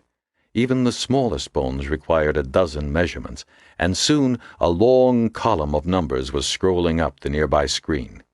She tried not to grow impatient with the tedious work and the tomb-like silence of the lab. If Frock was right, and the deformation was congenital, this would greatly narrow their search for the identity of the body, and at this point they could use any lead they could find. The skeletons from the physical anthropology lab had provided no clues. As she worked, she found herself wondering what Bramwell would have thought. But the memory of Bramwell was too awful. To think of the man set upon and murdered. She shook her head, forcing herself to concentrate on other things. The sudden ringing of the telephone jarred her from a particularly complicated measurement. It rang again, 2 short beeps, and she realized it was an outside call, probably Dakota calling about Dr. Bramwell. She picked it up. "Forensics." "Is Dr. Bramwell there?" asked a clipped, youthful-sounding voice. "Dr. Bramwell?" Margot's thoughts raced. What if it was a relative? What should she say? "Hello?" came the voice. Yes, said Margot. "Dr. Bramwell isn't available. Can I help you?"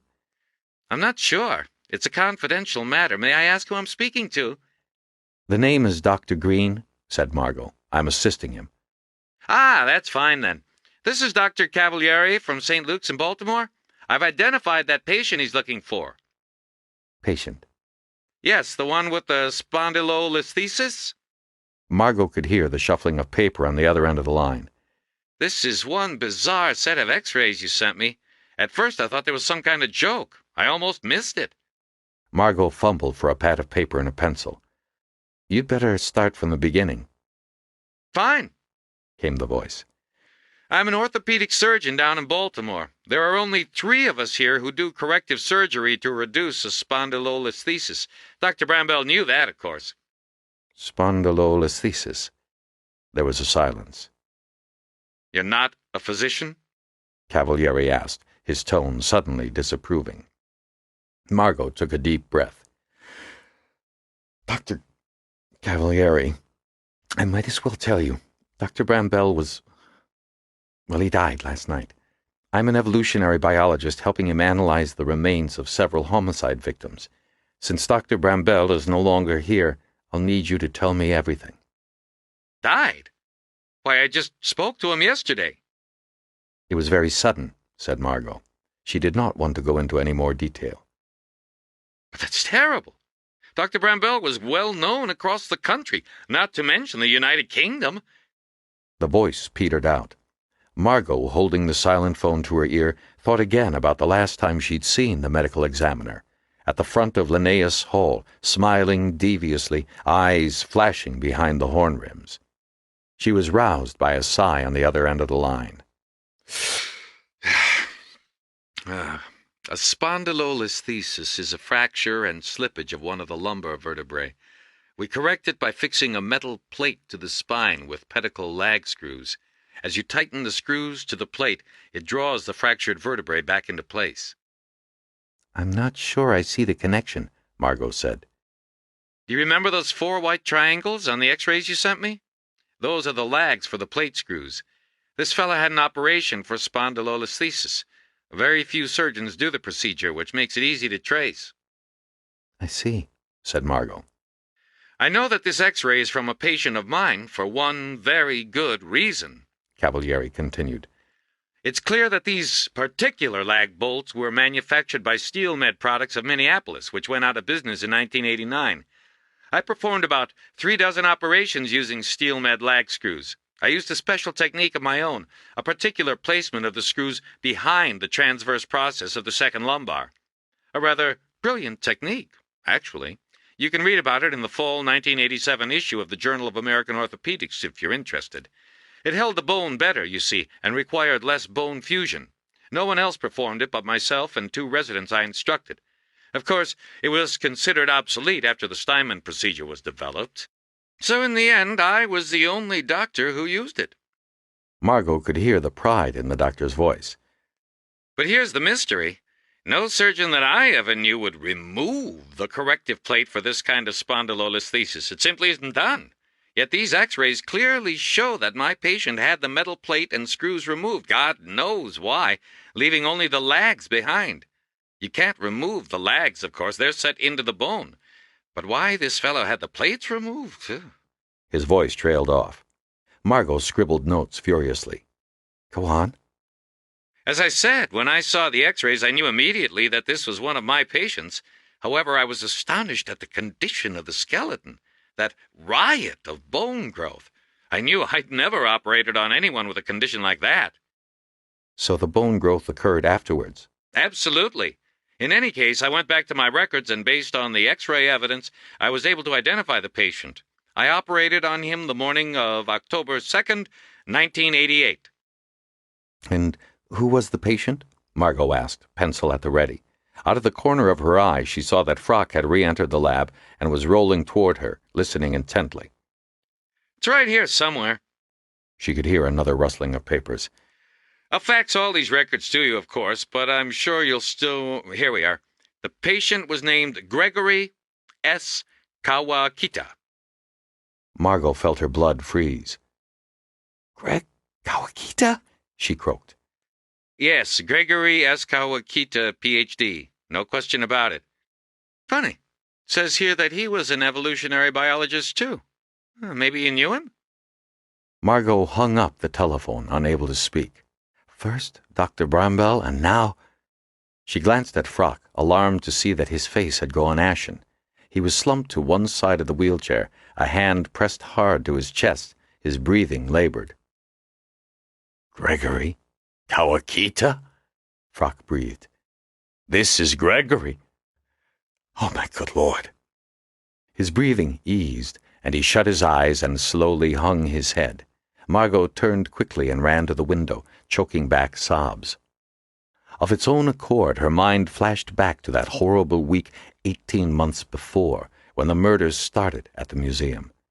Then, the opening of the Superstition exhibition, the mass slaughter, and the final killing of the Mbun. Greg Kawakita had been an assistant curator at the museum, a colleague of hers, a student of Frock's. More than almost anyone else, Greg had helped identify and stop the monster. It had been his genetic extrapolation program that provided the key, that told them what Mbun was and how it could be killed. But the horror that followed had affected everyone, especially Greg.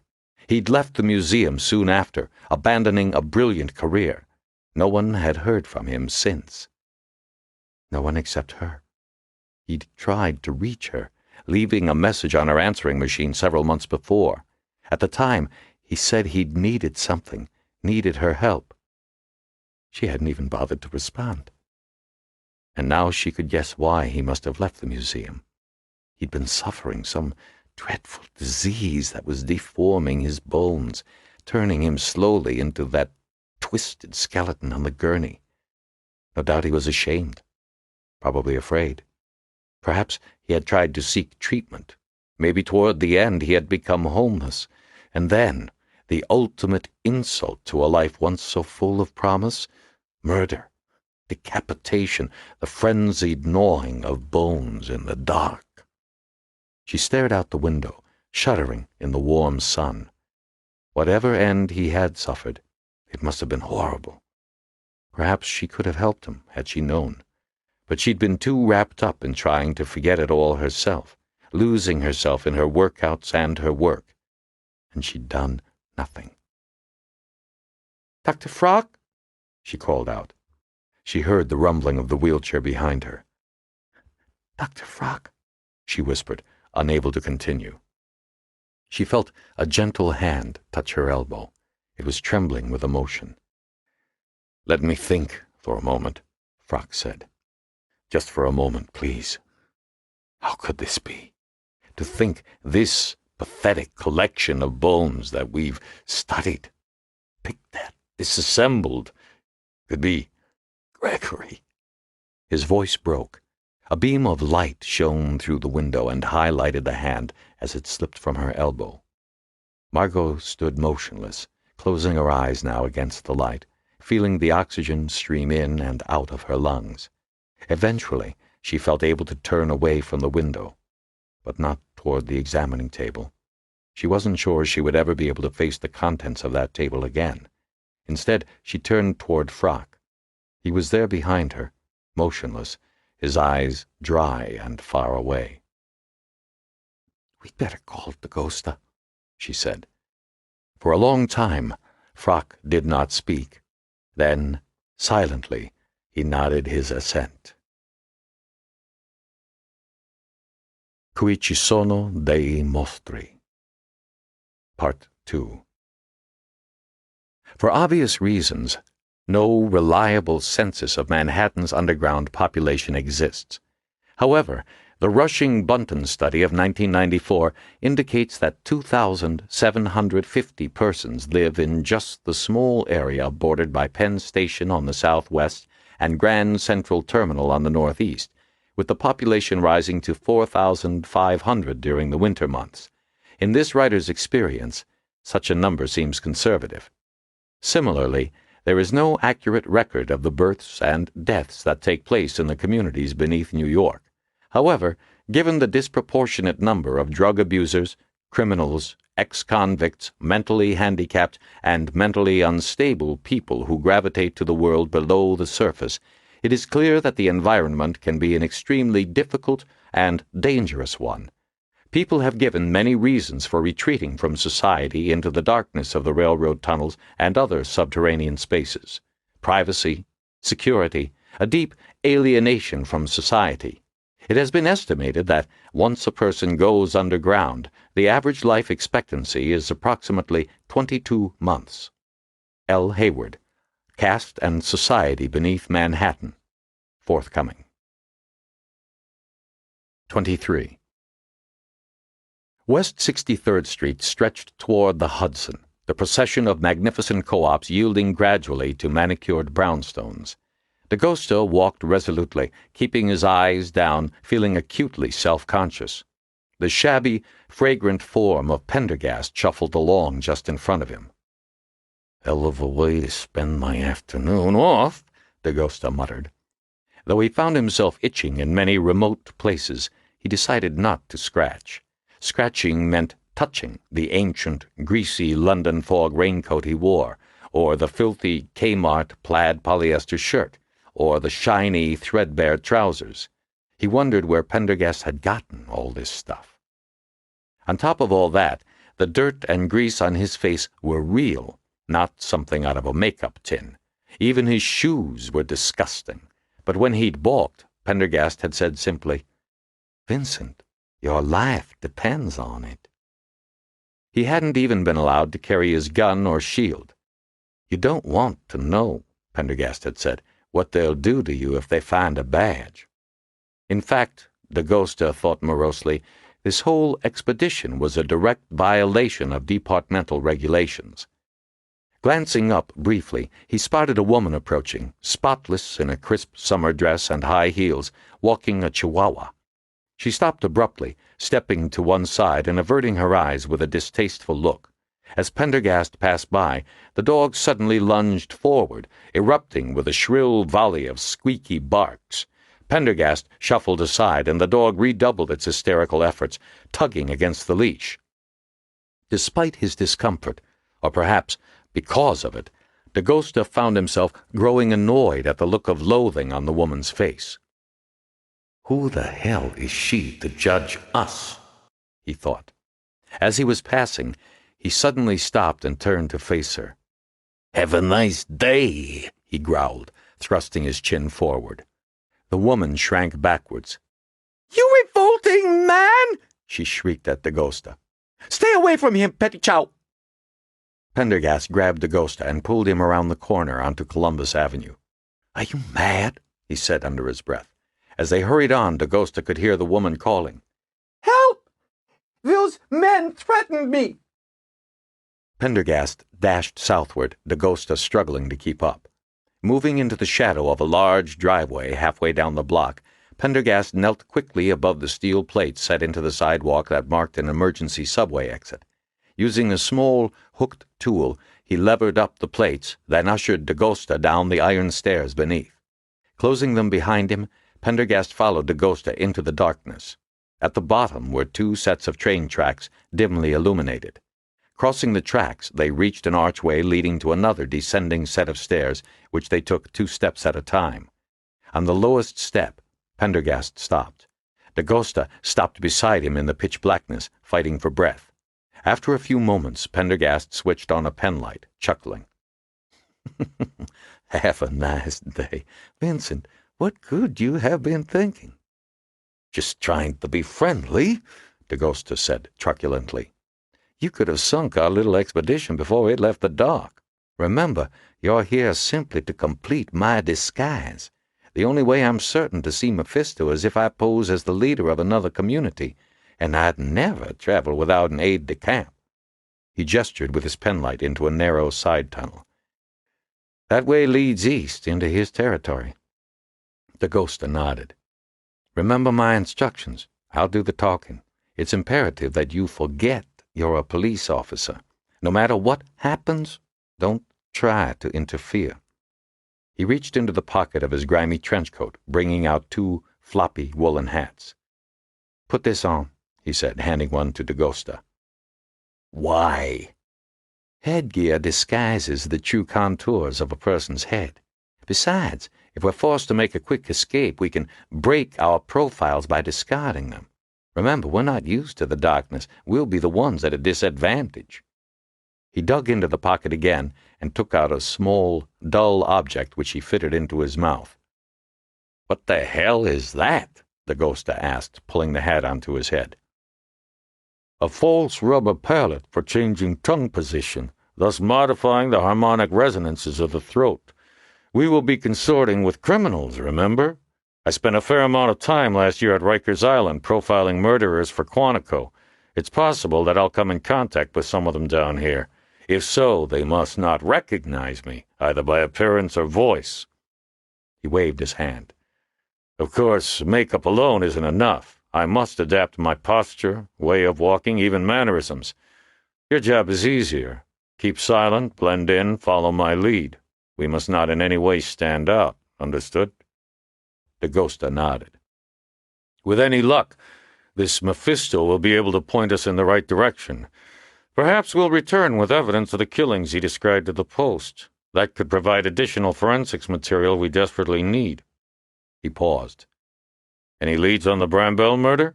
He asked. He took a step forward, shining the penlight ahead. No, said Dakota. Waxy and the top brass think it was just another random killing. But I'm wondering if it didn't have something to do with his work. Pendergast nodded. An interesting theory. Seems to me that these killings, or at least some of them, aren't random at all. I mean, Brambell was on the verge of discovering who the second skeleton belonged to. Maybe somebody didn't want that known. Pendergast nodded again. I have to admit, Lieutenant, I was flabbergasted when I heard the second skeleton belonged to Kawakita. It opens up a vista of... He paused. Complexity and ugliness, and it suggests that Dr. Frock, Dr. Green, and the others working on the case should be protected. Dakota scowled.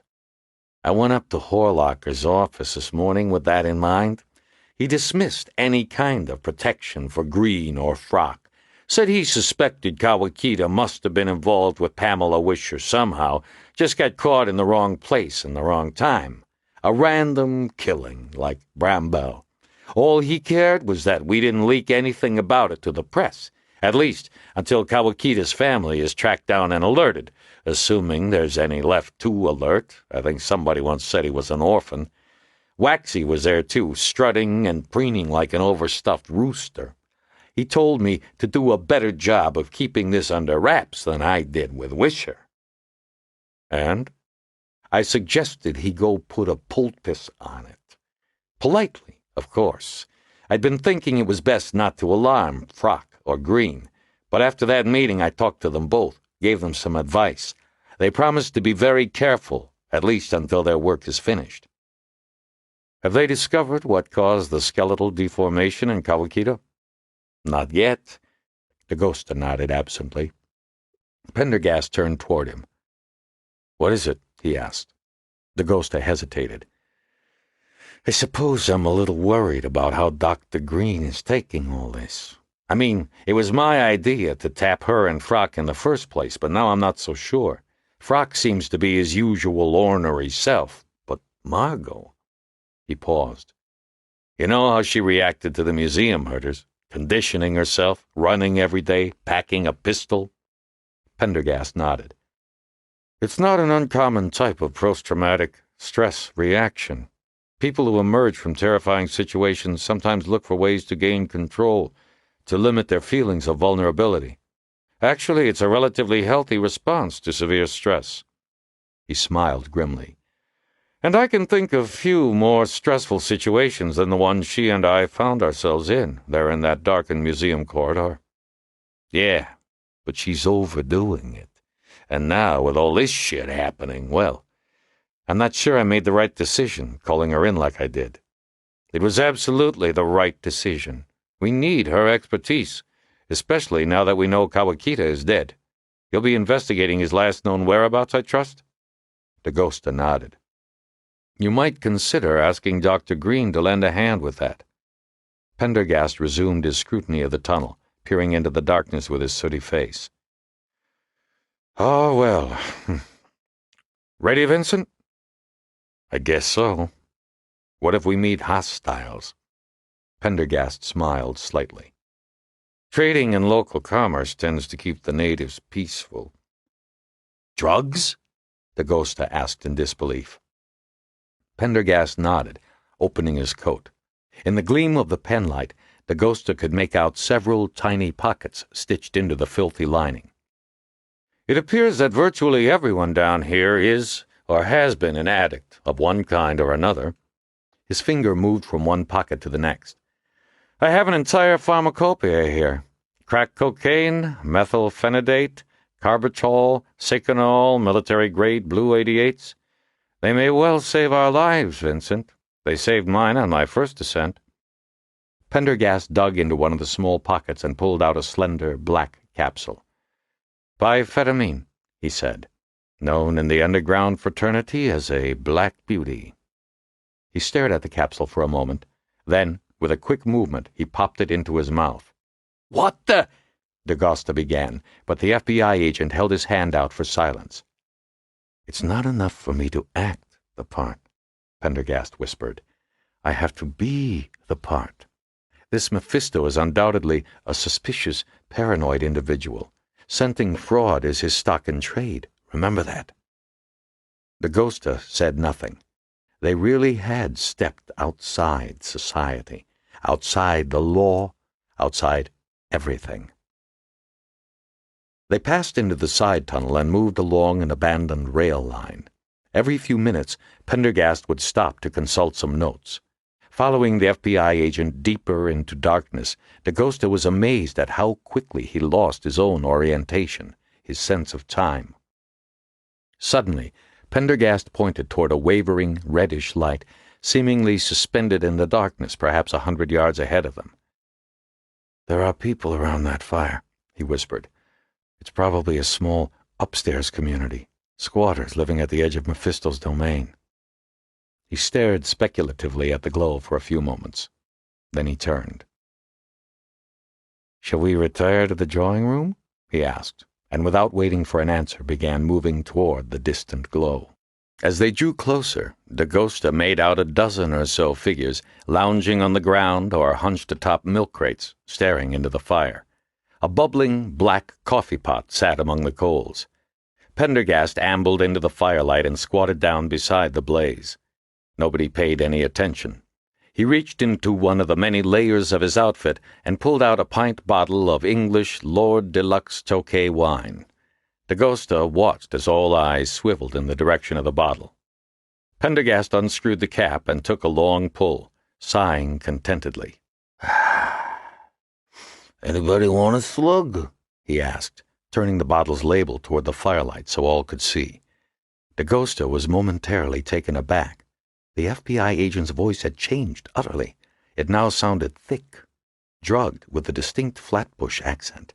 Pendergast's pale skin, eyes, and hair looked alien and menacing in the flickering glare. A hand reached out. "Here," came a voice. A man on a milk crate took the bottle and placed it to his lips. There was a long, sucking noise. When he handed it back to Pendergast, a quarter of the contents were gone. Pendergast passed the bottle to another, and it went around the circle, returning empty. There was a single grunt of thanks. Dakota tried to maneuver into the plume of smoke, hoping to dilute the stench of unwashed human bodies, bad wine, and rancid urine. "I'm looking for Mephisto," Pendergast said after a moment. There was a momentary stir around the campfire. The men seemed suddenly wary. "Who wants to know?" the one who'd first taken the bottle asked belligerently. "I want to know," said Pendergast, immediately belligerent himself. There was a short silence while the man eyed Pendergast, sizing him up. "Up yours, Jack," he said at last, sinking back into his chair. Pendergast moved so quickly that Dakota jumped away, startled. When he looked back, the man was face down in the rubble, and Pendergast was standing over him, one foot planted on his neck. "Shit!" the man howled. Pendergast pressed down. "Nobody disses Whitey," he hissed. "It didn't mean nothing, man. Jesus!" Pendergast eased up slightly. "Mephisto hangs out at the Route 666. "Where's that?" "Stop it, man. That shit hurts. Look, head down track 100. Watch for the old generator. Take the ladder down to the catwalk." Pendergast released his foot, and the man sat up, rubbing his neck. "Mephisto don't like outsiders." "Him and I have business to discuss." "Yeah? About what?" "About the wrinklers." Even in the dark, Dakota sensed the group stiffen. "What about him?" a new voice asked sharply. "I talk to Mephisto only." Pendergast nodded to Dakota, and they moved away from the campfire, continuing on into the darkness of the tunnel. When the fire had receded to a dwindling point, Pendergast once again snapped on the penlight. "You can't let anyone disrespect you down here," Pendergast said quietly. "Even a marginal group like that. If they sense weakness, you're as good as dead." "Those were some pretty slick moves," Dakota said. "It's not difficult to knock down a drunk. On my last trip down, I learned that alcohol is the drug of choice on these upper levels. Except for that one thin fellow farthest from the fire, I'd wager, Lieutenant, that he was a skin popper. Did you notice how he was absently scratching himself during the entire meeting? The side effect of fentanyl, quite unmistakable." The tunnel branched, and after consulting a rail yard map from one of his pockets, Pendergast took the narrower, left-hand passage. "This leads to track 100, he said. Dakota shuffled on behind. After what seemed an interminable distance, Pendergast stopped again, pointing out a great, rusting machine with several huge belt gears, each at least 12 feet in diameter. The rotted belt lay underneath in a heap on the ground. On the far side was a metal staircase, ending at a catwalk suspended above an ancient tunnel. Ducking under a stalactite-covered pipe stenciled H.P. Street, Dakota followed Pendergast down the staircase and along the rickety grating. At the end of the catwalk, a hinged plate in the floor led to a metal ladder, which descended into a large, unfinished tunnel. Rock and rusted metal I-beams lay in untidy piles against the walls. Although Dakota could see the remains of several camps, the place appeared deserted. "We have to climb down this rock, it seems," said Pendergast, shining the penlight beam into a large area at the end of the tunnel. The edges of the rock were slick with the impressions of countless hands and feet. A caustic smell drifted up. Dakota went first, clinging desperately to the sharp, wet basalt. It was the work of 5 terrifying minutes to reach the bottom. He felt like he was entombed in the very bedrock of the island. "I'd like to see someone climb that thing messed up on drugs," he said as Pendergast dropped to the ground beside him. The muscles in his arms were shaking from the exertion. "Below here nobody leaves," said Pendergast, "except the runners." "Runners?"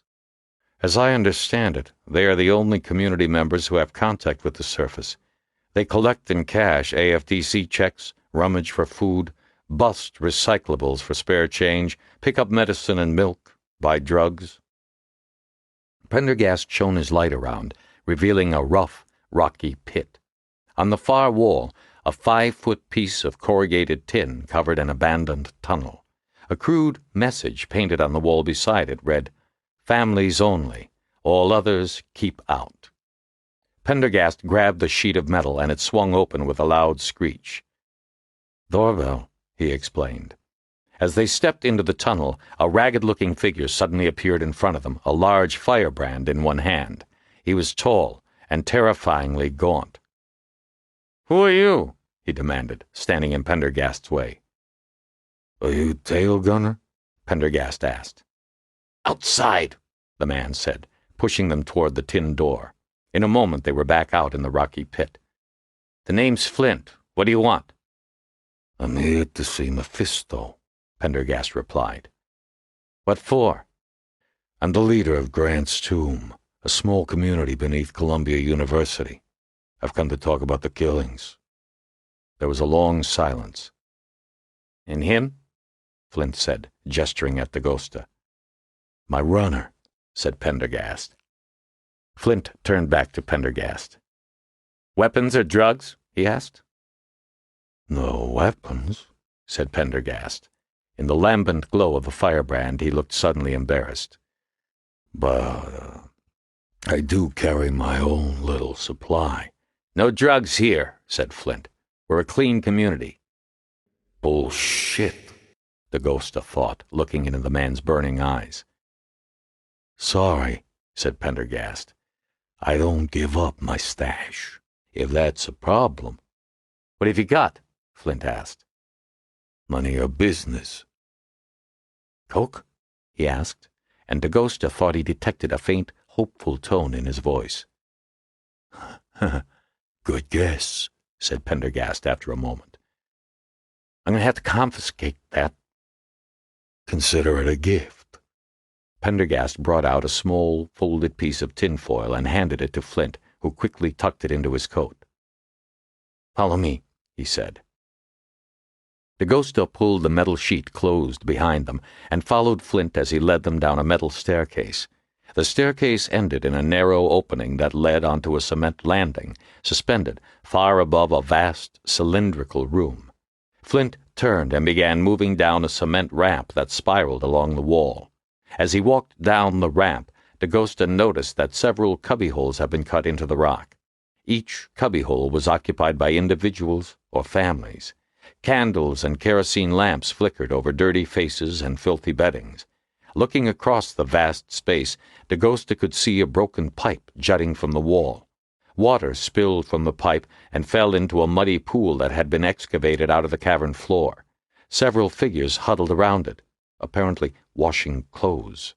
The dirty water ran away in a stream and disappeared into the broken mouth of a tunnel. Reaching the bottom, they crossed the stream on an ancient board. Groups of underground dwellers dotted the cavern floor, sleeping or playing cards.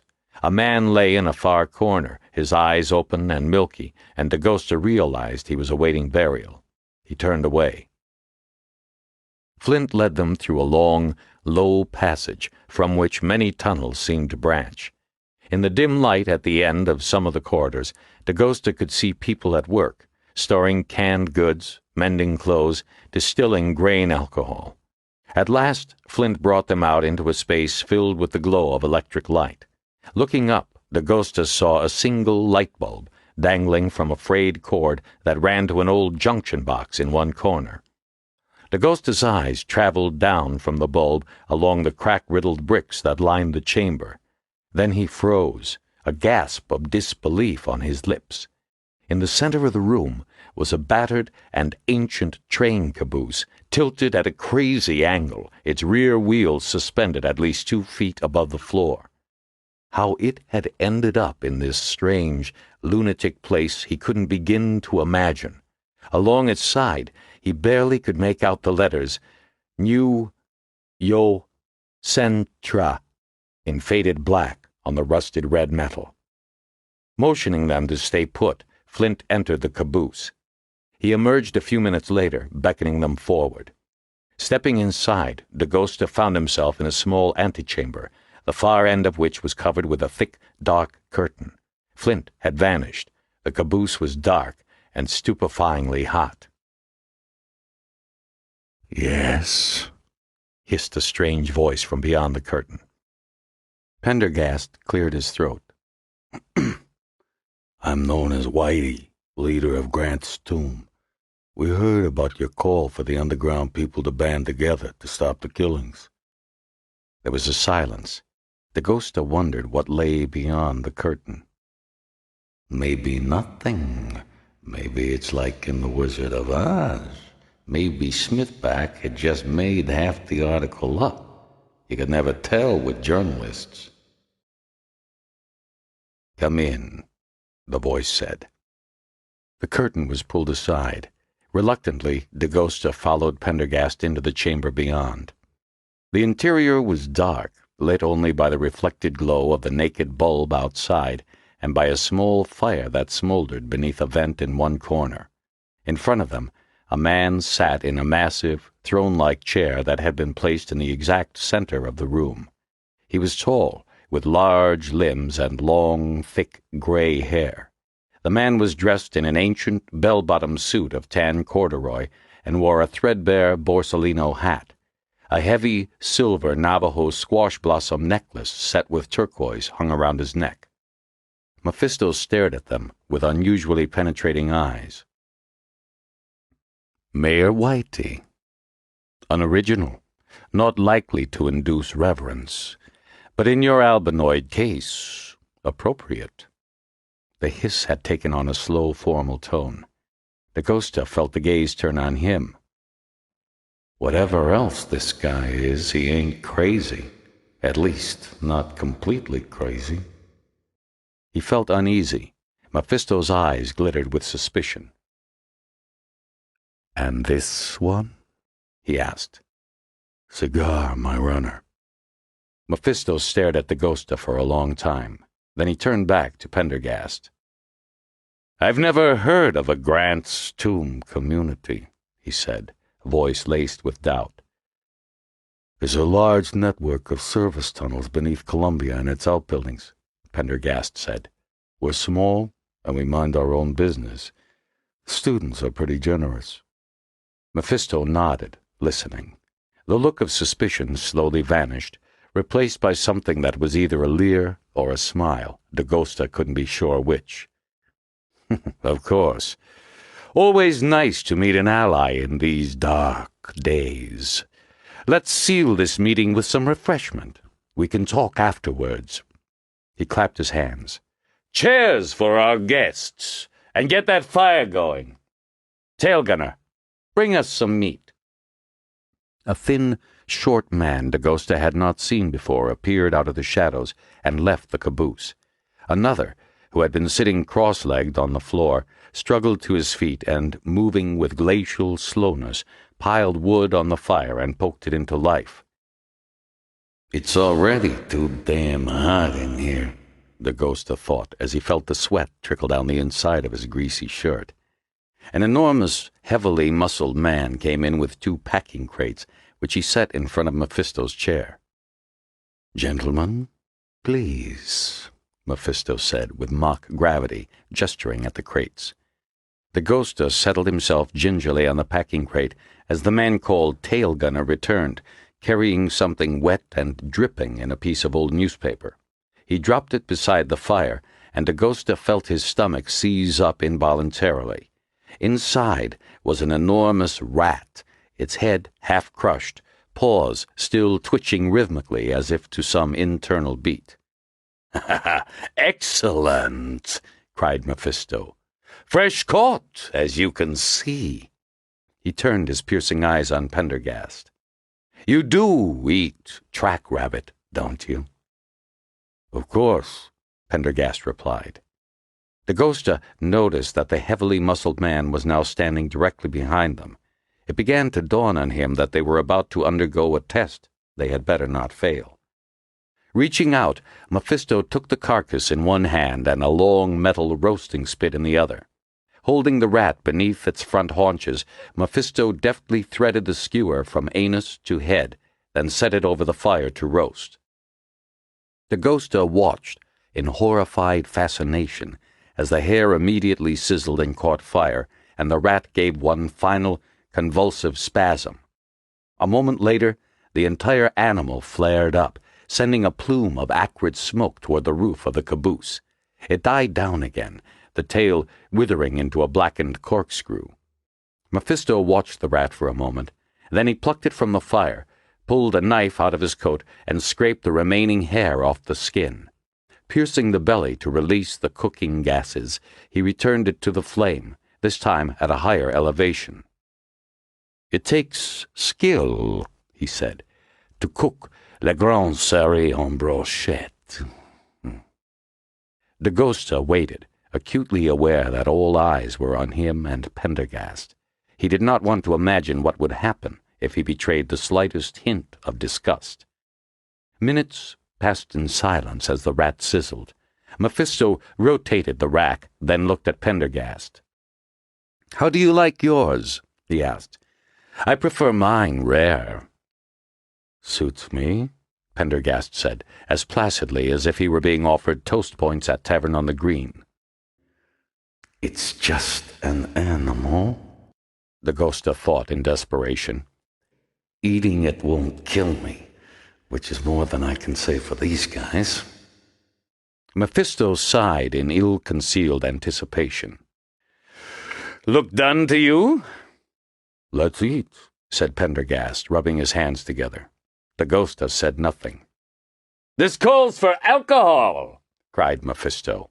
Almost immediately, a half-empty bottle of nitrate appeared. Mephisto eyed it with disgust. "These are my guests," he said, tossing the bottle aside. "Bring something suitable." Shortly, a mossy bottle of cold duck and 3 plastic glasses arrived. Mephisto removed the metal skewer and slid the cooked rat onto the newspaper. "You do the honors," he said, handing it to Pendergast. Dakota struggled with a sudden sense of panic. What was Pendergast supposed to do? He watched with mingled horror and relief as Pendergast, without hesitation, raised the rat and put his lips to the gash in its flank. There was a sharp, sucking sound as the rodent was eviscerated. Dakota felt his gorge rise. Licking his lips, Pendergast set the newspaper and its burden in front of their host. "Excellent," he said simply. Mephisto nodded. "Interesting technique?" "Hardly," Pendergast shrugged. "They spread a lot of rat poison around the Columbia service tunnels. You can always tell by tasting the liver whether it's safe to eat." A broad and genuine smile spread across Mephisto's face. "I'll remember that," he said. Taking the knife, he cut several strips of meat from one haunch and handed them to Dakota. The moment had come. Out of the corner of his eye, Dakota saw the hulking figure behind them grow tense. Squeezing his eyelids closed, he attacked the meat with feigned gusto, stuffing everything into his mouth at once, chewing furiously and swallowing the strips almost before he had a chance to taste them. He grinned through his agony, wrestling with the horrible feeling of nausea that swept across his gut. "Bravo!" said Mephisto, watching. "A true gourmand." The level of tension in the air decreased palpably. As Dakota sat back on his packing crate, putting a protective hand over his stomach, the silence in the room gave way to low laughter and whispered conversation. You'll forgive my suspicion, Mephisto said. There was a time when life underground was much more open and trusting. If you are who you say you are, you know that already. But these are difficult times. Mephisto poured them each a glass of wine, then raised his own in a toast. He sliced off several more cuts of meat and passed them to Pendergast, then demolished the rest of the rat himself. "Let me introduce my lieutenants," Mephisto said. He waved at the hulking figure that stood behind them. "This is Little Harry. Got into horse pretty young. Took to petty thievery to support the habit. One thing led to another, and he ended up in Attica. They taught him quite a lot there. When he got out, he couldn't find a job. Luckily, he wandered below and joined our community before he could fall back into bad habits." Mephisto pointed at the slow-moving figure by the fire. "That's boy Alice. Used to teach English at a Connecticut prep school. Things went sour. He lost his job, got divorced, ran out of money, began hitting the bottle. He gravitated to the shelters and soup kitchens. That's where he heard about us. As for Tail Gunner, he got back from Nam only to find that the country he'd defended didn't want anything to do with him." Mephisto wiped his mouth on the newspaper. "That's more than you need to know," he said. "We've left the past behind, as you must have." "So you hear about the killings?" Pendergast nodded. 3 of our people have been missing since last week, and the rest are getting concerned. We heard your call for alliance against the Wrinklers, the headless killers." "Word is getting around. 2 days ago I heard from the philosopher. Know of him?" Pendergast hesitated for just a second. "No," he replied. Mephisto's eyes narrowed. "Odd," he said. "He's my counterpart, leader of the communities beneath Grand Central." "Perhaps someday we shall meet," Pendergast said. "For now I need to take word back, reassurances from my people. What can you tell me about the killings and the killers?" "They started almost a year ago," Mephisto replied in a silky hiss. "First was Joe At-City. We found his body dumped outside the blockhouse, head gone. Next, Dark Annie disappeared. Then Master Sergeant. It went on and on. Some we found, most we didn't. Later we got word from the Manders that deep activity had been detected." Pendergast frowned. "Manders?" Again Mephisto shot a suspicious glance toward him. "Never heard of the Manders?" He cackled. "You ought to stretch your legs more. Get out, see the neighborhood, Mayor Whitey. The Manders live below us. Never come up, never use lights like salamanders. Versteht? They said there were signs of movement below them." His voice dropped to a whisper. "They said the devil's attic had been colonized." The Ghosta looked questioningly at Pendergast, but the FBI agent merely nodded. "The lowest level of the city," he said, as if to himself. "The very lowest," Mephisto replied. "Have you been down there?" Pendergast asked with deliberate casualness. Mephisto flashed him a look as if to imply even he wasn't that crazy. "But you think these people are behind the killings?" "I don't think it. I know it. They're beneath us right now." Mephisto smiled grimly. "But I'm not sure I'd use the word people." "What do you mean?" Pendergast said, the casualness gone from his voice. "Rumor," Mephisto said very quietly. "They say they're called Wrinklers for a reason." "Which is?" Mephisto did not answer. Pendergast sat back on his crate. So, what can we do? What can we do? The smile vanished from Mephisto's face. We can wake up this city. That's what we can do. We can show them that it won't just be the mole people, the invisible people who die. And if we do that, Pendergast asked, what can the city do about these wrinklers? Mephisto thought a moment. Like any infestation, get them where they live. Easier said than done. Mephisto's hard, glittery gaze landed on the FBI agent. You got a better idea, white hair? He hissed. Pendergast was silent. Not yet, he said at last. 24. Robert Wilson, librarian at the New York Historical Society, looked at the other occupant of the map room with irritation. Odd-looking guy, somber black suit, pale cat's eyes, blonde white hair combed severely back from a high forehead. Annoying, too, annoying as hell. He'd been there all afternoon making demands and throwing the maps askew. Every time Wilson turned back to his computer to resume work on his own pet project, the definitive monograph on Zuni fetishes, the man would be up asking more questions. As if on cue, the man got out of his chair and glided over noiselessly. Pardon? He said in his polite but insistent mint julep drawl. Wilson glanced up from the screen. Yes, he snapped. I hate to trouble you again, but it's my understanding that the Vole and Olmsted plans for Central Park called for canals to drain the Central Park swamps. I wonder if I could look at those plans? Wilson compressed his lips. Those plans were rejected by the Parks Commission, he replied. They've been lost. A tragedy.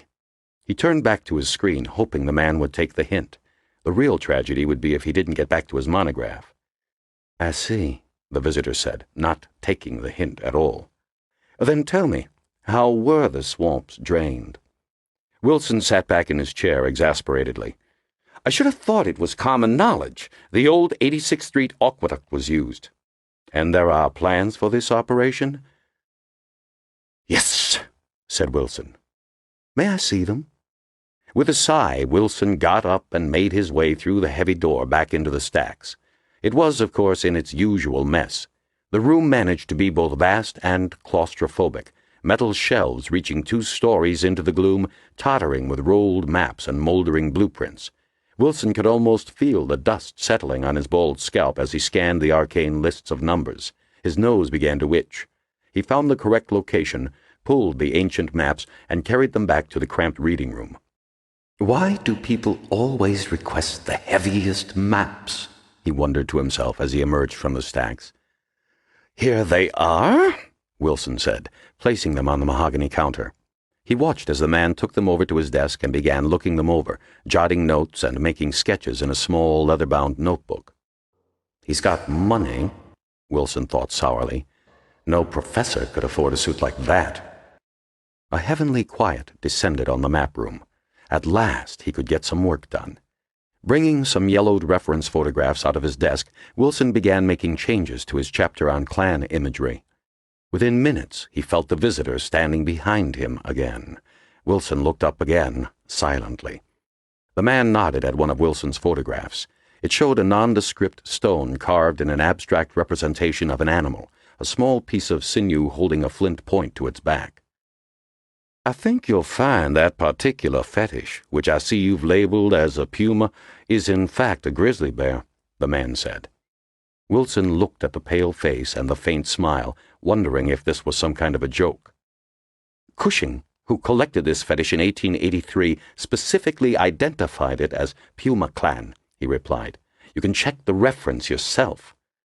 Everybody was an expert these days. The grizzly fetish, the man continued, undeterred, always has a spear point strapped to its back, as this one does. The puma fetish has an arrowhead. Wilson straightened up. Just what is the difference, may I ask? You kill a puma with a bow and arrow. To kill a grizzly, you must use a spear. Wilson was silent. Cushing was wrong on occasion, the man added gently. Wilson shuffled his manuscript together and laid it aside. "Frankly, I would prefer to trust Cushing over someone—" He left the sentence unfinished. "The library will be closing in 1 hour," he added. "In that case," the man said, "I wonder if I could see the plates from the 1956 Upper West Side Natural Gas Pipeline Survey." Wilson compressed his lips. "Which ones?" "All of them, if you please." This was too much.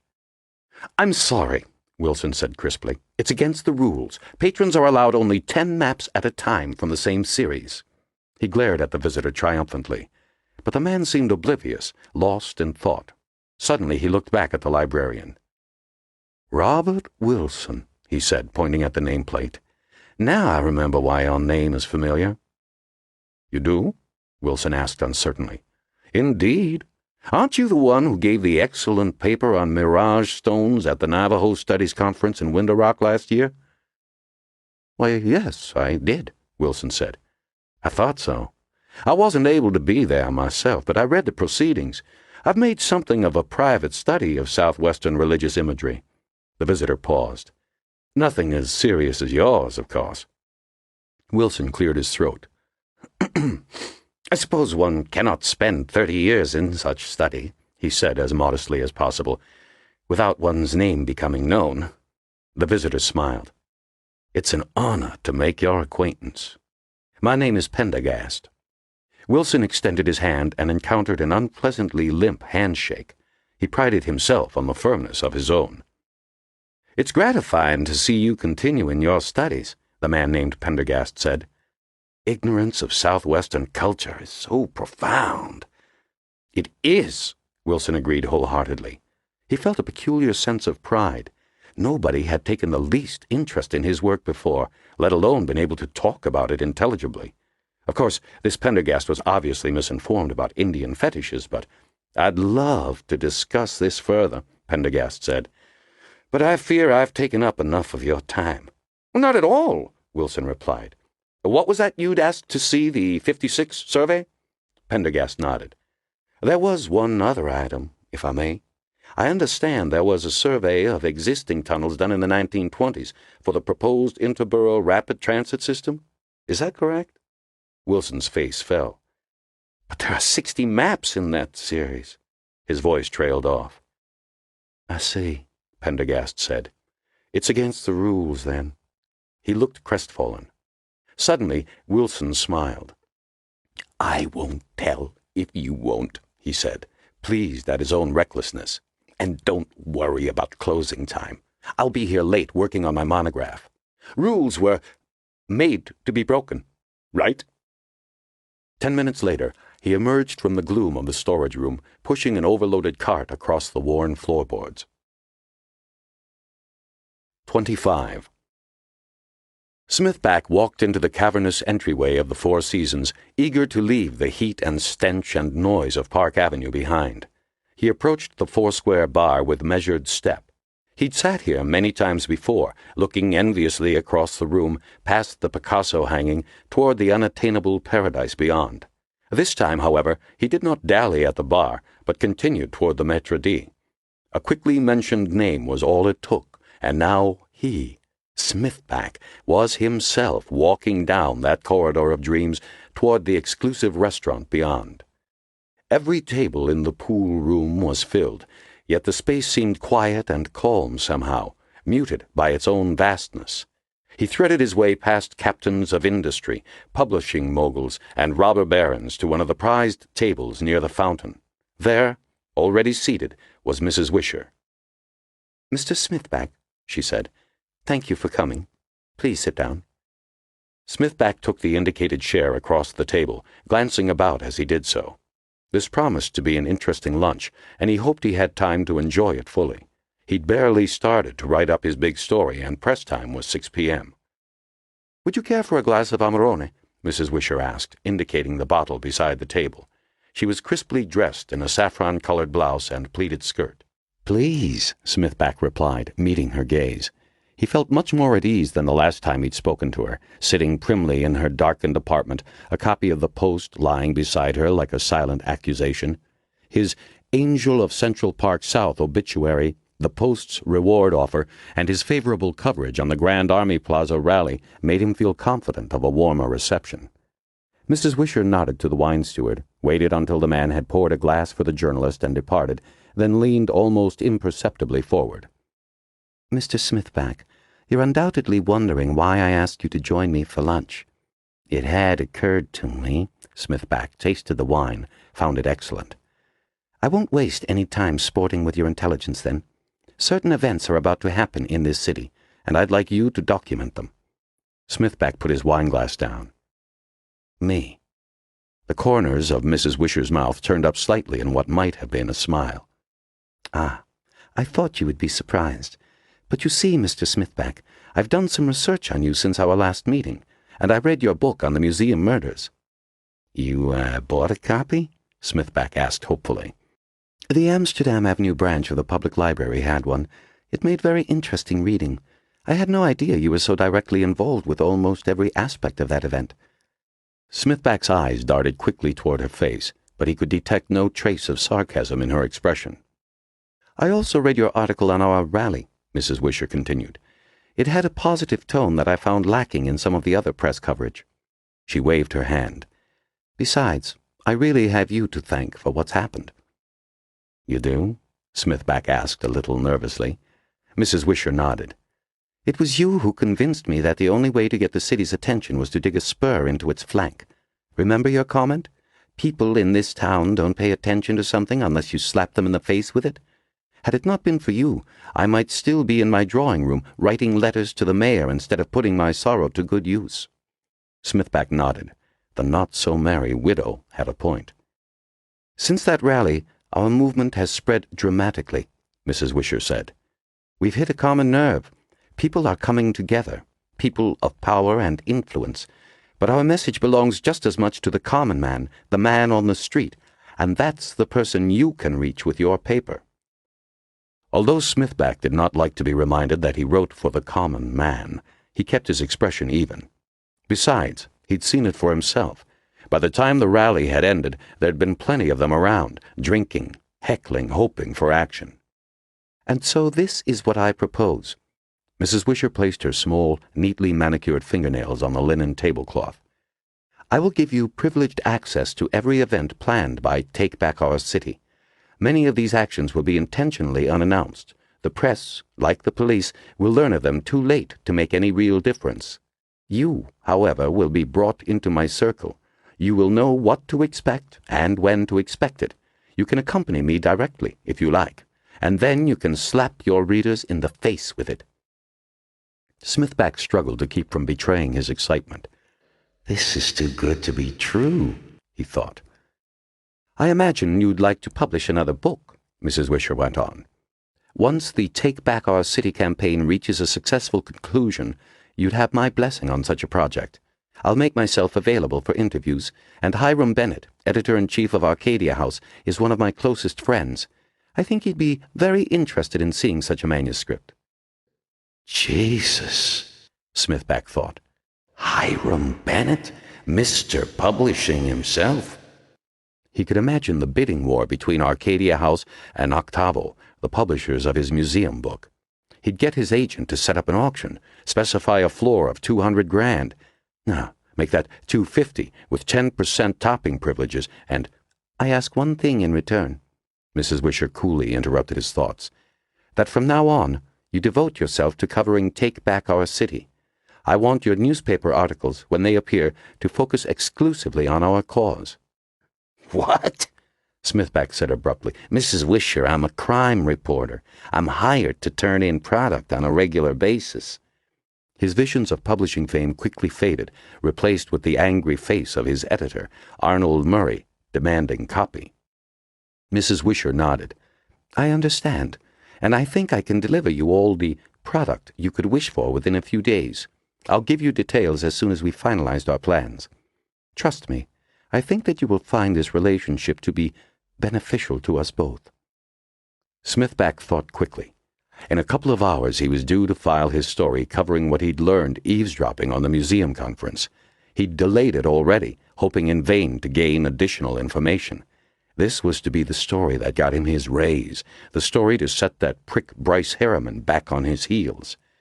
But would it? The reward was getting a little stale, and no leads had panned out. His report on Mephisto hadn't excited the interest he thought it would. There was no clear proof that the death of the medical examiner, though suspiciously coincidental, was connected. And then there were always the unpleasant consequences of museum trespass to be considered. But this Wisher story, on the other hand, could be just the dynamite he was looking for. His journalist's instincts told him it had the feel of a winner. He could call in sick, stall Murray for a day or two. When he got the final results, all would be forgiven. He looked up. Mrs. Wisher, you've got yourself a deal. "Call me Annette," she said, her gaze drifting over his face for a moment before falling toward the menu at her elbow. "And now let's order, shall we? I'd suggest the cold water scallops wrapped in lemon phyllo and caviar. The chef here does them excellently." 26. Hayward rounded the corner onto 72nd Street, then stopped, frowning in disbelief at the sand-colored building that loomed up in front of her. She checked her pocket for the scribbled address, then stared up again. There was no mistake, but the place looked more like a mansion out of a Charles Addams cartoon, magnified perhaps 20 times, than a Manhattan apartment building. The structure rose, stone upon layer of stone, 9 generous stories into the air. Near its top, huge 2-story gables hung like eyebrows over the facade. The copper-trimmed slate roof above was encrusted with chimneys, spires, turrets, finials, everything but a widow's walk. Or maybe arrow slits would be more appropriate, Hayward thought. The Dakota, it was called. Strange name for a strange-looking place. She'd heard of the place, but had never seen it. Then again, she didn't get many excuses to visit the Upper West Side. She walked toward the arched carriageway that bored into the southern flank of the building. The guard inside the adjoining sentry box took her name, then made a brief call. "Southwest lobby, 5th floor," he said, hanging up and directing her through. She stepped past him toward the dark tunnel. On the far side, the archway opened into a large interior courtyard. Hayward stopped for a moment, staring at the bronze fountains, thinking that the genteel, almost secretive hush seemed absurdly out of place on the west side of Manhattan. Then she turned right and headed for the nearest corner of the courtyard. She stepped through the narrow lobby and into the elevator, stabbing the button marked 5 with a slender finger. The elevator rose slowly, opening at last into a small rectangular space. Stepping out, she saw that on the far side a single door had been set into the dark, polished wood. The elevator whispered shut and began to descend, leaving Hayward in blackness. For a moment, she wondered if she was on the wrong floor. There was a slight rustle, and her right hand moved instinctively toward her service piece. "Sergeant Hayward. Excellent.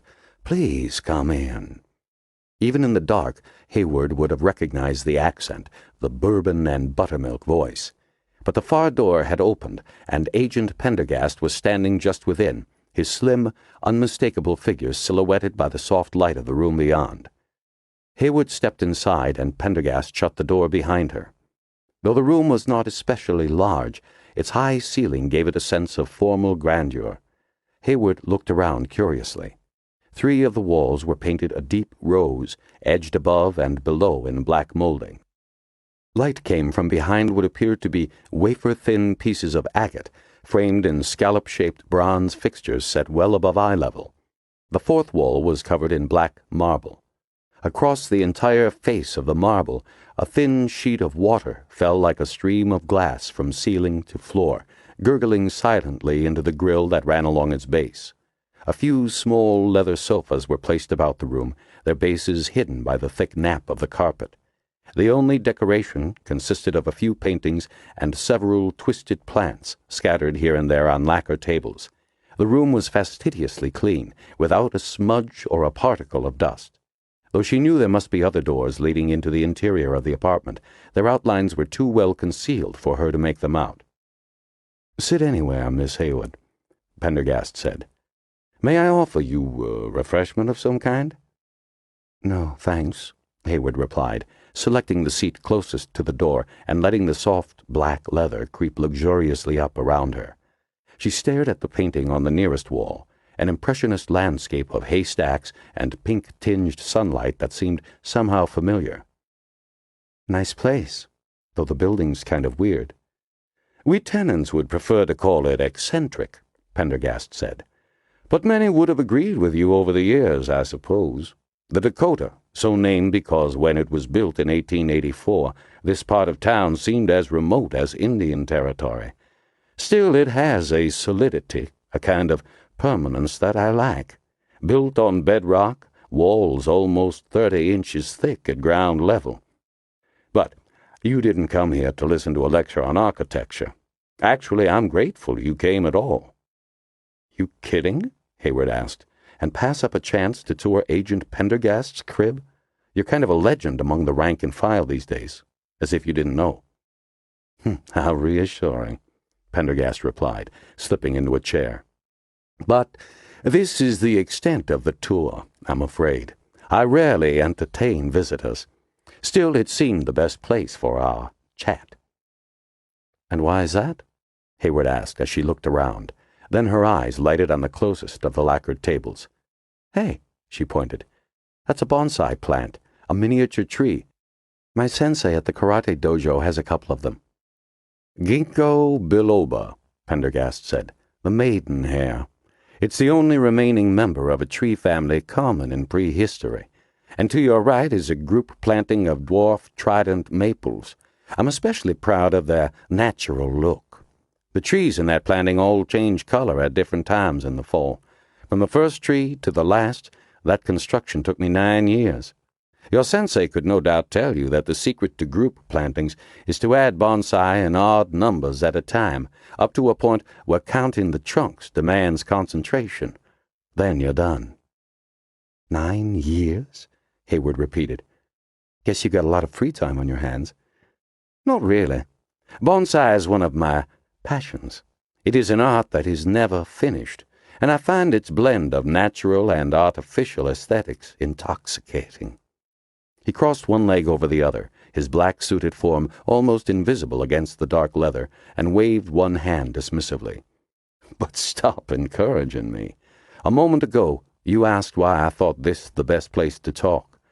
It's because I wish to learn more about the underground homeless. Hayward was silent. You've worked with them, Pendergast continued. You studied them. You are an expert on the subject. Nobody else thinks so. If they gave the matter any thought, they would. In any case, I can understand why you're sensitive about your dissertation, and it seemed to me you might be more comfortable discussing it off-duty, someplace far away from headquarters or the station house. The man had a point, Hayward thought. This strange, soothing room, with its quiet waterfall and stark beauty, seemed about as far from headquarters as the moon. Sitting back in the intoxicating softness of the chair, she felt her natural wariness draining away.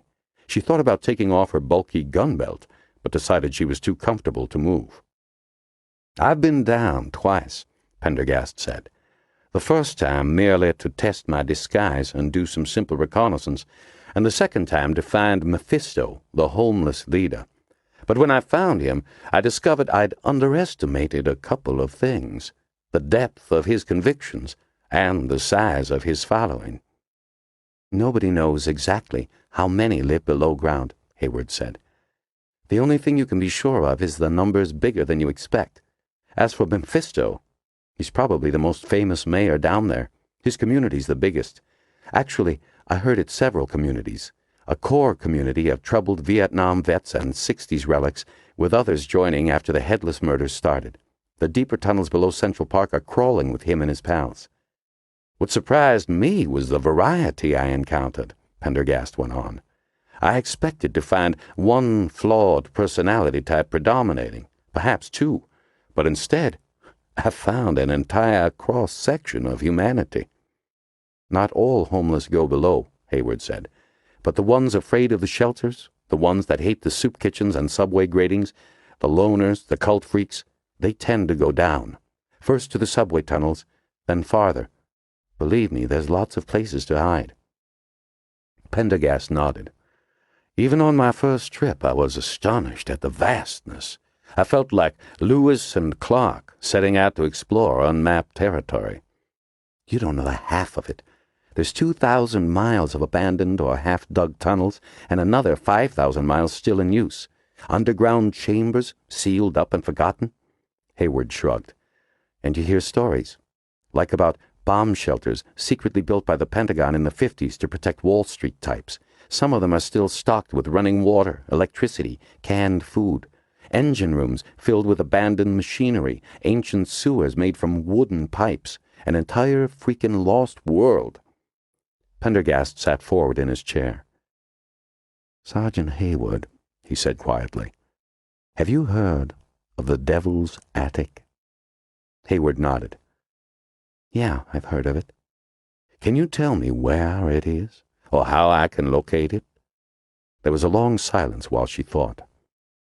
No. One or two of the homeless mentioned it during rousts, but you hear so much crap down there you tune most of it out. I always thought it was bullshit. Is there anybody I can talk to who might know more? Hayward shifted slightly. You might talk to Al Diamond, she said, her eyes drifting again toward the picture of the haystacks. Amazing, she thought, how a couple of thick dabs of paint could capture an image so clearly. He's an engineer for the PA, a real authority on underground structures. They always call him in when a deep main breaks or when a new gas tunnel has to be bored. She paused. Haven't seen him around for a while, though. Maybe he bought the farm. Excuse me? Died, I mean. There was a silence, broken only by the soft hush of the waterfall. If the killers have colonized some secret space underground, the sheer number of homeless will make our own job extremely difficult, Pendergast said at last. Hayward took her eyes from the picture of the haystack and fastened them on the FBI agent. It gets worse, she said. What do you mean? Autumn's only a few weeks away. That's when the homeless really start streaming underground, anticipating winter. If you're right about these killers, you know what that means. No, I don't, Pendergast said. Why don't you tell me? Hunting season, Hayward said, and shifted her gaze back to the painting. 27. The length of grimy Industrial Avenue ended in an embankment of riprap, half tumbling into the murky depths of the East River. Beyond lay a panoramic view of Roosevelt Island and the 59th Street Bridge. Across the river, the thin gray strip of the FDR Drive wound its way up past the United Nations and the luxurious Sutton Place co-ops. Nice view, thought Dakota as he stepped out of the unmarked cruiser. Nice view, lousy neighborhood. The August sun slanted into the avenue, softening the puddles of tar and coaxing waves of shimmering heat from the pavement. Loosening his collar, Dakota once again checked the address the museum personnel office had given him. 1146 34th Avenue, Long Island City. He glanced at the nearby buildings, wondering if there was some mistake. This sure as hell didn't look like a residential neighborhood. The street was lined with old warehouses and abandoned factories. Even though it was noon, the place was almost deserted, the only sign of life a shabby panel truck pulling out of a loading bay at the far end of the block. Dakota shook his head. Another friggin' dead end. Leave it to Waxy to saddle him with what, in Waxy's opinion, was the assignment of lowest priority. The door to 1146 was of thick metal, dented and scarred, and covered in perhaps 10 coats of black paint. Like everything else on the block, it looked like the entrance to an empty warehouse. Dakota rang the ancient buzzer and then, hearing nothing, pounded heavily on the door. Silence. He waited a few minutes, then ducked into a narrow alley along one side of the building. Making his way through crumbling rolls of tar paper, Dakota approached a window of wired glass, webbed with cracks and almost opaque with dust. Climbing onto the tar paper, he rubbed the hole clean with his tie and looked in. As his eyes adjusted to the dim interior, he made out a vast, empty space. Faint bars of light striped across the stained cement floor. At the far end was a staircase leading up to what must once have been the office of the line boss. Otherwise, nothing.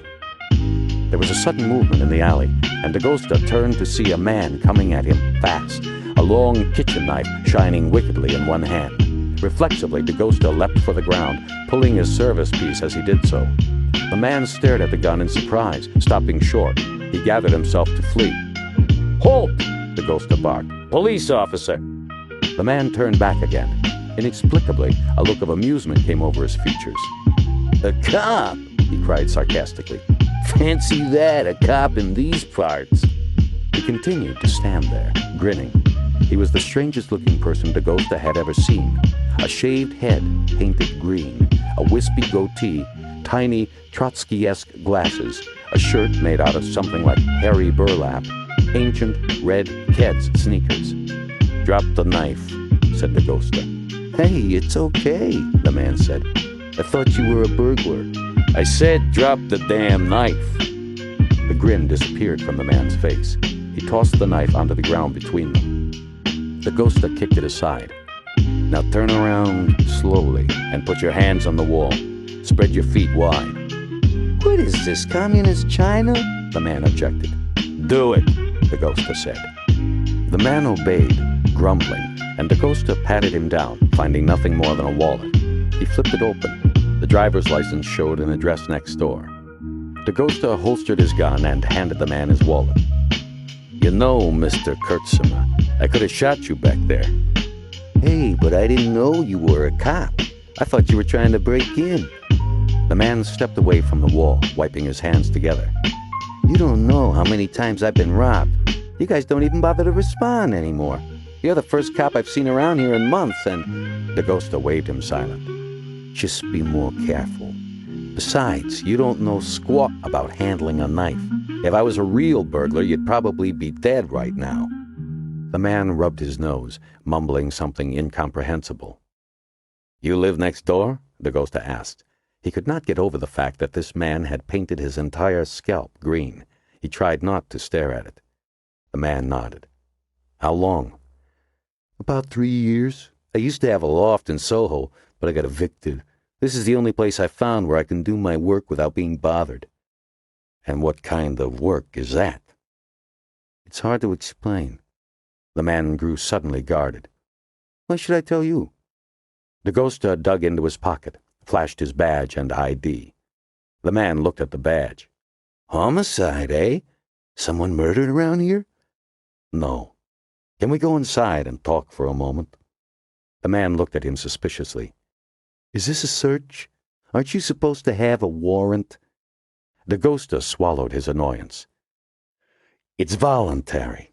I want to ask you a few questions about the man who lived in this warehouse, Kawakita." "Was that his name? Now there was a weird guy. Seriously weird." Leading Dakota out of the alley, the man named Kurtzema unlocked his own black metal door. Stepping inside, Dakota found himself inside another vast warehouse, painted bone white. Along the walls were a number of oddly shaped metal cans filled with trash. A dead palm tree stood in one corner. In the middle of the room, Dakota could see countless black strings hung from the ceiling in clumps. It felt like some kind of nightmarish moon forest.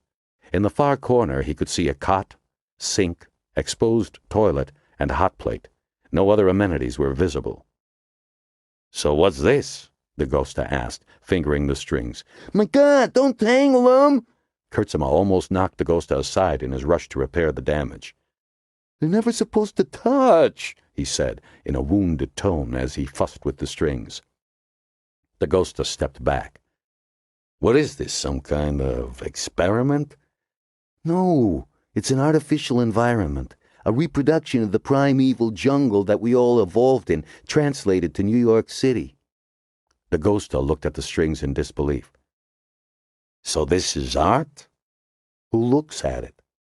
"It's conceptual art," Kurtzema explained impatiently. "Nobody looks at it. It's not meant to be seen. It is sufficient that it exists. The strings never touch, just as we human beings never touch, never really interact. We are alone, and this whole world is unseen, just as we float through the cosmos unseen. As Derrida said, art is that which is not art, which means..." "Did you know if his first name was Gregory?" Jacques. Jacques Derrida, not Gregory. I mean the man who lived next door. Like I said, I didn't even know his name. I avoided him like the plague. Guess you're here because of the complaints. Complaints. Yeah, I called again and again. After the first couple of times, nobody came. He blinked. No, wait. Your homicide. Did he kill somebody? Without answering, Dakota took a notebook out of a coat pocket. Tell me about him. Well, he moved in 2 years ago, maybe a little less. At first he seemed pretty quiet. Then these trucks began pulling up, and all kinds of boxes and crates started going inside. That's when the noise started. Always at night. Hammering, thuds, loud popping noises. And the smell! Kurtzema wrinkled his nose in disgust. Like something acrid burning. He'd painted the inside of the windows black, but one of them got broken somehow, and I got a look inside before it was repaired. He grinned. It was a strange-looking setup. I could see microscopes, big glass beakers boiling and boiling, gray metal boxes with lights on them, aquaria. Aquaria? One aquarium after another, rows upon rows, big things, full of algae. Obviously he was a scientist of some kind. Kurtzema pronounced the word with distaste. A dissector, a reductionist. I don't like that way of looking at the world. I am a holist, Sergeant. I see. Then one day the power company came around, said they had to hook up some special heavy-duty lines to his place or something, and they turned off my power for 2 days. 2 days! But try complaining to Con Ed. Dehumanized bureaucrats. Did he have any visitors? Dakota asked. Any friends? Visitors, Kurtzema snorted. That was the last straw. People began arriving, always at night. They had this way of knocking, like some kind of signal. That was when I first called the cops. I knew something seriously weird was happening there. I thought maybe it was drugs. The cops came, said there was nothing illegal going on, and left again. He shook his head bitterly at the memory. It went on like that. I kept calling the cops, complaining about the noise and the smell, but after the second visit, they wouldn't come anymore. And then one day, maybe a year ago, the guy appeared at my door, just showed up, no warning or anything, about 11 o'clock at night. What did he want? Dakota asked. Don't know. I think he wanted to ask me why I'd called the cops on him. All I know is he gave me the willies. It was September, almost as hot as it is now, but he had on a bulky coat with a big hood. He stood back in the shadows and I couldn't see his face. He just stood there in the darkness and asked if he could come in. I said, no, of course. Sergeant, it was all I could do not to shut the door in his face. Lieutenant, corrected Dakota absently, scribbling in his notebook. Whatever, I don't put stock in labels. Human being is the only label worth anything. The green dome bobbed in emphasis. Dakota was still scribbling. This didn't sound like the Greg Kawakita he'd met once in Frock's office after the disaster at the Superstition exhibition opening. He racked his brains, trying to remember what he could about the scientist. "Can you describe his voice?" he asked. Yes, very low and with a lisp. Dakota frowned. "Any accent?" Don't think so. But it was such a strong lisp I couldn't really tell. Sounded almost Castilian, except it was English instead of Spanish. Dakota made a mental note to ask Pendergast what the hell Castilian was. "When did he leave, and why?" he asked. A couple of weeks after he knocked on my door, maybe October. One night I heard 2 big 18-wheelers pull up. That wasn't so unusual, but this time they were loading stuff out of that place, not into it. When I got up at noon, the place was totally empty. They'd even washed the black paint off the inside of the windows. "This was at noon?" Dakota asked. My normal sleep period is 5 to noon. I am not a slave to the physical rotations of the Earth-Sun-Moon system, Sergeant. "Did you notice anything on the trucks? A logo, say, or the name of a firm?" Kurtzema went silent, thinking. "Yes," he said finally. "Scientific Precision Moving." Dakota looked at the middle-aged man with the green scalp. "You sure?" "Absolutely." Dakota believed him. With his looks, the guy wouldn't be worth shit on a witness stand, but he was pretty damn observant. Or maybe just nosy. "Anything else you want to add?" he said. The green dome bobbed again. Yes. Right after he arrived, all the streetlights went out, and they never seemed to be able to fix them. They're still out. I think he had something to do with that, though I don't know what. I called Con Ed about that, too, but as usual, the faceless corporate robots never did anything. Of course, try forgetting to pay your bill one time, and "Thanks for your help, Mr. Kurtzimer," Dagosta interrupted. "Call if anything else comes to mind." He closed the notebook, stuck it in his pocket, and turned to leave. At the door, he paused. "You said you'd been robbed several times. What did they take? There doesn't seem to be much worth lifting in here." He glanced around the warehouse again. ideas, Sergeant, Kurtzimer said, head back, chin raised. Material objects mean nothing, but ideas are priceless. Look around you. Have you ever seen so many brilliant ideas? 28. Vent Stack 12 rose like a nightmare chimney above the 38th Street entrance to the Lincoln Tunnel, a 200-foot spire of brick and rusting metal. Near the top of the enormous stack, a small metal observation chamber clung, barnacle-like, to the side of the orange wall. From his vantage point on the narrow access ladder, Pendergast could make out the chamber far above his head. The ladder had been bolted to the riverside of the vent stack, and in several places the bolts had pulled free of their moorings. As he climbed, he could see the traffic through the corrugations in the iron steps, wrestling its way into the tunnel 30 yards beneath his feet. The ladder fell into shadow as he approached the underside of the observation chamber. Looking up, Pendergast noticed a hatch set into the chamber's underside. It had a circular handle, like the watertight door of a submarine, and the words, "Port of New York Authority," had been stamped into it. The roar of the vent stack was like the shriek of a jet engine, and Pendergast had to bang several times on the hatch before it was raised by the person inside. Pendergast climbed into the tiny metal room and straightened his suit while the occupant, a small, wiry man dressed in a plaid shirt and coveralls, closed the hatch. 3 sides of the observation chamber looked down over the Hudson, the approaches to the Lincoln Tunnel, and the massive power plant that sucked foul air out of the tunnel and channeled it up the vent stacks. Craning his neck, Pendergast could make out the spinning turbines of the tunnel's filtration system, rumbling directly beneath them. The man stepped away from the hatch and moved to a stool behind a small draftsman table. There was no other chair in the tiny, cramped chamber. Pendergast watched as the man looked at him and moved his mouth as if speaking, but no sound was audible over the shriek of the huge stack vent beside them. "What?" Pendergast shouted, moving closer. The floor hatch did little to keep out either the noise or the traffic fumes wafting up from below. "ID," the man replied. "They said you'd have some ID." Pendergast reached into his jacket pocket and showed his FBI identification to the man, who examined it carefully. "Mr. Albert Diamond, correct?" Pendergast said. "Al," the man said with a careless gesture. "What you need?" "I hear you're the authority on underground New York," Pendergast said. "You're the engineer who's consulted on everything from the building of a new subway tunnel to the repair of a gas main." Diamond stared at Pendergast. One cheek began to bulge as his tongue made a slow traverse of his lower molars. "Guess that's true," he replied at last. "When were you last underground?"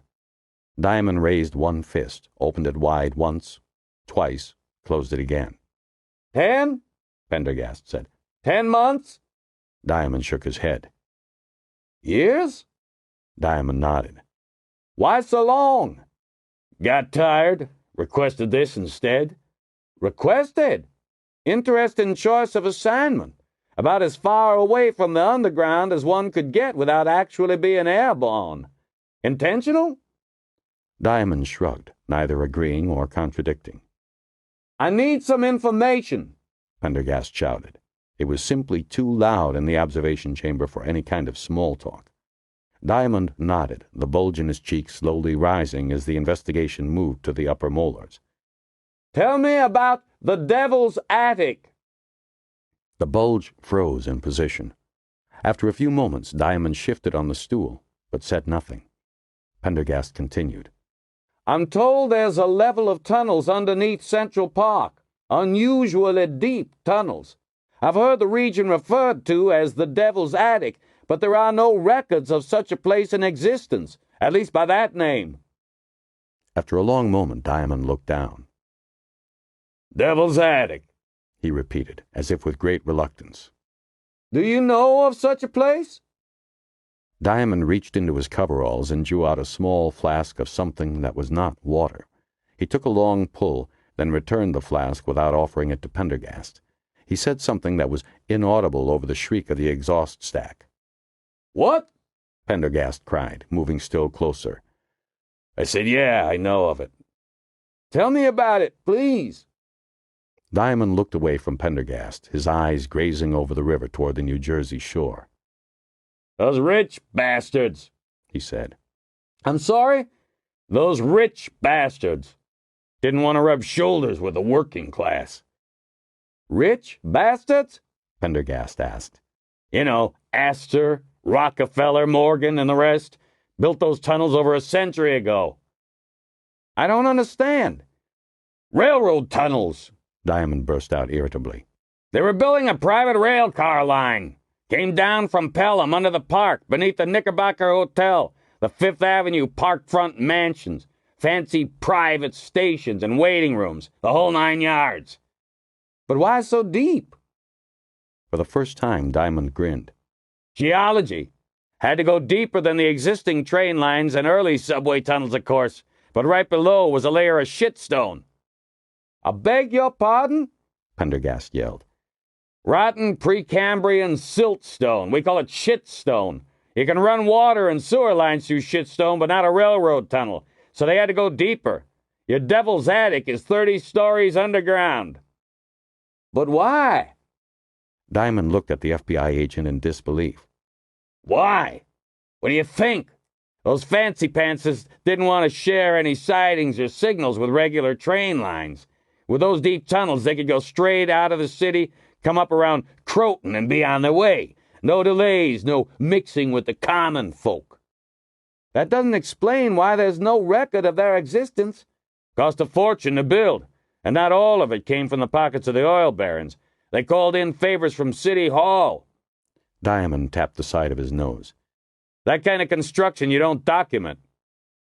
Why were they abandoned? Impossible to maintain. Beneath most of the sewer and storm drains like they were, you could never keep them dry. Then there was methane buildup, carbon monoxide buildup, you name it. Pendergast nodded.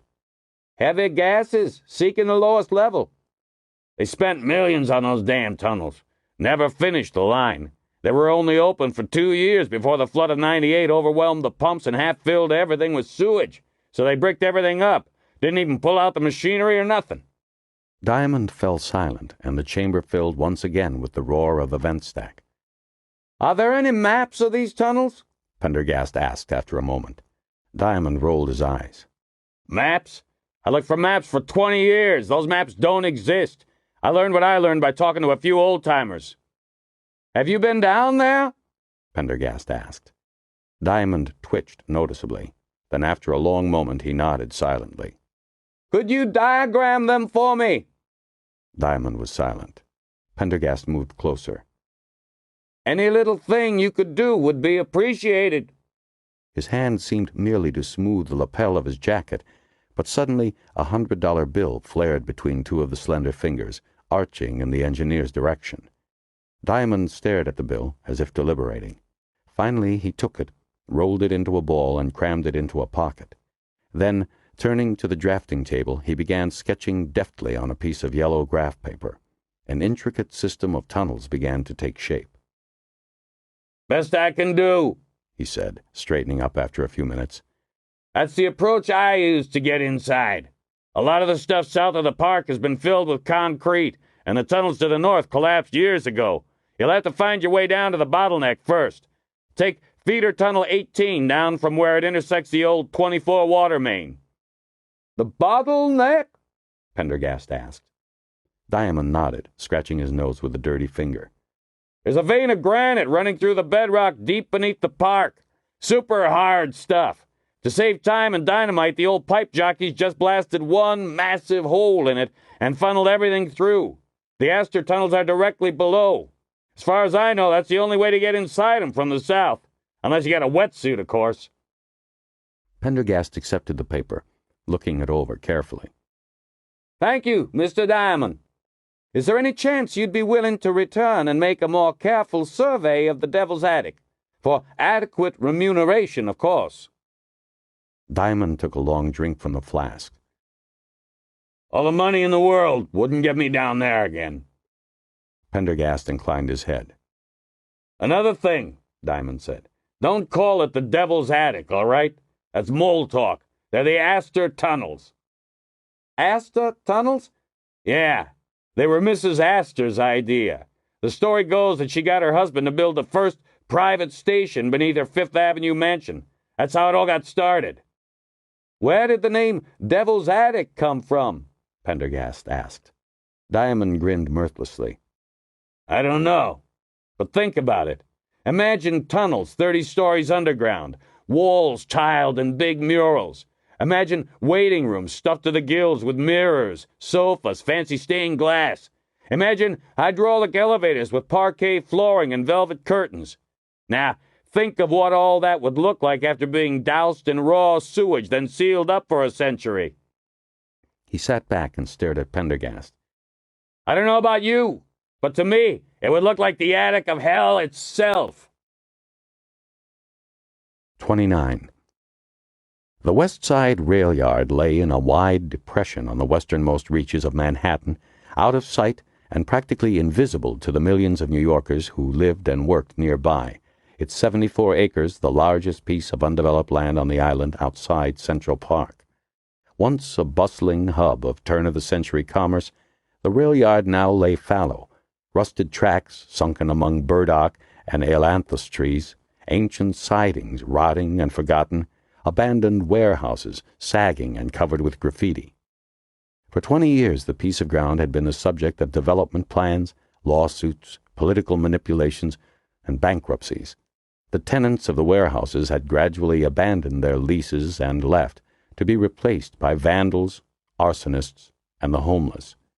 In one corner of the rail yard lay a small, bedraggled shanty town of plywood, cardboard, and tin.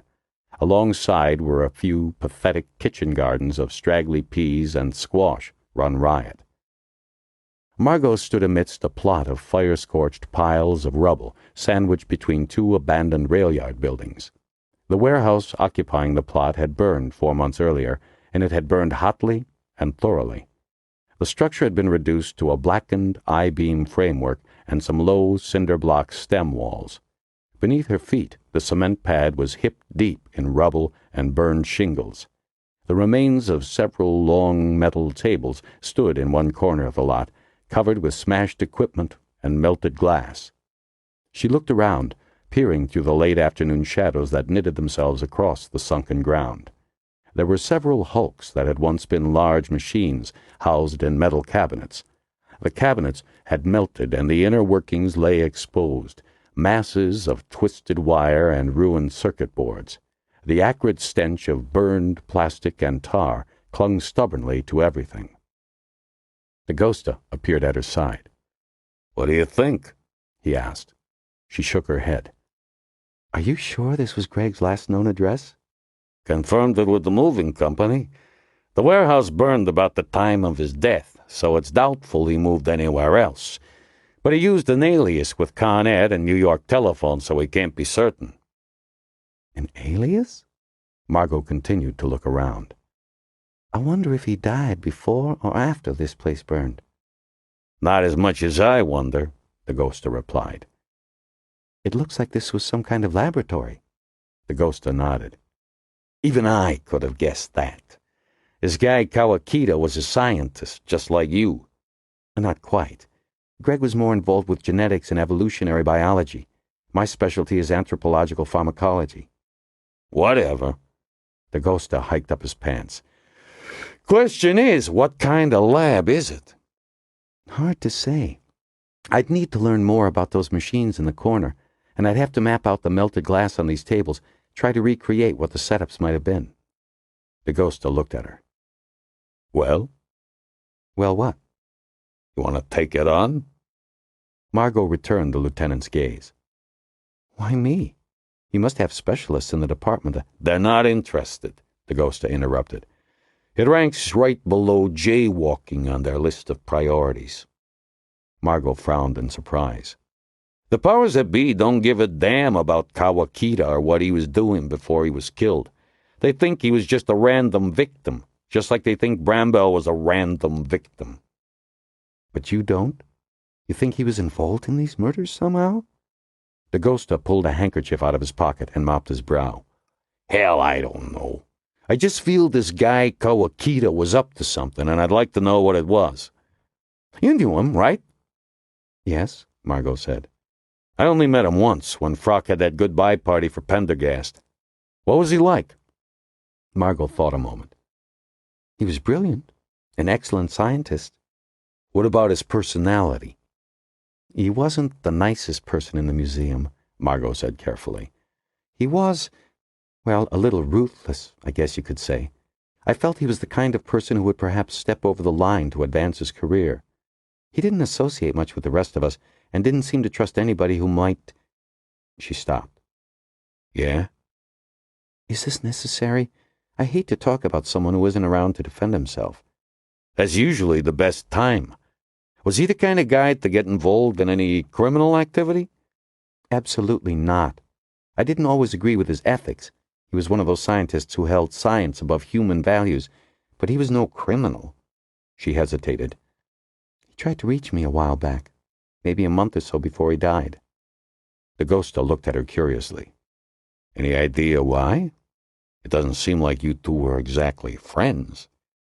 Not close friends, but we were colleagues. If he was in some kind of trouble... A shadow crossed her face. Maybe I could have done something about it, instead of just ignoring the call. Guess you'll never know. But anyway, if you'd take the time to poke around, try to get some ideas of what he was doing here, I'd appreciate it. Margot hesitated, and Dakota gave her a closer look. Who knows, he said in a quieter tone. Maybe it'll help lay some of those inner demons to rest. Nice choice of words, Margot thought. Still, she knew he meant well. Lieutenant Dakota, pop psychologist. Next thing you know, he'll be telling me that looking over this site will help give me closure. She glanced over the ruined site for a long minute. Okay, Lieutenant, she said at last. Want me to get a photographer down here, take some pictures? Maybe later. For now, I'd rather just make a few sketches. Sure thing. Dakota seemed restless. You go on, Margot said. You don't need to hang around. No way, Dakota said. Not after Bramwell. Lieutenant, I gotta collect some of the ashes anyway to test for trace accelerants. I'll stay out of your way. He stood truculently, unmoving. Margot sighed, pulled a sketchbook out of her carryall, and once again turned her attention to the ruined lab. It was a dreary place, surrounding her in silent accusation. You could have done something. Greg tried to reach you. Perhaps it didn't have to end like this. She shook her head, scattering the guilty thoughts. They wouldn't be of any help. Besides, if any place held the clues to explain what happened to Greg, this place would. And maybe the only way to get out of this nightmare was for her just to lower her head and go straight through. Anyway, it got her out of the forensic anthropology lab, which had started to look like a charnel house. The Bitterman corpse had arrived from NYME Wednesday afternoon, bringing a fresh set of questions along with it. The scoring on the neck bones of the still-fleshed corpse pointed to decapitation by some kind of rough, primitive knife. The killer, or killers, had been rushed in their grisly task. She quickly mapped out the rough outlines of the lab, sketching in the dimensions of the walls, the location of the tables, and the placement of the slag-like heaps of ruined equipment. Every laboratory had a flow to it, depending on what kind of work was being done. While the equipment might indicate the general kind of research, the flow itself would give clues to the specific application. The rough outlines completed, Margot moved to the tables themselves. Being metal, They had withstood the heat of the fire relatively well. She sketched out a rectangle to indicate each tabletop, then began noting the melted beakers, titration tubes, volumetric flasks, and other items still unidentifiable. It was a complex, multi-layered setup. Clearly some kind of high-level biochemistry had been going on. But what? She paused for a moment, breathing in the mingled sense of burnt electrical insulation and the saline breeze off the Hudson. Then she turned her attention to the melted machinery. It was expensive stuff, judging from the brushed stainless steel cabinetry and the remains of flat panel and vacuum fluorescent displays. Margot tackled the largest machine first. Its metal casing had slumped in the heat, the innards detached. She gave it a light kick, shrinking back as it fell with a loud crash. She suddenly felt aware of how alone they were. Beyond the rail yards and across the river, the sun hung low over the New Jersey Palisades. She could hear the cry of seagulls as they wheeled over the rotting stumps of old piers rising from the Hudson's shore. Beyond the rail yards, a cheerful summer afternoon was ending. Yet here, in this sunken, abandoned place, no cheer came. She glanced at Dakota, who had collected his samples and was standing in the late sun, arms crossed, staring out at the Hudson. Now she was glad he'd insisted on staying. She bent over the machine, smiling inwardly at her nervousness. Turning over the pieces of scorched and discolored metal, she eventually found the faceplate she was searching for. Rubbing it free of soot, she made out the words Westerly Genetics Equipment, along with the WGE logo. Beneath, on the bezel, was a stamped serial number and the words WGE Integrated DNA Analyzer Sequencer. She jotted the information down on her sketch pad. In a far corner was heaped a small pile of shattered, melted machinery that looked different from the rest. Margot examined it, carefully turning over each piece and laying it out, trying to figure out what it was. It seemed to be a rather complex organic chem synthesis setup, complete with fractionation and distillation apparatus, diffusion gradients, and low-voltage electrical nodes. Toward the bottom, where things were less damaged by the heat, she found the broken pieces of several Erlenmeyer flasks. Judging by the words on their frosted labels, most were normal lab chemicals. One fragmentary label, however, she did not immediately recognize. Activated 7-dihydrocoal. She turned the piece over. Damn, the chemical name had a familiar ring to it. At last she dropped the piece into her carryall. No doubt it would be listed in the Organic Chem Encyclopedia back at the lab. Beside the machine were the remains of a thin notebook, burned through except for a few carbonized pages. As she picked it up curiously, it began to crumble in her hands. Carefully, she picked up the charred pieces, slid them carefully into a Ziploc bag, and stowed it in her carryall. Within 15 minutes she had managed to identify enough of the other machines to be certain of one thing. This had once been a world-class genetics laboratory. Margot worked with similar machines on a daily basis, and she knew enough to estimate the cost of this ruined lab at over $500,000. She stepped back. Where did Kawakita get the money to fund this kind of lab? And what the hell could he have been up to? As she moved across the cement pad, making notations in her sketchbook, something odd caught her eye. Among the piles of rubble and melted glass, she made out what looked like 5 large puddles of mud, baked to a cement-like consistency by the fire. Around them were sprinkles of gravel. Curious, she bent over to examine the rubble more closely. There was a small metal object, about the size of her fist, embedded in the nearest puddle. Pulling a penknife from her carryall, she pried out the object and scraped off the crust that clung to it like cement. Beneath the mud she could make out Mini Arium Supple. Turning the object over and over in her hands, she realized what it was. An aquarium pump. She stood up, looking down at the 5 similar heaps of rubble lined up beneath the remaining skeleton of a wall. The gravel, the broken glass, these must have been aquaria. Huge, too, judging by the size of the puddles. But aquaria filled with mud? It didn't make sense. Kneeling, She took her penknife and worked it into the closest dried mass. It came away in pieces, like concrete. Picking up one of the larger pieces and turning it over, Margot was surprised to see what looked like the roots and partial stem of a plant, preserved from burning by the protective mud coating. Cursing the clumsiness of the penknife, she carefully worked the plant loose from the mud and held it up to the fading light. Suddenly, she dropped the plant and jerked her hand back, as if burned. After a moment, she picked it up again and examined it more closely, her heart suddenly racing. "It's not possible," she thought. She knew this plant, knew it well. The tough, fibrous stem, the bizarrely knotted roots, brought back searing memories. Sitting in the deserted genetics lab at the museum, face glued to the eyepiece of a microscope, mere hours before the disastrous opening of the Superstition exhibition. It was the rare Amazonian plant that the creature had craved so desperately. The same plant Whittlesey had inadvertently used as packing material in the fateful crate of relics sent to the museum from the Upper Zhenggu almost a decade before. The plant was now supposed to be extinct. Its original habitat had been wiped out, and all remaining vestiges of it at the museum had been destroyed by the authorities after the creature, the museum beast, was finally killed. Margot stood up again, brushing soot from her knees.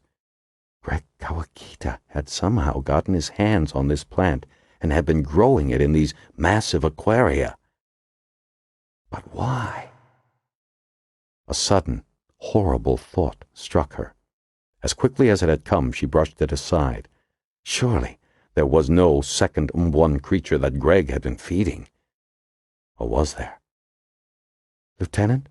she asked. "Do you know what this is?" He came over. "Not the clue," he replied. "The Lycaea umbuanensis, the umbuan plant."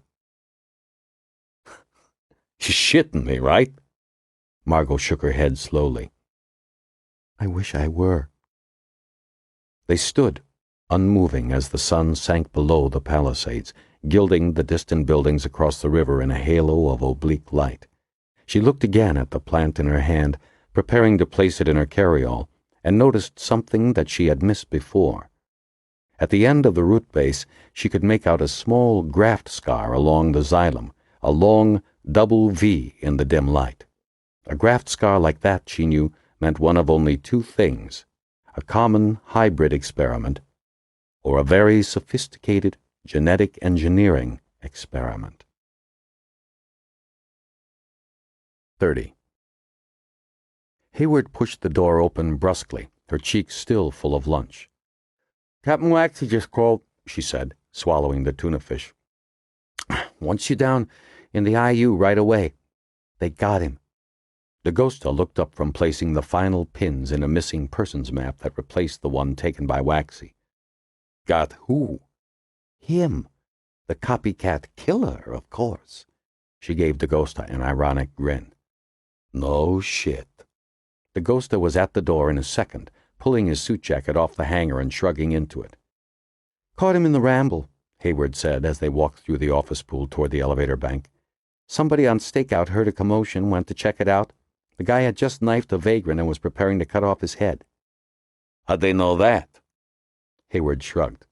"Ask Captain Waxy." "And the knife?" "Homemade job. Real rough. Just what they were looking for."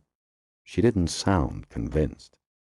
The elevator doors opened to reveal Pendergast.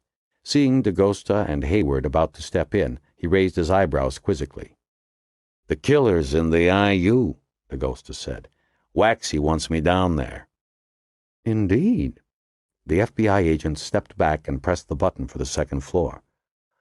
"Well, let's head down there by all means. I'm curious to see exactly what kind of fish angler Waxy has landed."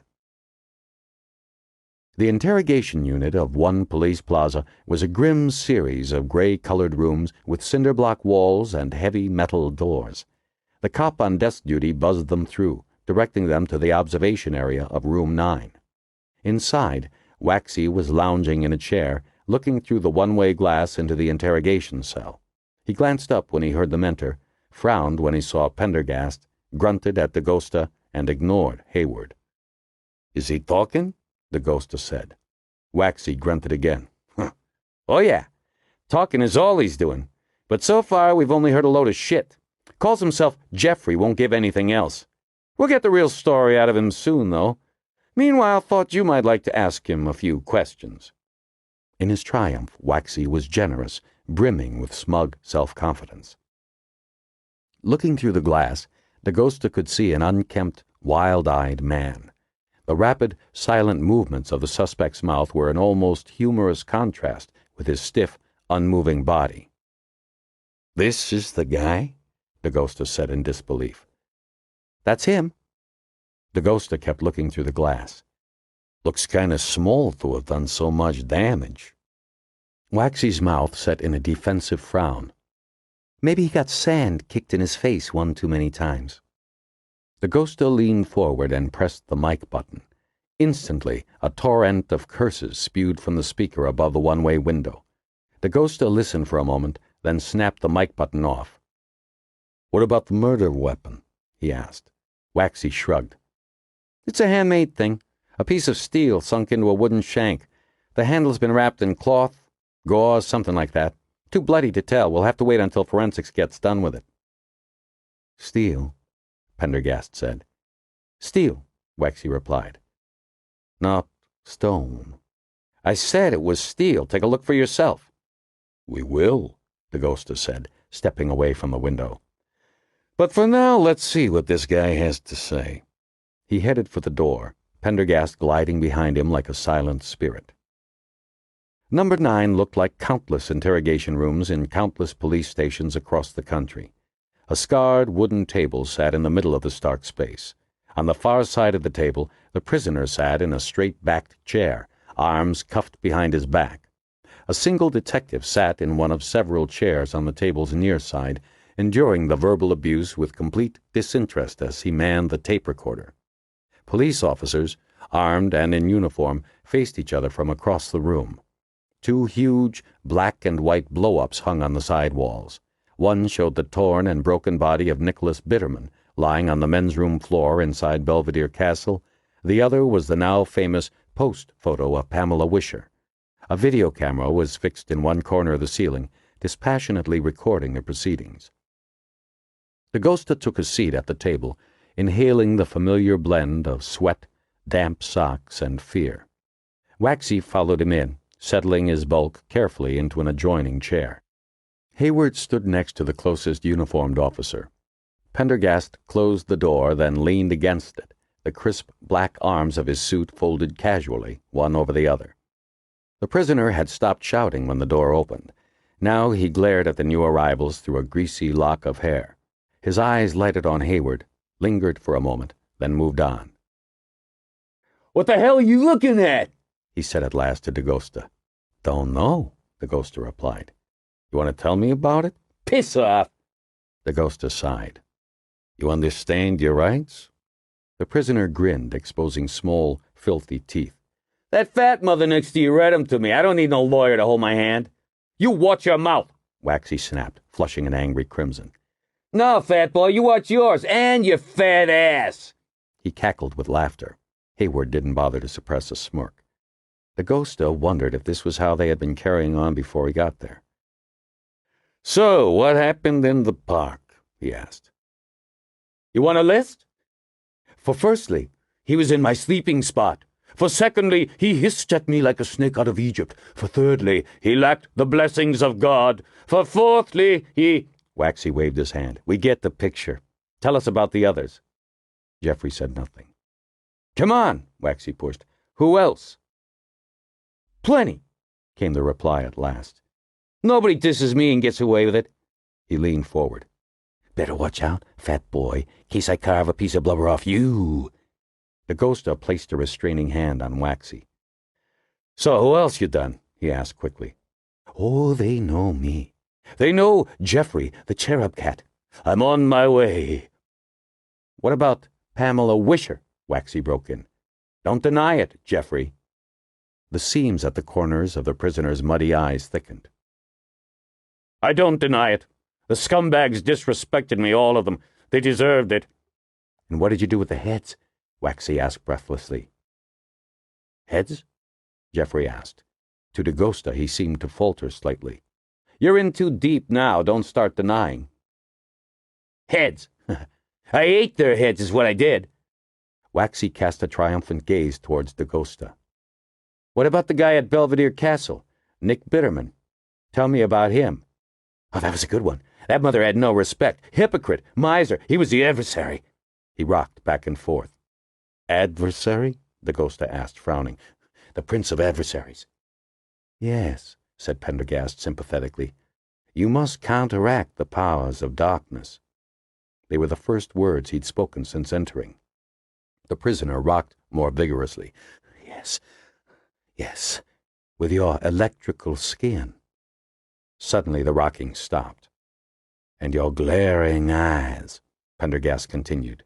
Then he pushed himself away from the door and came forward slowly, looking directly at the suspect. Jeffrey stared hard at Pendergast. Who are you? He breathed. Pendergast was silent for a moment. Kit Smart, he said at last, without removing his eyes from Jeffrey. To Dagosta, the change that came over the prisoner was shocking. The color seemed to drain from his face in an instant. He looked at Pendergast, mouth working silently. Then, with a shriek, he forced himself backwards with such force that the chair tipped over and crashed to the floor. Hayward and the two police guards sprang to subdue the struggling figure. Jesus, Pendergast! What the hell did you say to him? Waxy said over the screams, hoisting himself to his feet. The right thing, apparently. Pendergast glanced at Hayward. Please give this fellow every comfort. I think we can let Captain Waxy take over from here. So who is that guy? Dagosta asked as the elevator carried them back up toward the homicide division. I'm not sure what his real name is, Pendergast replied, smoothing his tie. But it isn't Jeffrey, and he's not the person we're looking for. Tell Waxy that. Pendergast glanced mildly at Dagosta. What we saw, Lieutenant, was a classic case of paranoid schizophrenia, aggravated by multiple personality disorder. You noticed how the man seemed to weave in and out of two personas? There was the blustering tough guy, no doubt as unconvincing to you as to me. Then there was the killer visionary, infinitely more dangerous. Did you hear? For secondly, he hissed at me like a snake out of Egypt, or Jeffrey the cherub cat. Of course I heard it. The guy was talking like somebody just handed him the 10 Commandments or something. Or something. You're right. His ravings had the structure and cadence of written speech. This occurred to me also. At that point I recognized he was quoting from the old poem Jubilate Anno by Christopher Smart. Never heard of it. Pendergast smiled faintly. It's a fairly obscure work by a fairly obscure writer. It is undeniably powerful in its strange vision, however. You should read it. The author, Smart, wrote it while he himself was half insane in a debtor's prison. In any case, there's a long passage in the poem in which Smart describes his cat, Jeffrey, whom Smart believed to be some kind of chrysalis creature undergoing a physical conversion. Yeah, if you say so. But what does all this have to do with our vocal friend back there? Obviously, the poor fellow identifies himself with the cat in the poem. The cat? Dagosta asked incredulously. Why not? Kit Smart. The real Kit Smart certainly did. It's an extremely powerful image of metamorphosis. I feel sure this poor fellow was once an academician or a failed poet before the creeping descent into madness began. He killed one man, true enough, but only when his path was crossed at the wrong time. As for the rest— Pendergast waved his hand. There are many indications this man is not our true target. Like the photographs, Dagosta said. All good interrogators knew that no killer could keep his eyes from photographs of his victims or artifacts from the crime scene. Yet, as far as Dagosta could tell, Jeffrey had never moved his eyes to either picture. Exactly. The elevator doors whispered open, and the two made their way through the hubbub toward Dagosta's office. Or the fact that this murder, as Waxy describes it, has none of the elements of the blitzkrieg attack suffered by the other victims. In any case, once I recognized his neurotic identification with the poem, it was easy enough to goad his madness to the surface. Pendergast closed the office door and waited until Dakota was seated before continuing. But let's put this irritating business behind us. Have you had any luck on that cross-correlation I requested? DP just delivered it this morning. Dakota thumbed through a tall sheaf of mini-printer output. Let's see. 85% of the victims were male and 92% were residents of Manhattan, including transients. I'm primarily interested in things that all the victims had in common. Gotcha. There was a pause. All had last names beginning with letters other than I, S, U, V, X, and Z. Pendergast's mouth twitched in what might have been a faint smile. All were older than 12 and younger than 56. None of the victims were born in November. Go on. I think that's it. Dakota flipped some more pages. Here's something else. We ran the data through SMUD, checking for various traits associated with serial murderers. The only common thread it found was that none of the murders were committed during a full moon. Pendergast sat up. Indeed. That's worth remembering. Anything else? No, that's it. Thank you. He sank back in the chair. Still, it's precious little. Information is what we need, Vincent. Hard facts. And that's why I can't wait any longer. Dakota looked at him, uncomprehending. Then he frowned. You're not going down again. Indeed I am. If Captain Waxy continues to insist this man is the killer, then the extra patrols will be called off. Vigilance will fade, creating an atmosphere that can only make additional killings easier. Where will you go? Dakota asked. To the Devil's Attic? Dakota snorted. Come on, Pendergast. You don't even know if such a place exists, let alone how to get there. You got nothing but the word of that hobo. In this case, I believe Mephisto's word to be reliable, Pendergast replied. And in any case, I have considerably more than just his word. I've spoken with a city engineer named Al Diamond. He explained that the so-called Devil's Attic is in reality a series of tunnels constructed by New York's wealthiest families before the turn of the century.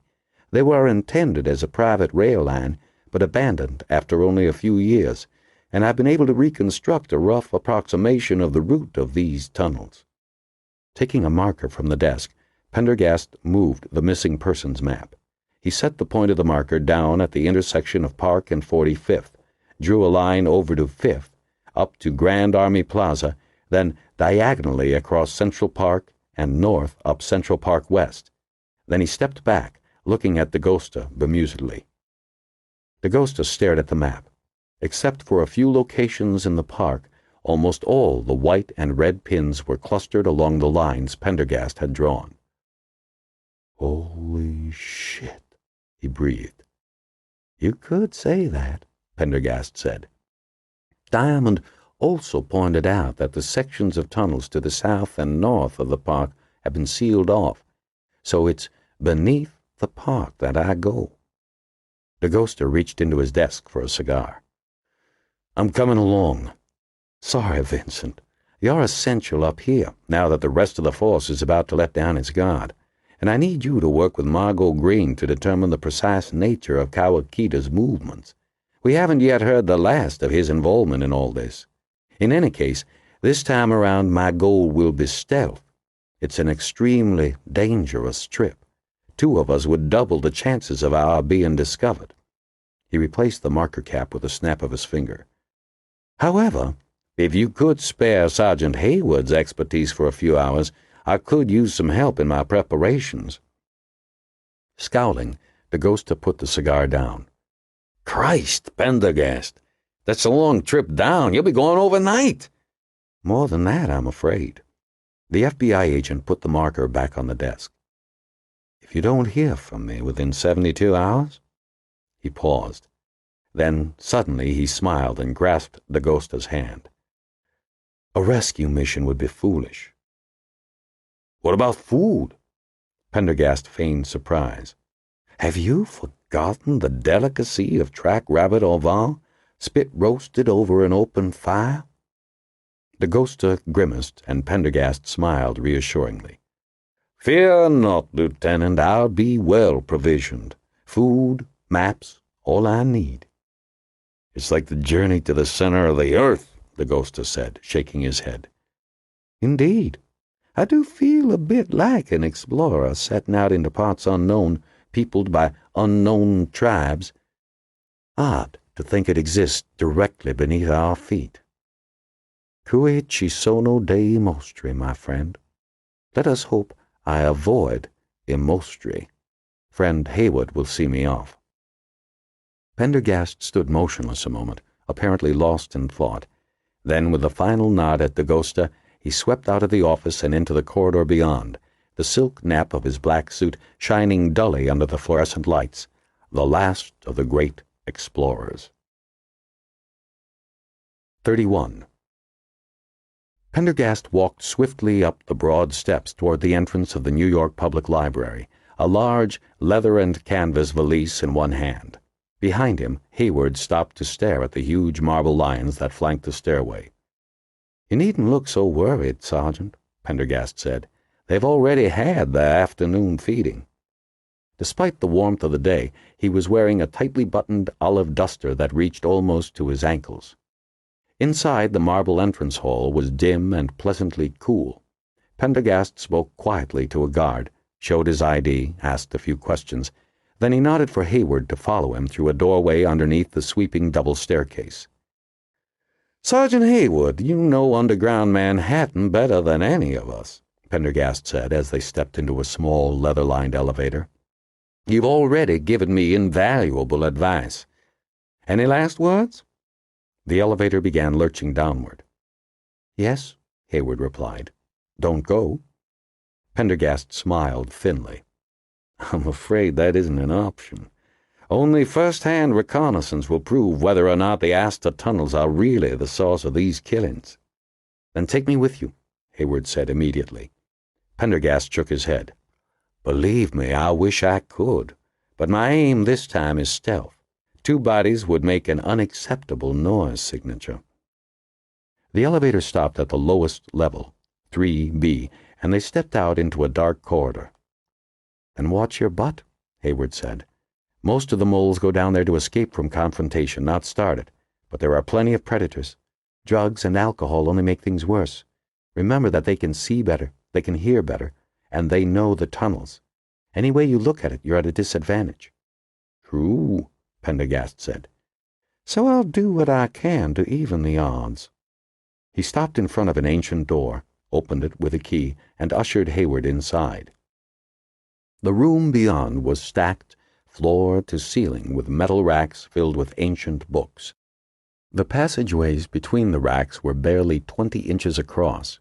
The smell of dust and mildew was almost overpowering. What are we doing here anyway? Hayward asked as she followed Pendergast through the stacks. Of all the structures I examined, Pendergast said, this building had the best plans and the clearest access to the Asta tunnels. I still have a long descent ahead, and I'm going down somewhat south of my final destination, but it seemed prudent to minimize the risks. He stopped a moment, looking around. Ah, he said, nodding down one of the narrow rows. This must be it. He unlocked another, much smaller door in the far wall and led Hayward down a staircase to a cramped little room with an unfinished floor. Directly beneath us is an access tube, he said. It was begun in 1925 as part of a pneumatic system to deliver books to the Mid-Manhattan Library. The project was abandoned during the Depression and never resumed. However, it should allow me to access a main feeder tunnel. Pendergast set down the valise, inspected the floor with a flashlight, then finally brushed the dust away from an ancient trap door. He lifted it with Hayward's help, exposing a slender black tube lined with tiles. Poking the flashlight down into the darkness, he looked around for a few moments. Then, apparently satisfied, he straightened up, unbuttoning the long duster as he did so. Hayward's eyes narrowed in surprise. Beneath the duster, the FBI agent was wearing a set of military fatigues in broken gray and black pattern. The zippers and buckles were plastic with a matte black finish. Pendergast smiled. "Unusual camos, aren't they?" he said. "Note the gray tones instead of the usual sepia? Designed for use in blackout conditions." He opened an attaché case, then knelt in front of the valise, unfastening and opening it wide. From one compartment he removed a tube of military-issue blackout, which he began applying to his face and hands. Next he removed a rolled piece of felt. As Pendergast checked it, Hayward noticed several pockets had been sewed into its inside edge. "A pocket disguise kit," Pendergast said. "Safety razor, towelettes, mirror, spirit gum. My intent this time is to avoid detection. I don't wish to meet anybody or anything, but I'll bring this along just in case." He stuffed the tube of grease paint into one of the pockets, then rolled up the kit and placed it inside his shirt. Reaching into the valise, he removed a short-barreled pistol whose dull finish reminded Hayward more of plastic than metal. "What's that?" she asked curiously. Pendergast turned it over in his hands. "It's an experimental 9mm created by Anschluss GmbH. It fires a T-round composite bullet of ceramic and Teflon." "Planning on going hunting?" "You may have heard about my encounter with the Umbuan beast," Pendergast replied. "That experience taught me that one should always be prepared. This little handgun could send a bullet through an elephant, lengthwise." "An offensive weapon," Hayward replied, "in more ways than one." "I'll take that as a sign of approval," Pendergast said. "Of course, defense will be at least as important as offense. I have my own armor." He pulled back the fatigues to expose a bulletproof vest. Reaching into the valise again, he removed a black skull cap made of Kevlar, which he snugged onto his head. As Hayward watched, Pendergast removed a water-purifying kit and several other articles, placing them in various pockets. Finally, he pulled out 2 carefully sealed plastic bags.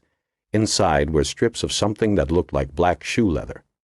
"Pemmican," he said. "What?" "Filet mignon cut into strips and dried, then pounded with berries, fruits, and nuts. It has all the vitamins, minerals, and protein a man needs, and it is surprisingly edible. Nobody has yet invented a better expedition food than Native Americans.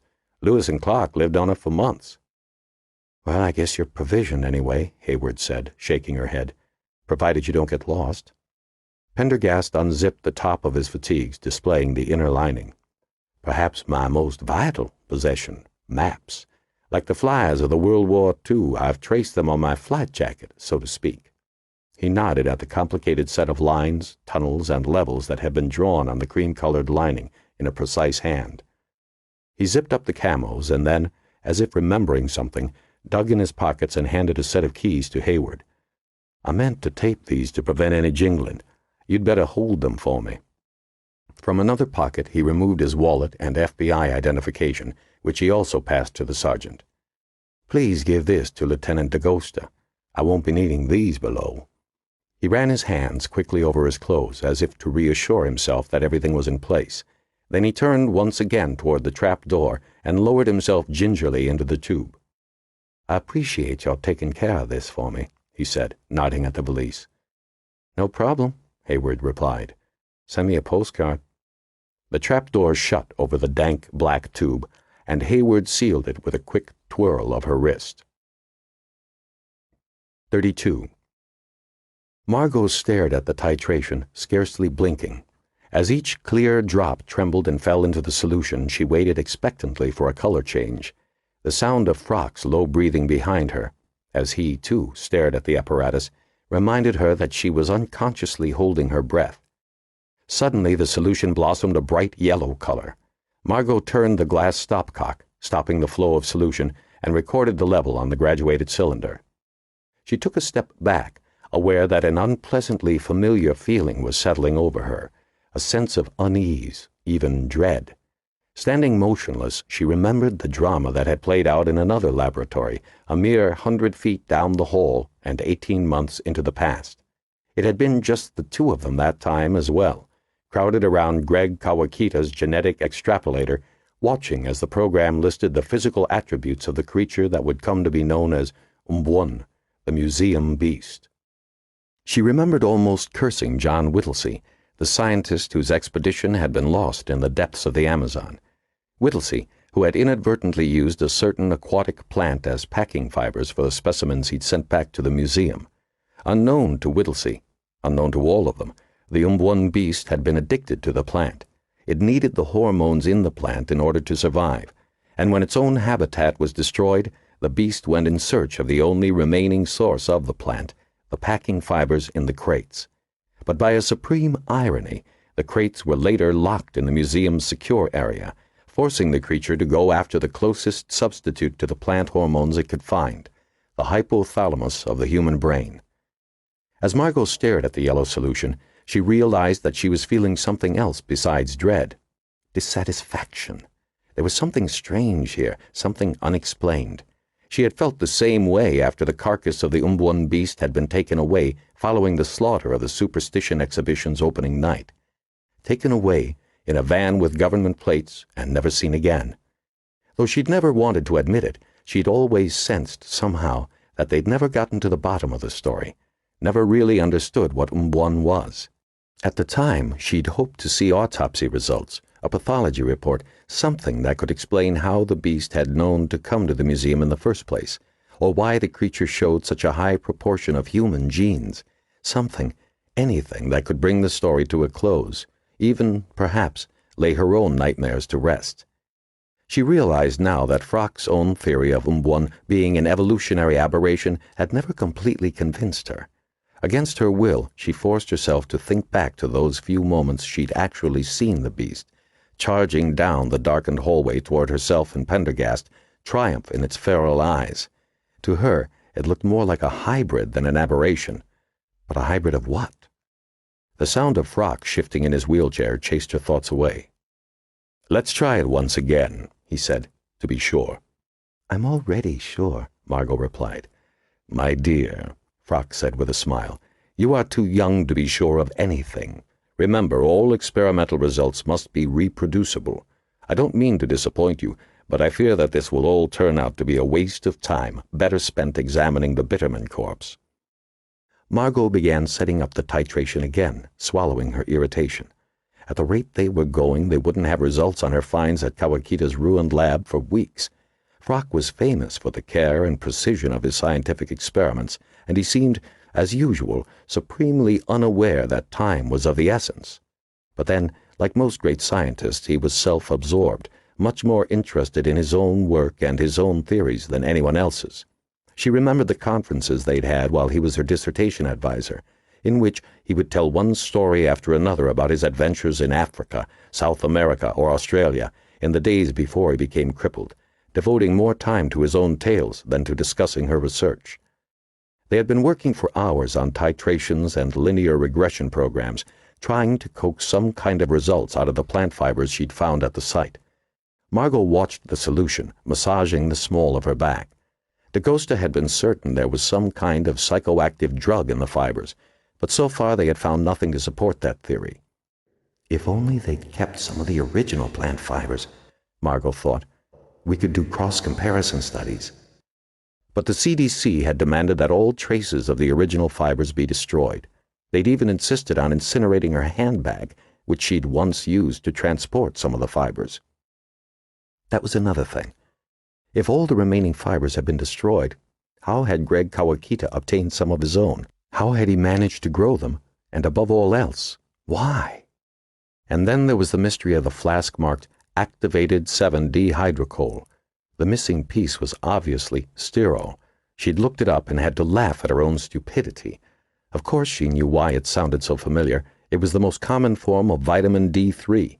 Once she had that figured out, it didn't take long to see that the organic chem equipment in Kawakita's lab had been a little setup hastily improvised for synthesizing vitamin D.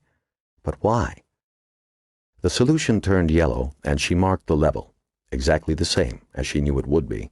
Frock, putting away some equipment on the far side of the lab, took no notice. She hesitated a moment, deciding what to do next. Then she moved to the stereo zoom, where she carefully teased yet another small fiber from their rapidly dwindling sample.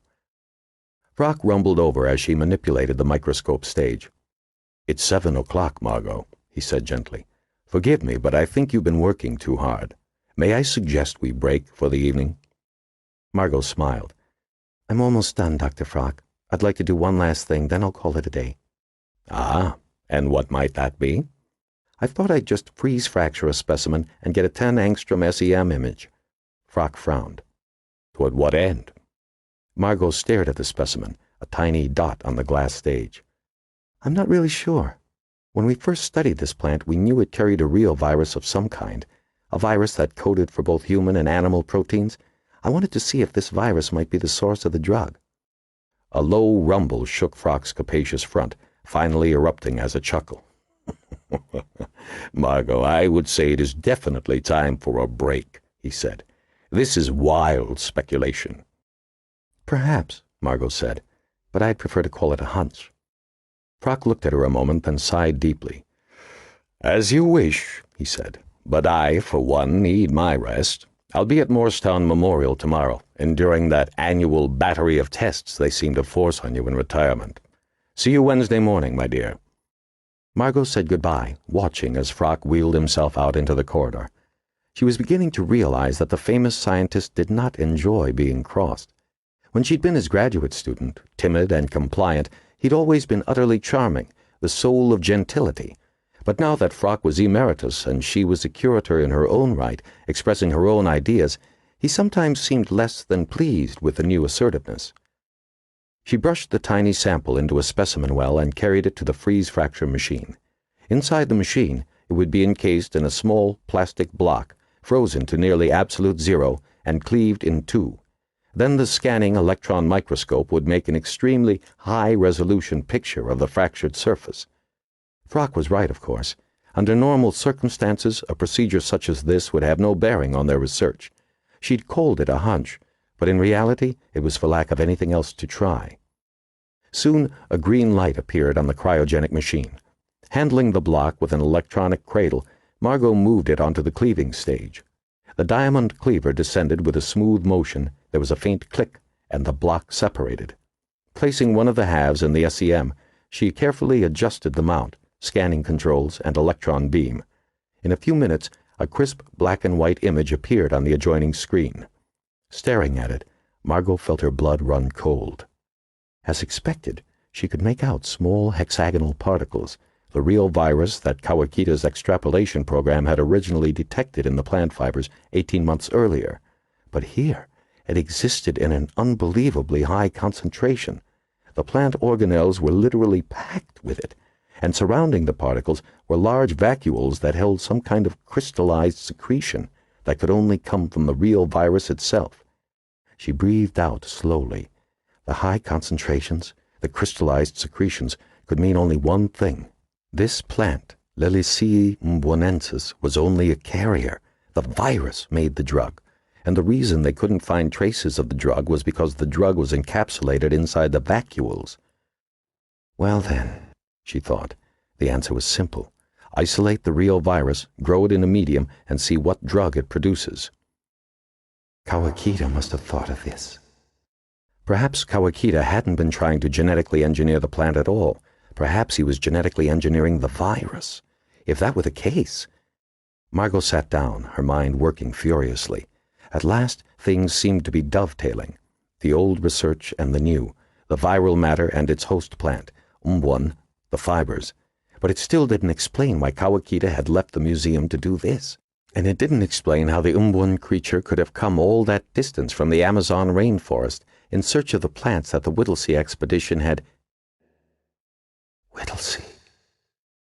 In an instant she was on her feet, hand pressed to her mouth, the lab chair clattering to the linoleum floor.